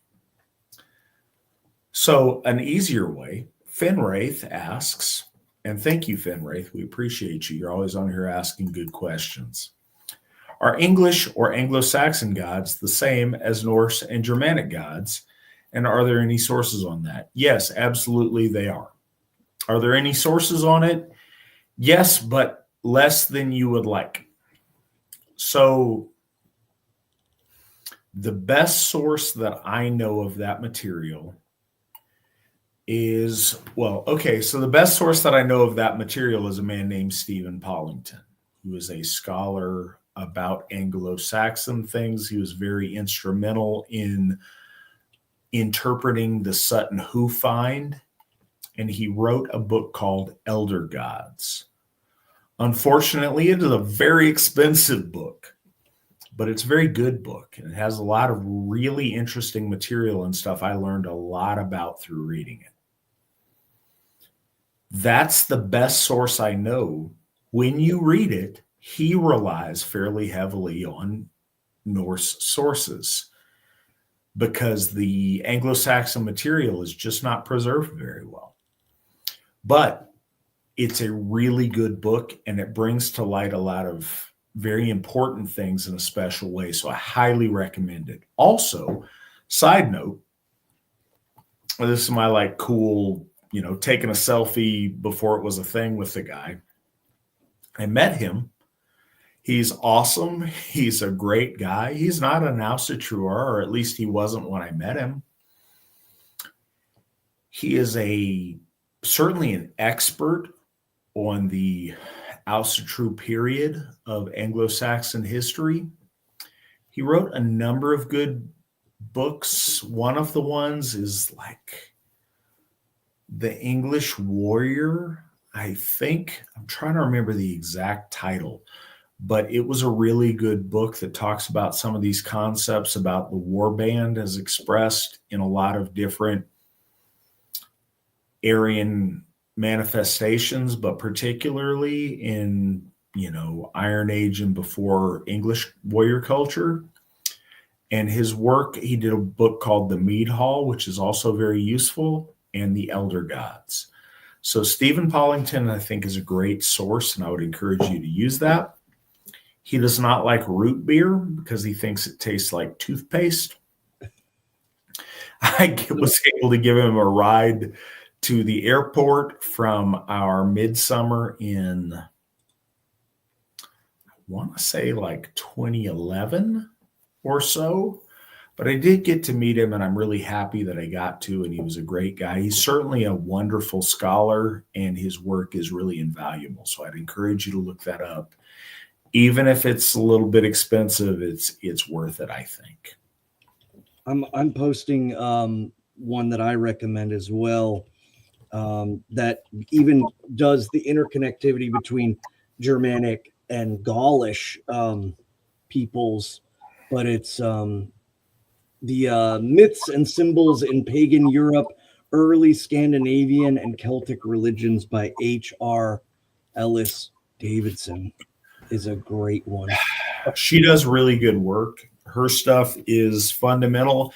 And I'm ashamed to say, and I should probably remedy this, I have not read a lot of her. I have not read her things since I first got involved, because I read a lot of it. And then I'd say around 2006, 2007, I read Road to Hell. And that's what happens when you get old, is 2006, 2007 doesn't seem like that long ago. It was almost 20 years ago. It was that long ago, but it doesn't feel like it to me. But her work is really, really good, and I would encourage everybody to read that. And I'm glad that you brought it up. Yeah, The Road to Hell and Gods and Myths of Northern Europe. She's just not flashy, but worth really delving into. Yeah, it's not flashy. It's not fun, but it's worth mining for the value that it has. And I think it's done with very honest scholarship, which I like. So yeah, I appreciate those things. Do you believe that when we reunite with our ancestors in hell, we stay there for eternity, or is there always a chance for ascension to Asgard? Are there lore examples of this? Svan, go ahead and take a swing at this first, if you will. So yes, there are exceptions. There is exceptions before common death, and there is exceptions for after common death. Obviously, we know the choice by the Valkyriur, by Lord Odin, willfully taking up a soul. And also, too, we have to understand that the stepping in of the Holy Freya is not every time. The point of that story was she was attempting to take a dominion of power that there's no way he would accept to this. And he does. And so, therefore, anytime the Holy Freya can step in and, again, kind of lording that dominion over to herself. But that's before common death. After common death, as we enter into the realms of our ancestors, we pass beyond the veil. There is, in our church, a belief of ascension through, and this comes because of one of the key components of cosmology. As we spoke before, that the holy gods live above in the heavenly mountains, and the roots descend down through all the worlds, and few know where they go. There is one root that lands in, it's the tap root of Yggdrasil. It is in that place, and all roots draw up.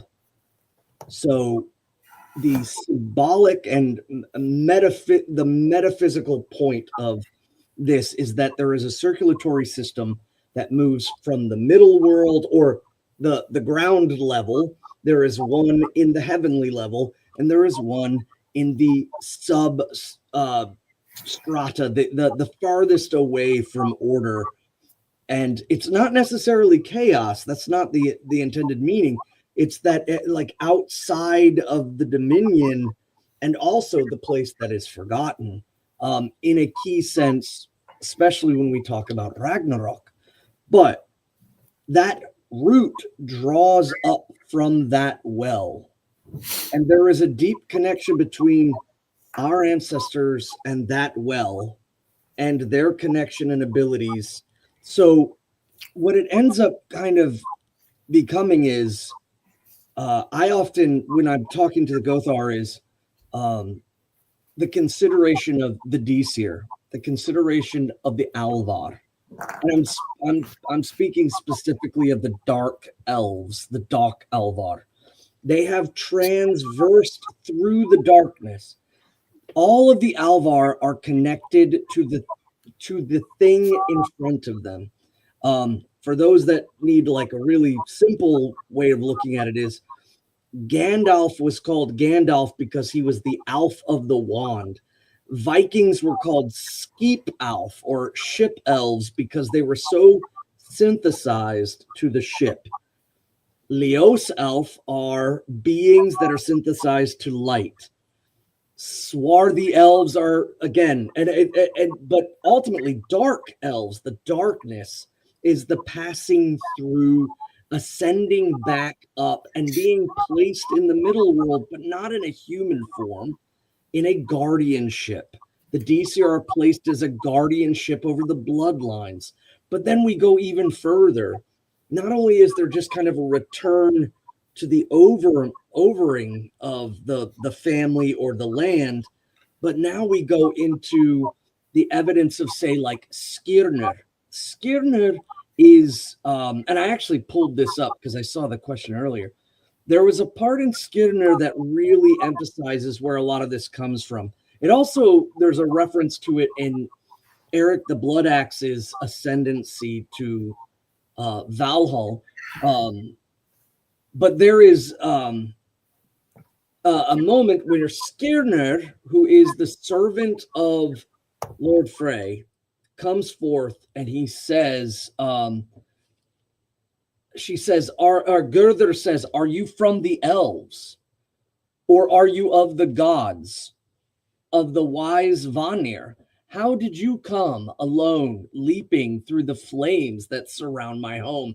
Again, we were just talking about that with Brynhild or Sigurd, having the fire. And he says, I am not of the elves, nor of the offspring of the gods, nor from the wise Vanir, though I came alone through the leaping flames. And this, again, he is an ascended being living amongst the gods, but he is not an elf, and he is an Alvar, and he is not of the Aesir. So this plus numerous other ones, I would have to kind of dig and look to really give you the flat outs. I'm doing this kind of from the hip. Is the calling forth of the ascension of noble souls brought up from and beyond the veil into. Now, here's the thing. It doesn't disconnect you from them. If they are ascendant, that the key factor of understanding is the well. The well is in the heavenly realm. There is a well in the eastern realm that no one knows, the secret well. And then there is the well below that the taproot of that tree connects into, because it is the oldest wellspring. And it's there that the roots draw up. So where the wells are and those connections, unless they're in the middle, because then they're woven into the Nornic, the witches' fabric of time and the gods' decree where you go in. Again, they gathered a council at the base of the tree, which is in heaven. Very important. Anybody that tells you otherwise is mistaken. And that water, that skein, the dew drips into that well from the drawing up of the roots. And so there is this process, a secular process that the gods have power over. They allocate and they gather there. And it is of my personal belief as well, just their ability to place in the drops that fall from the tree into the well, which is time and space in existence.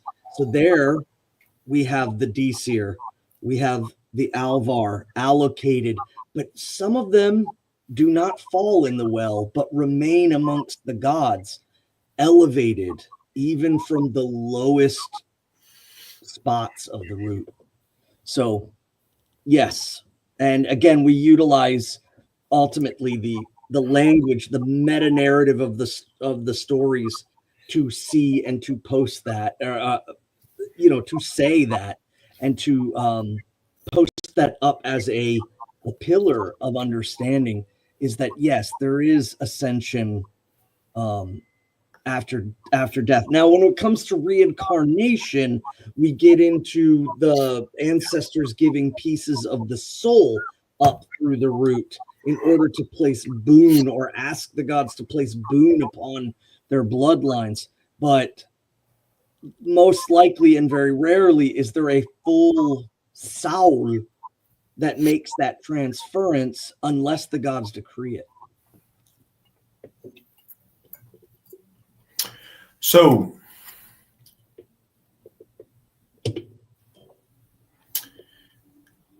what Svan said, but through a different lens.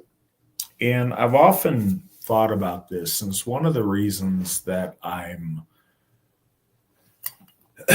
very fortunate to have Svan's assistance and expertise on this program. And it goes without saying, I'm very fortunate to have his friendship.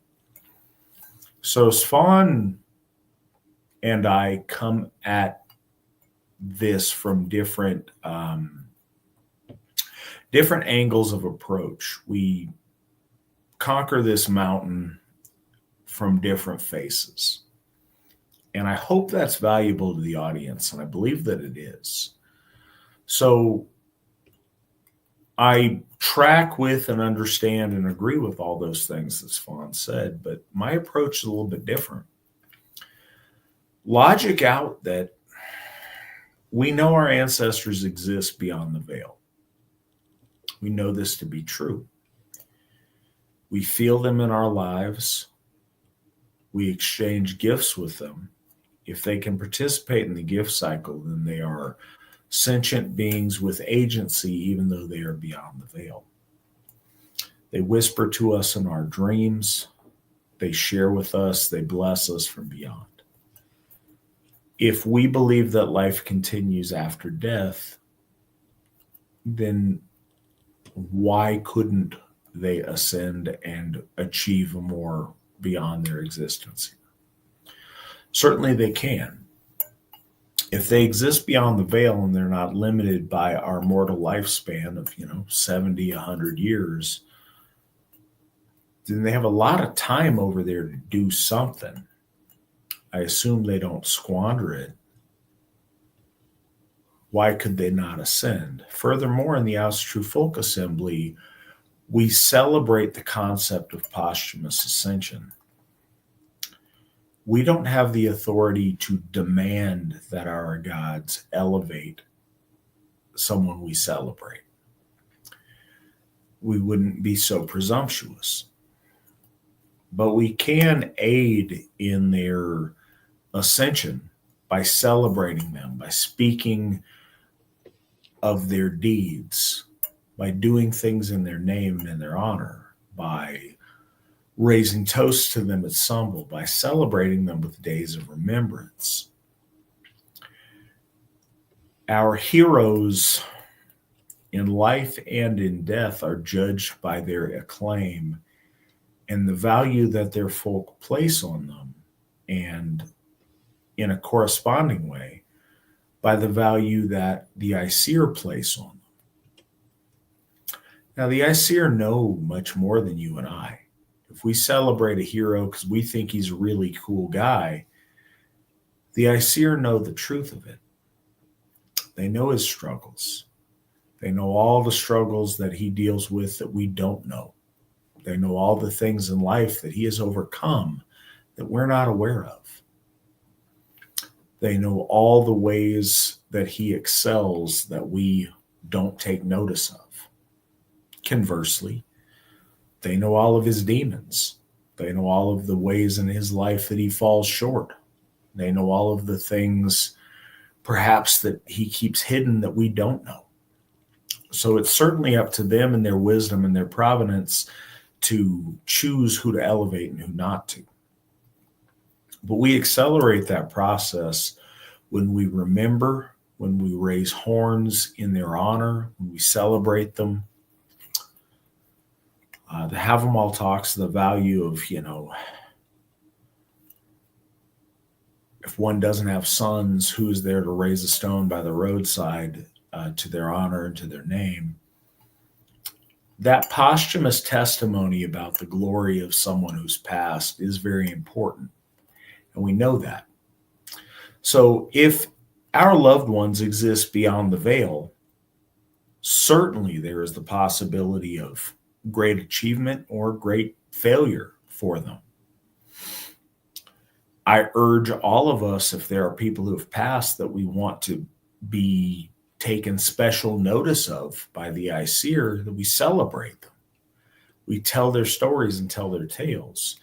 If we think of heroes that we conceptualize in our existence here in Midgard as heroes, what's the difference between the people that the countless members of our folk that we have no idea their names, and the heroes that, though they may have been dead for 1,000 years or more, we know them and we remember them. What's the difference? The celebrated tales of their deeds.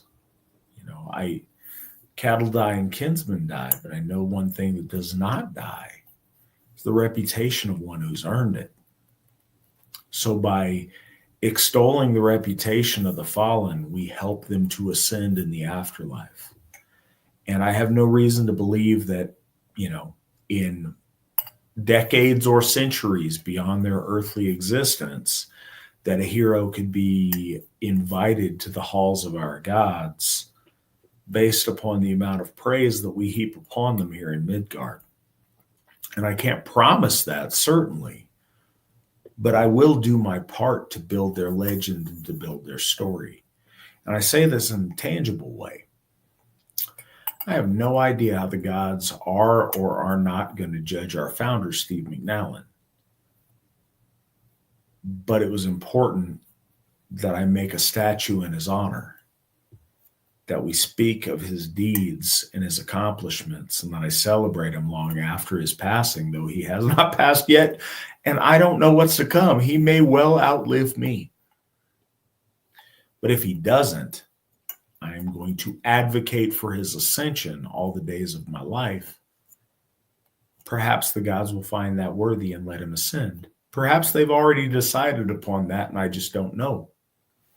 Either way, it's our duty to those who we celebrate as heroes to speak and sing praises of their deeds, that our voices and our tales might echo in the halls of the gods and they might take note. And I think that's a fundamental truth that we know with that. But you've reached the point in the evening where we wax long about these questions. So take with it from it what you will. I hope it's useful. Next question is, will there be more than one Thorshof in the future? I live in Hampstead, North Carolina. I drive daily to Leland, North Carolina for work. I'd love a closer Hof and a strong community around here. The nearest is 2 hours. So I drive 4 hours. Perspective on this, and we hit this point on this program a number of times. So to the person who asked this question, absolutely no shade. It's kind of beautiful that you ask it. From 1972 until 2015, there was the always elusive, maybe someday if we try hard enough, if we're just worthy enough, maybe one day we'll get a Hof. We got one Hof, the first Hof in the entire world in Brownsville, California. And that was a huge accomplishment. Got that in 2015. In 2020, with heroic effort, we were able to get not one, but two Hoffs. We were able to get Thor's Hoff in Linden, North Carolina. And we were able to get Baldur's Hoff in Murdoch, Minnesota. And then in 2022, with enormous effort and tremendous blessings, we were able to get Njord's Hoff in White Springs, Florida. If you would have told me or any of us, and I talked to the McNallans about this, and they never would have believed that in their lifetime we would have 4 Hoffs. The fact that people who are listening to this broadcast for maybe the first time take it for granted that, man, why isn't there Hoff? It's 2 hours to the nearest Hoff. That's ridiculous. Why isn't there one closer to me? To us old timers that lived most of our Asatru practice with 0 Hoffs, it's strange to wrap our head around. But the fact that that's a question in this day and age is a testament to the work that we've put in and the work that the generation before us has put in. It's kind of beautiful that people who join now just assume, like, why aren't there Hoffs everywhere? That's ridiculous. It's hard because us old timers know how there was nothing privileged folks are for it's only 2 hours for you to get to a Hoff. But the fact that it's so normal that people don't understand that there's not Hoffs closer is really beautiful in a way. I've said, one of the most profound testimonies to the blessings of our ISER and to the success of us and the generation that have come before us. I've had the privilege of seeing my daughter play at all 4 of our Hoffs. Seeing our children play in the courtyards of our Hoffs and knowing that they will never know a world that does not have Hoffs to our gods in it. Oh. I'm not sure there are more powerful statements to make about things that we've tried very hard to accomplish, but we are deeply blessed to live in a time that that's our reality. So to answer your question, sure, there'll be plenty of future Thor's Hoffs. I hope there will be a Thor's Hoff in every state. I talked just to yesterday with one of our Gothar. We're going to have to refigure out how we name our Hoffs after we have a Hoff to each of our gods, to some of our goddesses, figuring out the nomenclature for future Hoffs. We don't have a solid plan for past Hoff 14. But the fact that we know there will be a Hoff 14 and we're contemplating what to do for 15 and 16, that's really a special and amazing thing that we can even think about. One day there will be a Hoff closer to you than the one in Linden. But right now, get in your car and drive 2 hours to Linden is very close to you. There is no other time in the last 1,000 years, and realistically, there's probably no other time in the last 2,000 years. There's a Hoff as close to you as the one that is in Linden, North Carolina. Get in a car, wake up early that day, drive 2 hours. It's worth it. And if you need hours for me to get to Odenshof, I think it's 4 hours for Svan to get to the Hoff that you're talking about in Linden. It's very close to you. But if you need a ride or something, we can figure out rides. We have a lot of that option available. And if we can get every member of the AFA within 2 hours of a Hoff, what a smashing and amazing success that would be. But yeah, make the effort, get to Linden, go to Thorshof. We would love to see you there. We would love to worship with you there. And we will work towards getting a Hof closer to every one of our members. We're never going to stop until we get there. And if we got there, we would work towards we had a Hof within an hour of each of our members. But yeah, so to answer your question, do you think, from Fenwraith, do you think that art can start a revival of Asatru amongst the masses? Like if someone writes a best-selling, like The Lord of the Rings or something like what the Chronicles of Narnia is for Christianity, but for Asatru. Svan, what are your thoughts and feelings? Yeah, I feel that there are certain fiction that have come out that are very close to that, but perhaps are not tangible in connection enough. I think that it would be great for a person to perhaps write a parallel, again, being pious and respectful, but also transferring over ideals and concepts and divinity to the folk in a fiction format, in a modern fiction format that would allow them to reconnect to an understanding, would be very, very interesting. I think very, very cool. When we talk about literature, music and things like that is hit or miss, depending on where they're at in their lives, whether or not there have been artists who made beautiful pieces, but they end up either passing away or falling to the benignness of whatever is out there faith-wise, and they end up not passing on these this music. So I think a lot of the things that would be a great help is to, if you were to write music, is to kind of, again, give over the intellectual property to the church so that it can remain and stay with the church,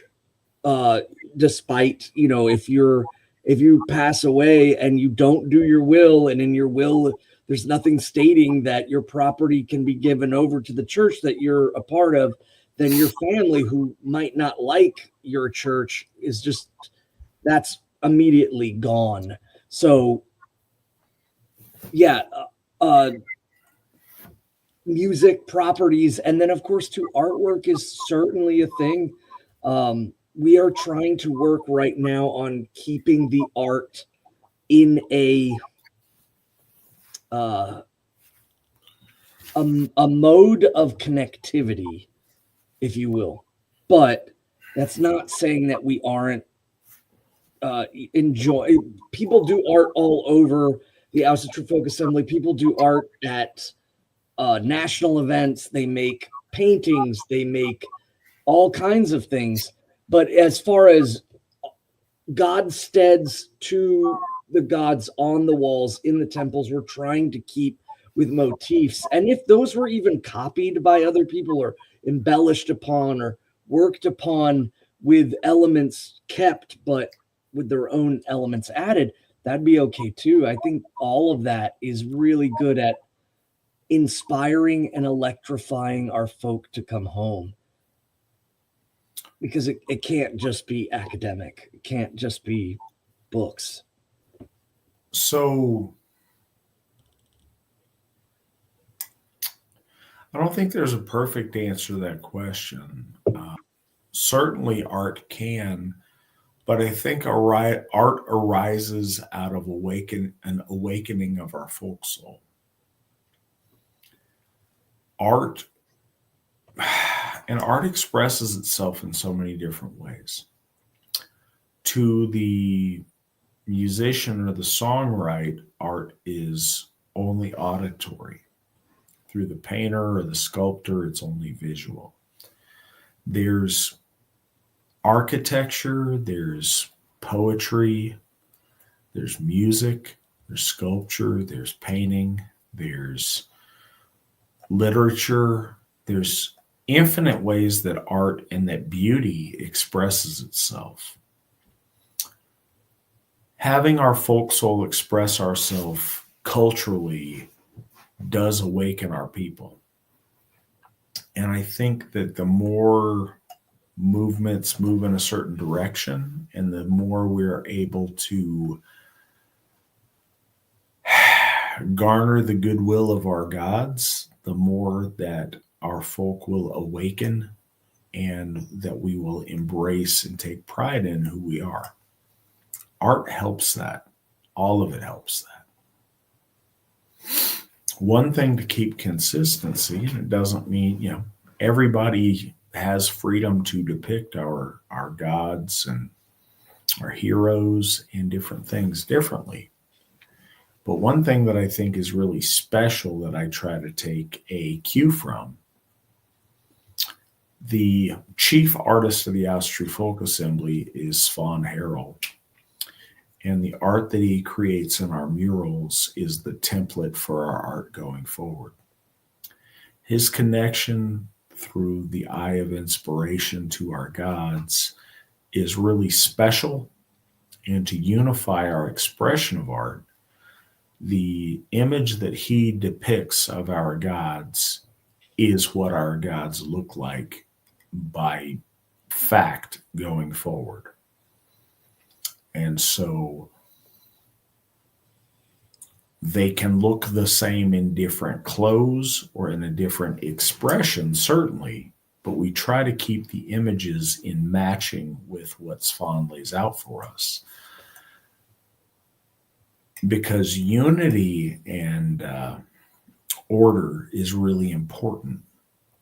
Our gods are gods of order and not gods of chaos. We would never seek to limit people's artistic expression of things.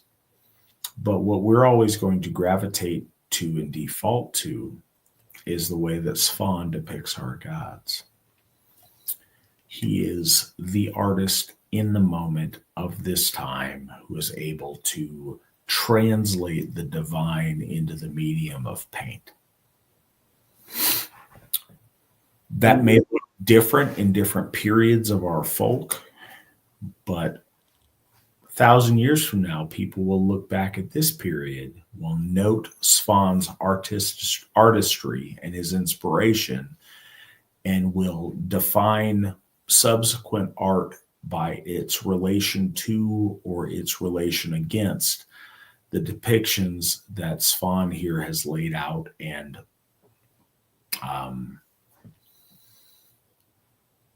brought forth on our murals for us. There's a power to them that transcends aesthetics and that embodies, or rather, that our gods choose to embody in a particularly special way. I have been in the presence of all 4 of those murals. I can attest to their power.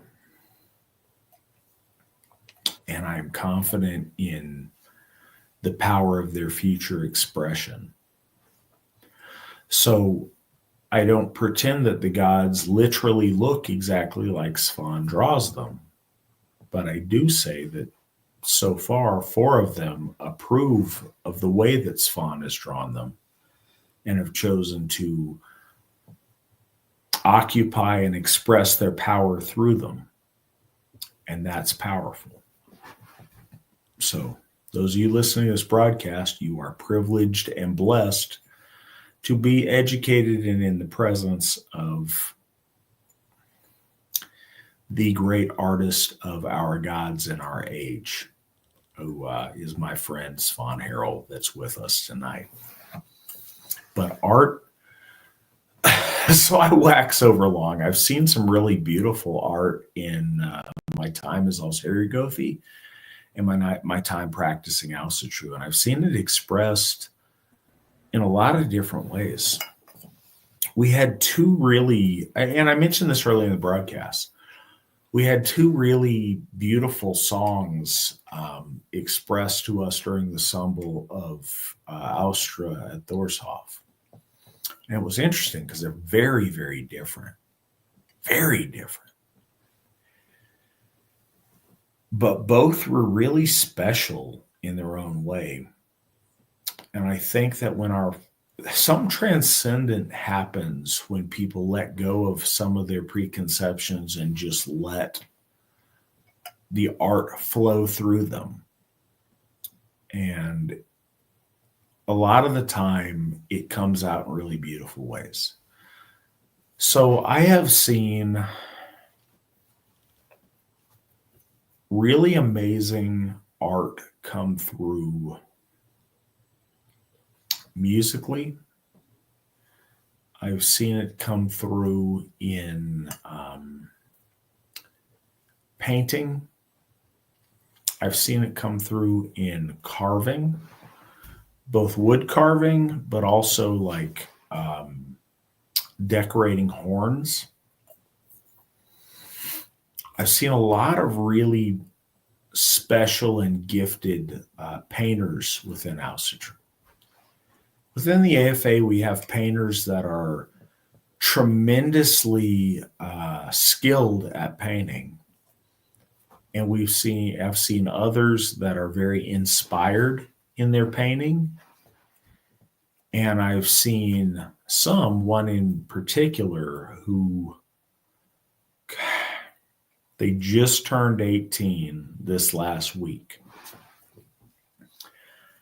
I've watched her painting over the last, 3 or 4 years, just ascend like a rocket.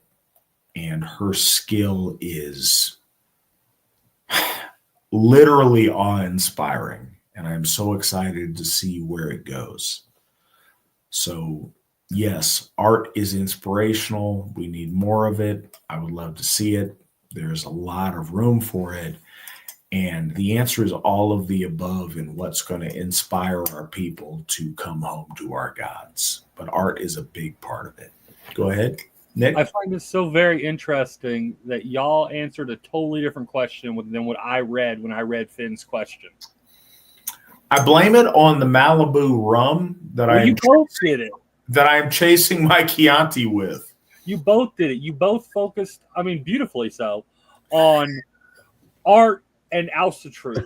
But I'm a bottle deep in the Chianti, and I'm about a quarter of a bottle deep in the Malibu. So, but what I read in that was more of an inquiry on, like, I don't know, what if or could Asatru in an art form reach like mass popularity? Because the focus on like the best sellingness and stuff, like, could it reach, cultural norm, so to speak? That's what I read that question. Well, Nick, so you're not wrong, but one of the things is it's such an open-ended question. It's really strange to see, and you can never really predict those things that hit the cultural current at the right time in the right place, that it takes off and becomes a big thing. We see that with simple stuff that becomes viral.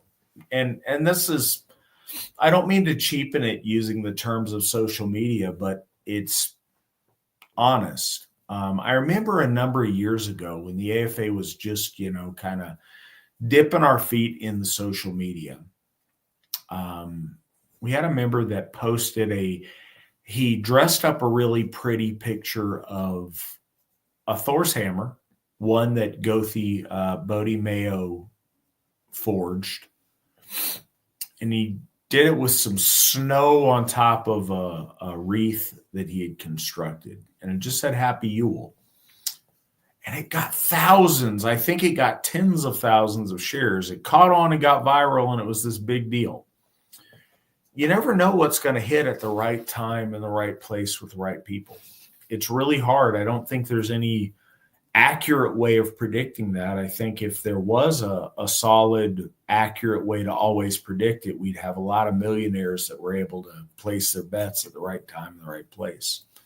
There's a lot of factors, but art inspires, and one of the things that art has the ability to do is cut past the rational and the analytic to a deeper core of our soul, to where we just gravitate to certain things because they're beautiful, or because they're catchy, or because something about them strokes some kind of string in our soul that vibrates throughout us, and we don't necessarily know why. And there's something truly magical in that sense to art. Next question is, what are your thoughts on the recent trends of white positive sentiment and quote unquote black fatigue in the mainstream media? It seems that ever since Donald Trump took office, everyone is right wing all of a sudden. I've seen very popular influencers become sympathetic to right wing thought. People who I never thought in a million years would take such positions. Do you think the tables are finally turning, or is this just a trend that will die out in a few years? Svan, what are your thoughts? Well, one, it's really the culmination of deeds. I think that not even our folk, all the folk here of different peoples in the United States are tired of being gaslit into a realm where reality doesn't exist. Statistics are simply, they're not real, they're racist, or what have you. So all folks, and we saw it with like when they were doing the End Asian Hate. There was the End Asian Hate. The left was trying to weaponize that against white Europeans, and then reality came in very glaringly, crapping over the narrative when the Asian communities all over the United States started to see perpetrations of violence against their people, but it wasn't coming from the white people, and they just desperately tried to uphold that for so long. And they put the Asians in the black neighborhoods because they didn't want you to compete either. And it's like, okay, yeah, that's cool, thanks for the history lesson, but grandma just got her head stomped in New York just because she was closing up the store. There was this reality, and I think the reality is coming to a head. And again, it's from people's deeds. And there are Black Americans who are also a very small minority, but they're getting fed up with it too. We see it kind of vocalized a lot on social media. And I think the biggest thing now is the gaslighting all across. When you're talking about Trump and the politics, people from the vaccines of 2020 till now, it has been an ongoing tidal wave. And now people are like, okay, enough is enough. And it's starting to turn. It's turning ugly in some cases, but there was a guy named Colin Flatterly who was talking about this all throughout the 20 teens. And he was just talking about black mob violence. He was talking about interracial violence between all groups, but the statistics of. And I think that it's finally, the information is spreading, and people are fed up. But more importantly, not just all people, our people are fed up, and now they're starting to consider the idea and not being afraid of being called something by another group of people simply because we now show solidarity that they show every day. And the only thing is that we need to push beyond one threshold, and that threshold is that I wish that our folk would understand that they need to move away from the Middle Eastern religion that they follow. I'm not saying I'm an enemy to those people in the sense that I'm willing. They're Europeans. I'm a European. We're both connected that way. We share a lot of the same ideals. But ultimately, at the end of the day, we need our folk to stop going down the road of seeing all these problems and then just looking in their book and seeing all of this Jewish mythology and Middle Eastern idealism, and then they're like, no, this is totally European.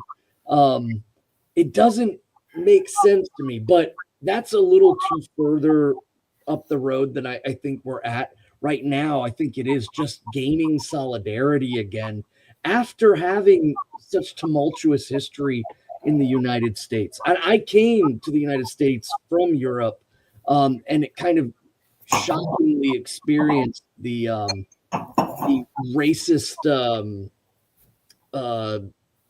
I don't know, geography of the world or of the United States. Seeing a lot of that, seeing people, kind of tribing up, and not really that being allowed for our folk.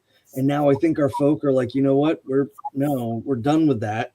We're tribing up together, and again, it doesn't necessarily mean that what the media or what the left and the postmodern Marxists, or whatever the long titles are, it means to them. We can still tribe up, but still be noble, kind, work with other people, especially when we have all of us are kind of experiencing a similar problem. So there's that. So I think there is a age element at play. When you deal with members of our folk that are in their early 20s, 18 to 25 or so, they always are very eager to follow trends and to feel like whatever's cool in the moment has long-lasting impacts. And it often doesn't. What I think we are much better served following is capitalizing on the short-term trends to bring people towards a long-term solution. It is, and I urge all the young people on the show to hear me out and to at least understand where I'm coming from. So again, you talked about the person who asked the question, man, since Trump came to office, this thing. That's 5 months old, 5.5 months old. A lot of us felt a similar thing when Trump came to office in 2016. It's funny how kids that voted for Hillary in 2016 would lecture me in 2017 about how, whatever on the team they were. A lot of us have been on the team since the 90s. People who are my senior have been on the team since the 80s or 70s. When we're chasing trends and acting as though a 6-month-old trend is our new reality, it doesn't serve us in the long run. There's something silly and ridiculous about you as a human if you don't keep your core values through the trends. So one of the things that I'm very spicy against the previous generation is people that, and often in the United States sense, Democratic politicians and supporters that I see that have had drastically different positions over my lifetime.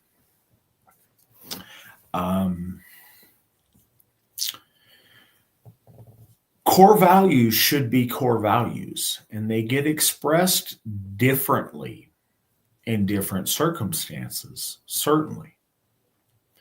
But like our former president, Joe Biden, for example, 1970s, he is proudly from a slave state. He talks about how he does not want his children raised in racial jungles, and he is anti-integration. He has a long period in politics to where his core values change depending upon what the cool thing is in the place that he's at and what's likely to be beneficial to him. You've seen Hillary Clinton talk about, young black males are super predators. But then, 20 years later, completely opposite view. You see people who in the 1990s were, mainstream Democrats that now, those same positions that they held then would be, shockingly opposed to the new woke version of that party. What I value much more is people who have a 30, 40 year track record of consistency in the things that matter to them.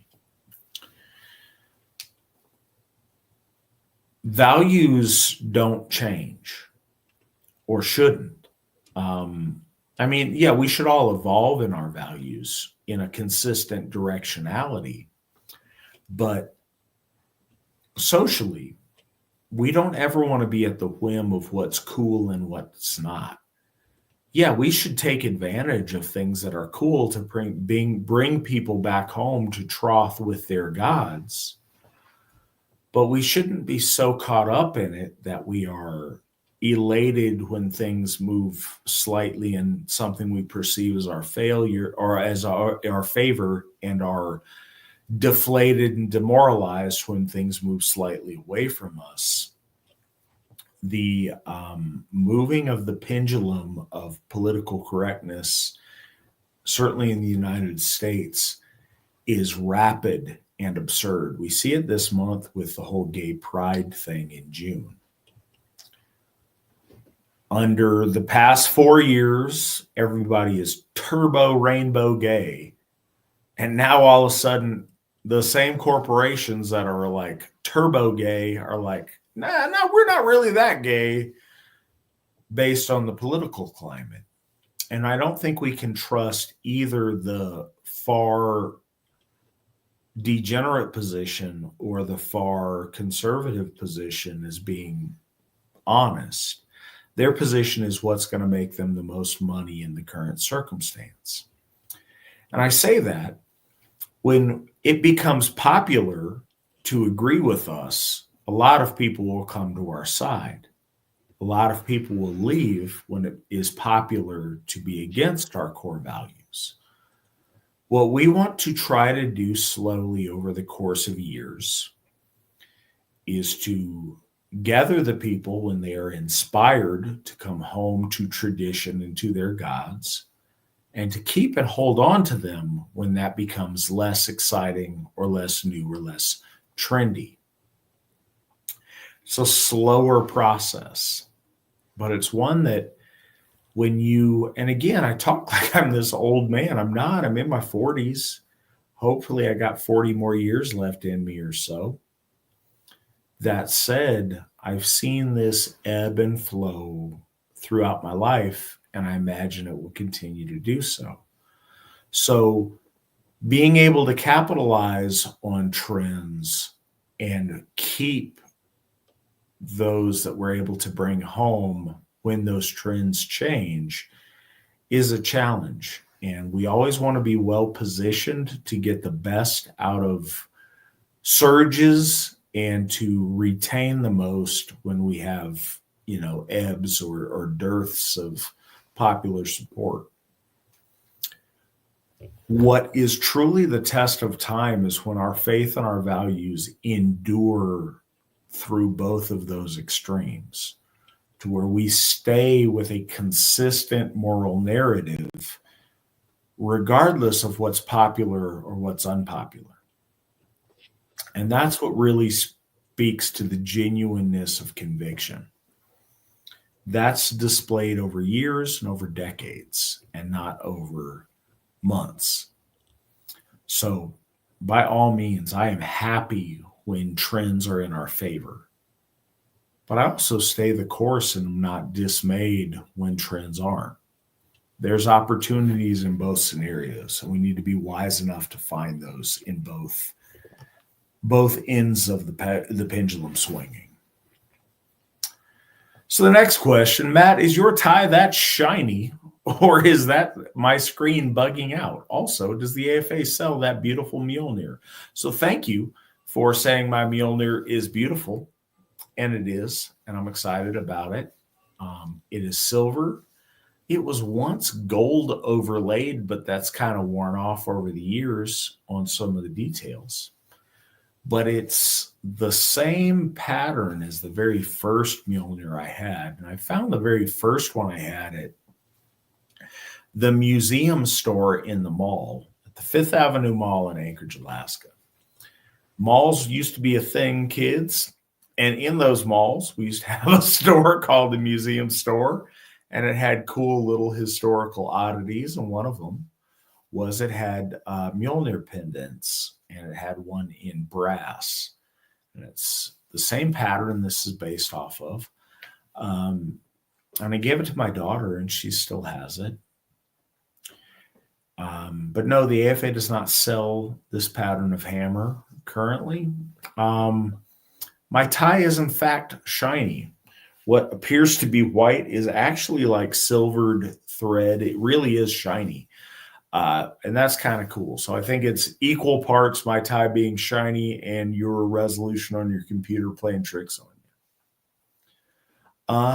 you. Is it safe to describe the Asatru Folk Assembly as a form of economic populism? No, I refuse to be put in those kind of silly boxes. That's an interesting question, though. It is an interesting question. What I would say in relation to the question,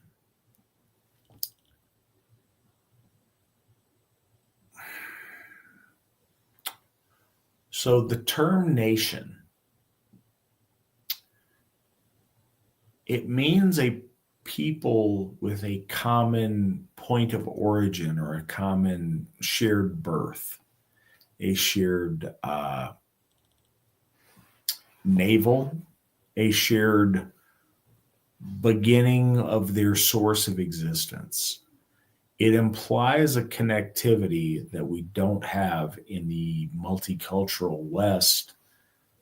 So, in the sense that what the AFA seeks to do is to growingly take our resources and share them amongst our folk and amongst our fellow Asatru to build a golden age within the husk of the wolf age that surrounds us. That is how I would describe it. There are ways that that is quote unquote economic populism, but more accurately, it's defining our allegiance and our identity by our shared faith and core values in the Asatru Folk Assembly, as opposed to our geolocation in modern nation states that don't reflect our commonality and our shared values. I could keep going on, but I think that expresses it the most succinctly. Svan, do you have any thoughts on that? No, I think you hit that concisely. I never conceptualized it at all in that regard. So it's just an interesting question. I think when it comes to the economics of money going out of our people and money being utilized against our people, then we have issues. I think if there was a chance for us to change that, to go out into the world and, I don't know, politically, like legitimately politically, join in the discourse and then to vote in our interest and do these things. But I think that goes far beyond money. But it was a really cool question. No, it really is. We have a expression, put your money where your mouth is, or whatever else. And nothing that I think we're advocating is particularly revolutionary. But the idea of taking your power and the things that you wield in this world and putting it towards the common use of our faith and our Asatru family and community builds what we want for our future far more than putting it towards modern nation states and the current situation we find ourselves in. Nationalism is awesome and amazing if it's expressed literally in what nationalism means. The more we are disconnected from our neighbors and from the governments that rule the lands that we occupy, the more with our discretionary income, it's important for us to place that in service of our gods, our faith, and our core values. Unfortunately, the powers that be in a lot of the nation states that we live in no longer are in the best interest of the populations that have given rise to them. And that's unfortunate. Where you have the discretionary power with your income, you get more for your investment, putting it towards things that you truly value and truly believe in, like the Asatru Folk Assembly, than putting it towards diverse interests that typically don't go to our folk. So, I say that and it sounds less cool than I want it to. I was raised very patriotic. I love the idea of patriotism in its best historical use. It's what I believed a lot growing up in the 1980s. It's what I wish was still a very viable thing in the world that we live in today. I've increasingly found myself in places and positions where the country that I live in and the municipalities that I live in don't care about my best interest, but care about the best interest of other people's and other things. And so where I have the discretion to donate my money and donate my time and donate my investment mentally, physically, and spiritually, I would much rather put it towards something that unites the people that share commonality with me. And that's the Asatru Folk Assembly. And I think that's probably the nicest and best, the cleanest way I can put it.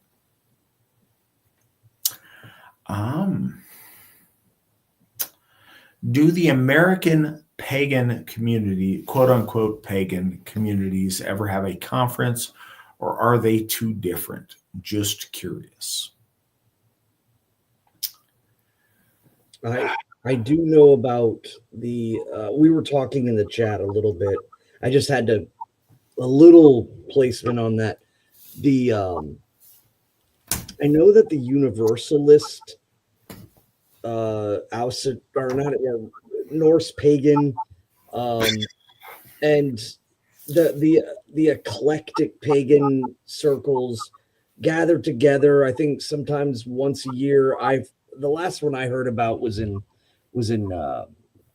Canada, and again, it's really just them going there to confirm that their religion upholds Marxist ideals, and that's about it. And a big kumbaya, a pat on the back and a feel good. Outside of that, there isn't really anyone else except for the people that maybe have an internet presence, where they'll present themselves as being Asatru, but then they do things, say things that do not fit in the presentation of what it means to be true to the Aesir. And then you just have a lot of scraggling tatters of different groups, or groups that are more scholastic but are pretending to be religiously pious. Or you have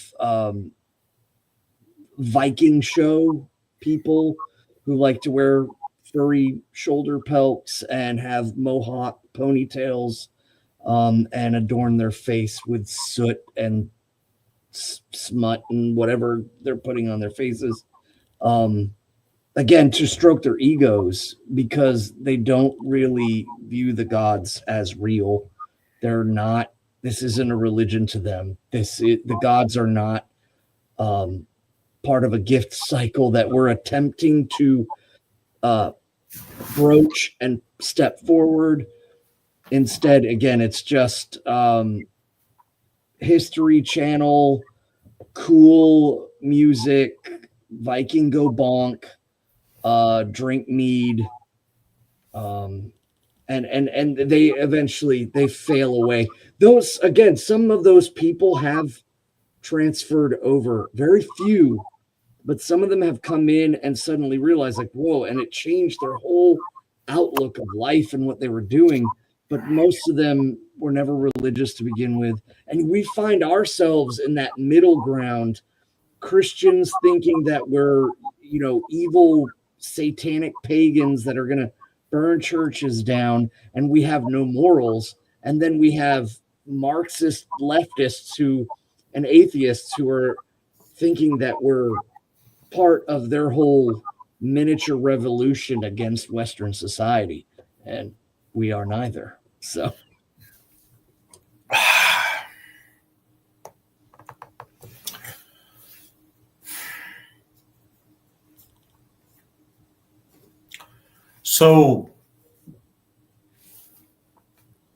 by and large, and our law speaker would say that they are both by and large pagans in the pagan community in America. That's not real. Those people are gross. Those people are disgusting degenerates. Their paganism is an opt-out from traditional values. An alleviation. The Folk Assembly has nothing in common with the lefty rainbow degenerate coalition of quote-unquote paganism in the United States. And it's very unfortunate, because we are unfairly lumped in with, the conservative traditionalist position in the United States is very heavily represented by Christianity, and the completely degenerate orgy group of mentally unwell individuals may call themselves pagan, but it's in opposition to traditional values. And that's not where we're at. So I never describe myself as pagan. We always describe ourselves as Asatru, because we don't share any commonality with general quote unquote paganism in the United States. So no, there's no convention or teaming up, because we have very, very different values.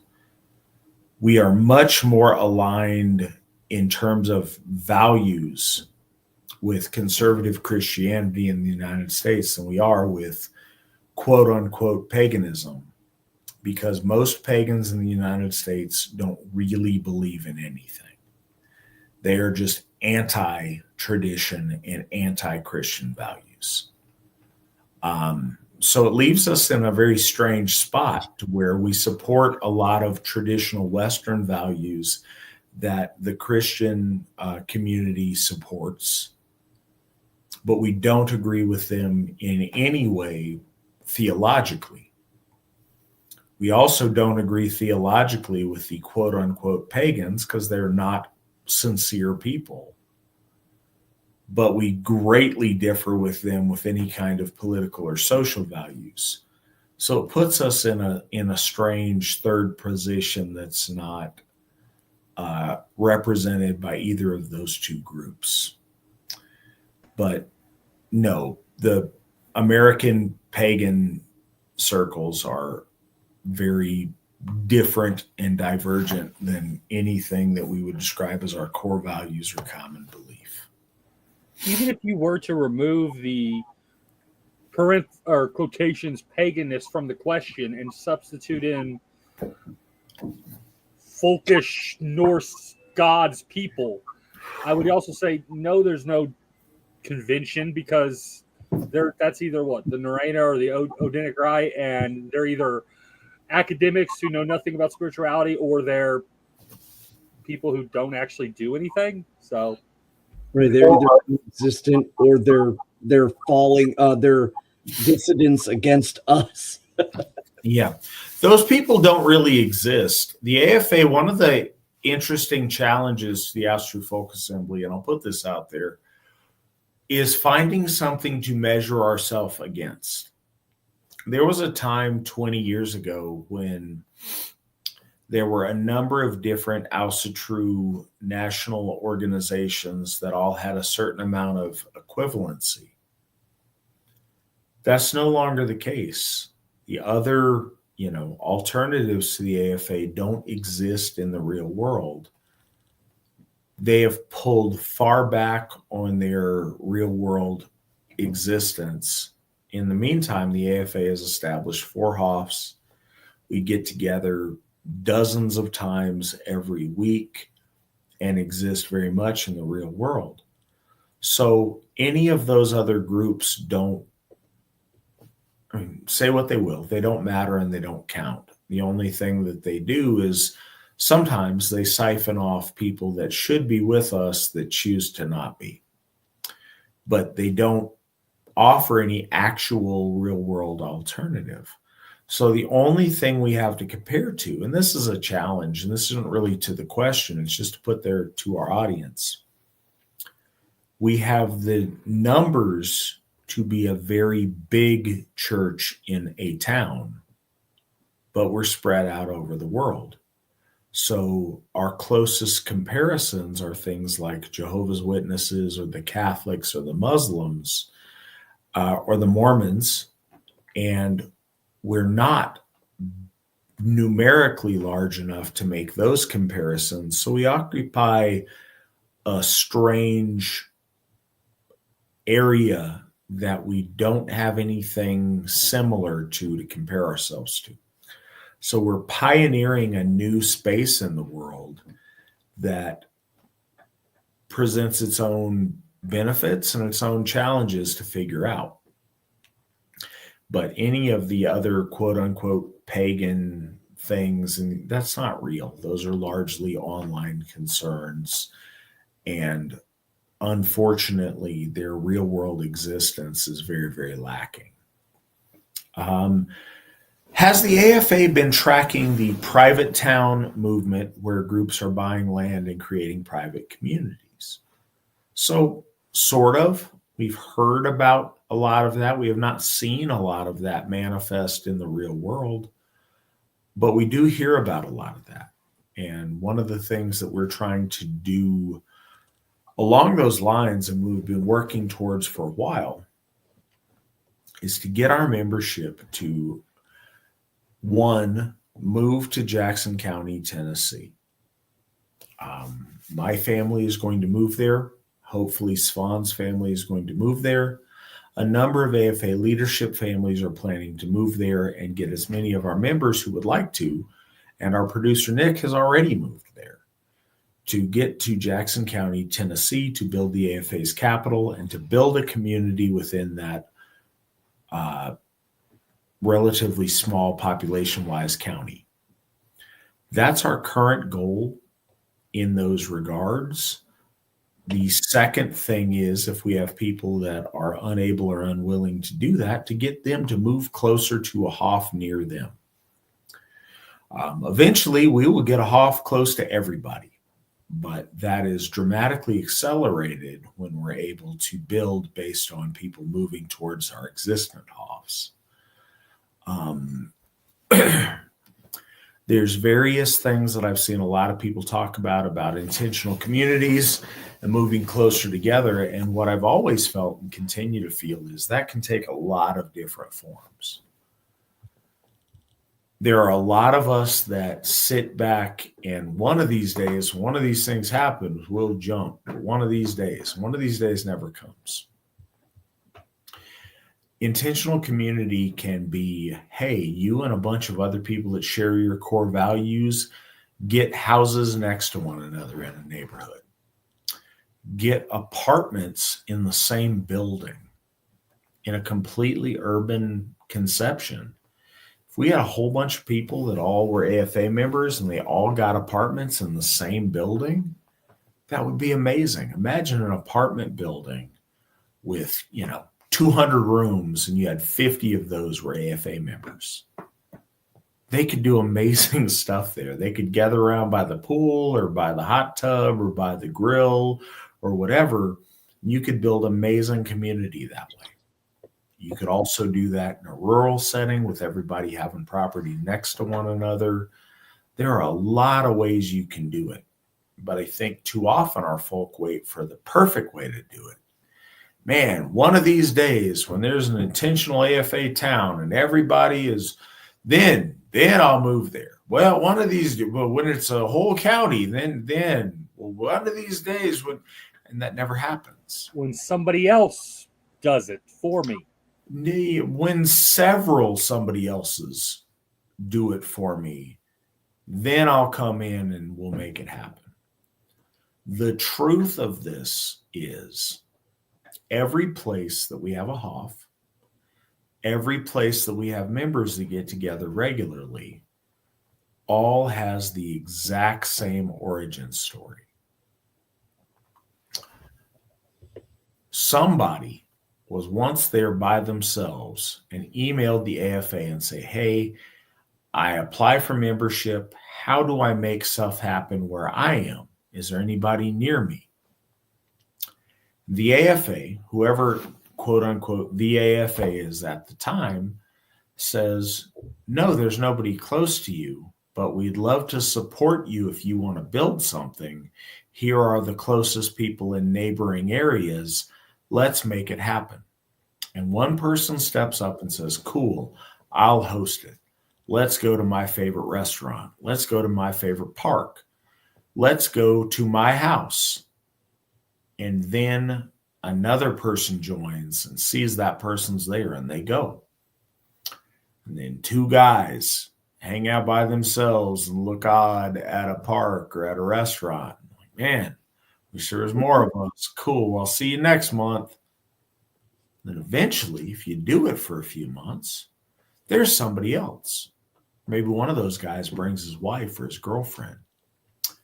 Maybe he brings his wife and his girlfriend and she's like, man, I'm the only chick here. What's up with that? Well, cool. I'll bring my wife and my girlfriend, or my girlfriend, rather. So typically you don't have those two things concurrent. It's not the Asatru Folk Assembly. So, and then that happens. And over time, the snowball builds as it rolls down the hill. And a year later, you got 5 or 10 families that get together. That's awesome. It all starts that way. And the momentum of the snowball varies. But every place that we have people, it's because somebody was willing to step up and pioneer it and say, hey, I'm here, but I'm a member. And if you have other people, send them my way and we'll do something. Okay, cool. I'll host a moot. AFA members, y'all are welcome to come over and we'll have some drinks and we'll have dinner and we'll do a little bloat and it'll all be good. I have the privilege and the honor of being able to go to Odenshof, and I go there, and even at a bad event, we got, 30 adults and 6, 7 kids, and we're doing awesome. We have an amazing event. I remember when I started at my house in Anchorage, Alaska, and having one or two other people come over, and we do what we can. We have a humble meal, get together, we have a stumble. Maybe we all go outside. Maybe I don't, we do something in my yard, or at different times when I didn't have that, we'd go to a park. We'd get together and we'd do a bloat. But that became, 3, 4, 5, 10 people. All of these things build, and they start from that very simple one person or one family willing to host and willing to build something around them. It's the only way it can happen, but it's the way that it consistently happens, and it's beautiful. So our last question of the night: what are the plans for Freyhof now that Njordshof is paid off? Well, glad you asked. So as we've said this entire time, the idea for Freyhof is somewhere in either eastern Ohio or western Pennsylvania. And there's a little tiny lip of like upstate New York or a little tiny chunk of West Virginia that are kind of in that area. But that's where we're targeting it. That's been the plan this whole time. We've had people working hard in the area to figure that out. We are looking at properties and trying to get it figured out as we speak. We actually had the Ericksons check out a property last weekend to see if that property would be suitable for our needs. So we're working on that. We'll see how fast it goes, but we're putting in our due diligence to make it happen. And that's the plan. So somewhere in that part of the country, that is where Freyhof will be. And we're working towards that pretty steadily. Hopefully we can move on that relatively quickly, but we're very excited for it. We've got a number of people that have been looking forward to it for years now, and we've got really cool plans for it. So stay tuned. We've got some really neat things in the future, but we are very excited to get Lord Freyhof. It's been longer than I think we want. And he is well due a Hof. Wish we could have given it to him 1,000 years ago, but we're here today, and hopefully we can give him a Hof very soon. And that's what we've got for this evening. It's been almost 6 hours. I appreciate you guys all being here. Some of our answers have been very long-winded, but I appreciate you guys sticking around. Longest show in months and months. It happens. Sometimes it'd be like that. Svan, thank you so much for being here and sharing your wisdom with us, as always. Thank you for having me. Look forward to finishing this up with you 2 weeks from today. And everybody else out there, we'll see you guys next week. And Svan, I hope you'll be joining us in the chat room on that, where we talk about Gothic loyalty to the Aesir and the epic struggle that our Gothic ancestors had against a waxing Christianity at the time. We'll talk about we'll talk about 3 new heroes that we're going to celebrate in that episode. And we'll be joined by folk builder Chris Savage to kind of explain and give context to that time and to those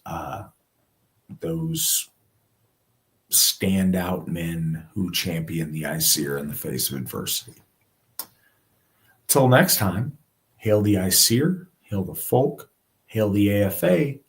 Remember, victory never sleeps. Thanks, everybody.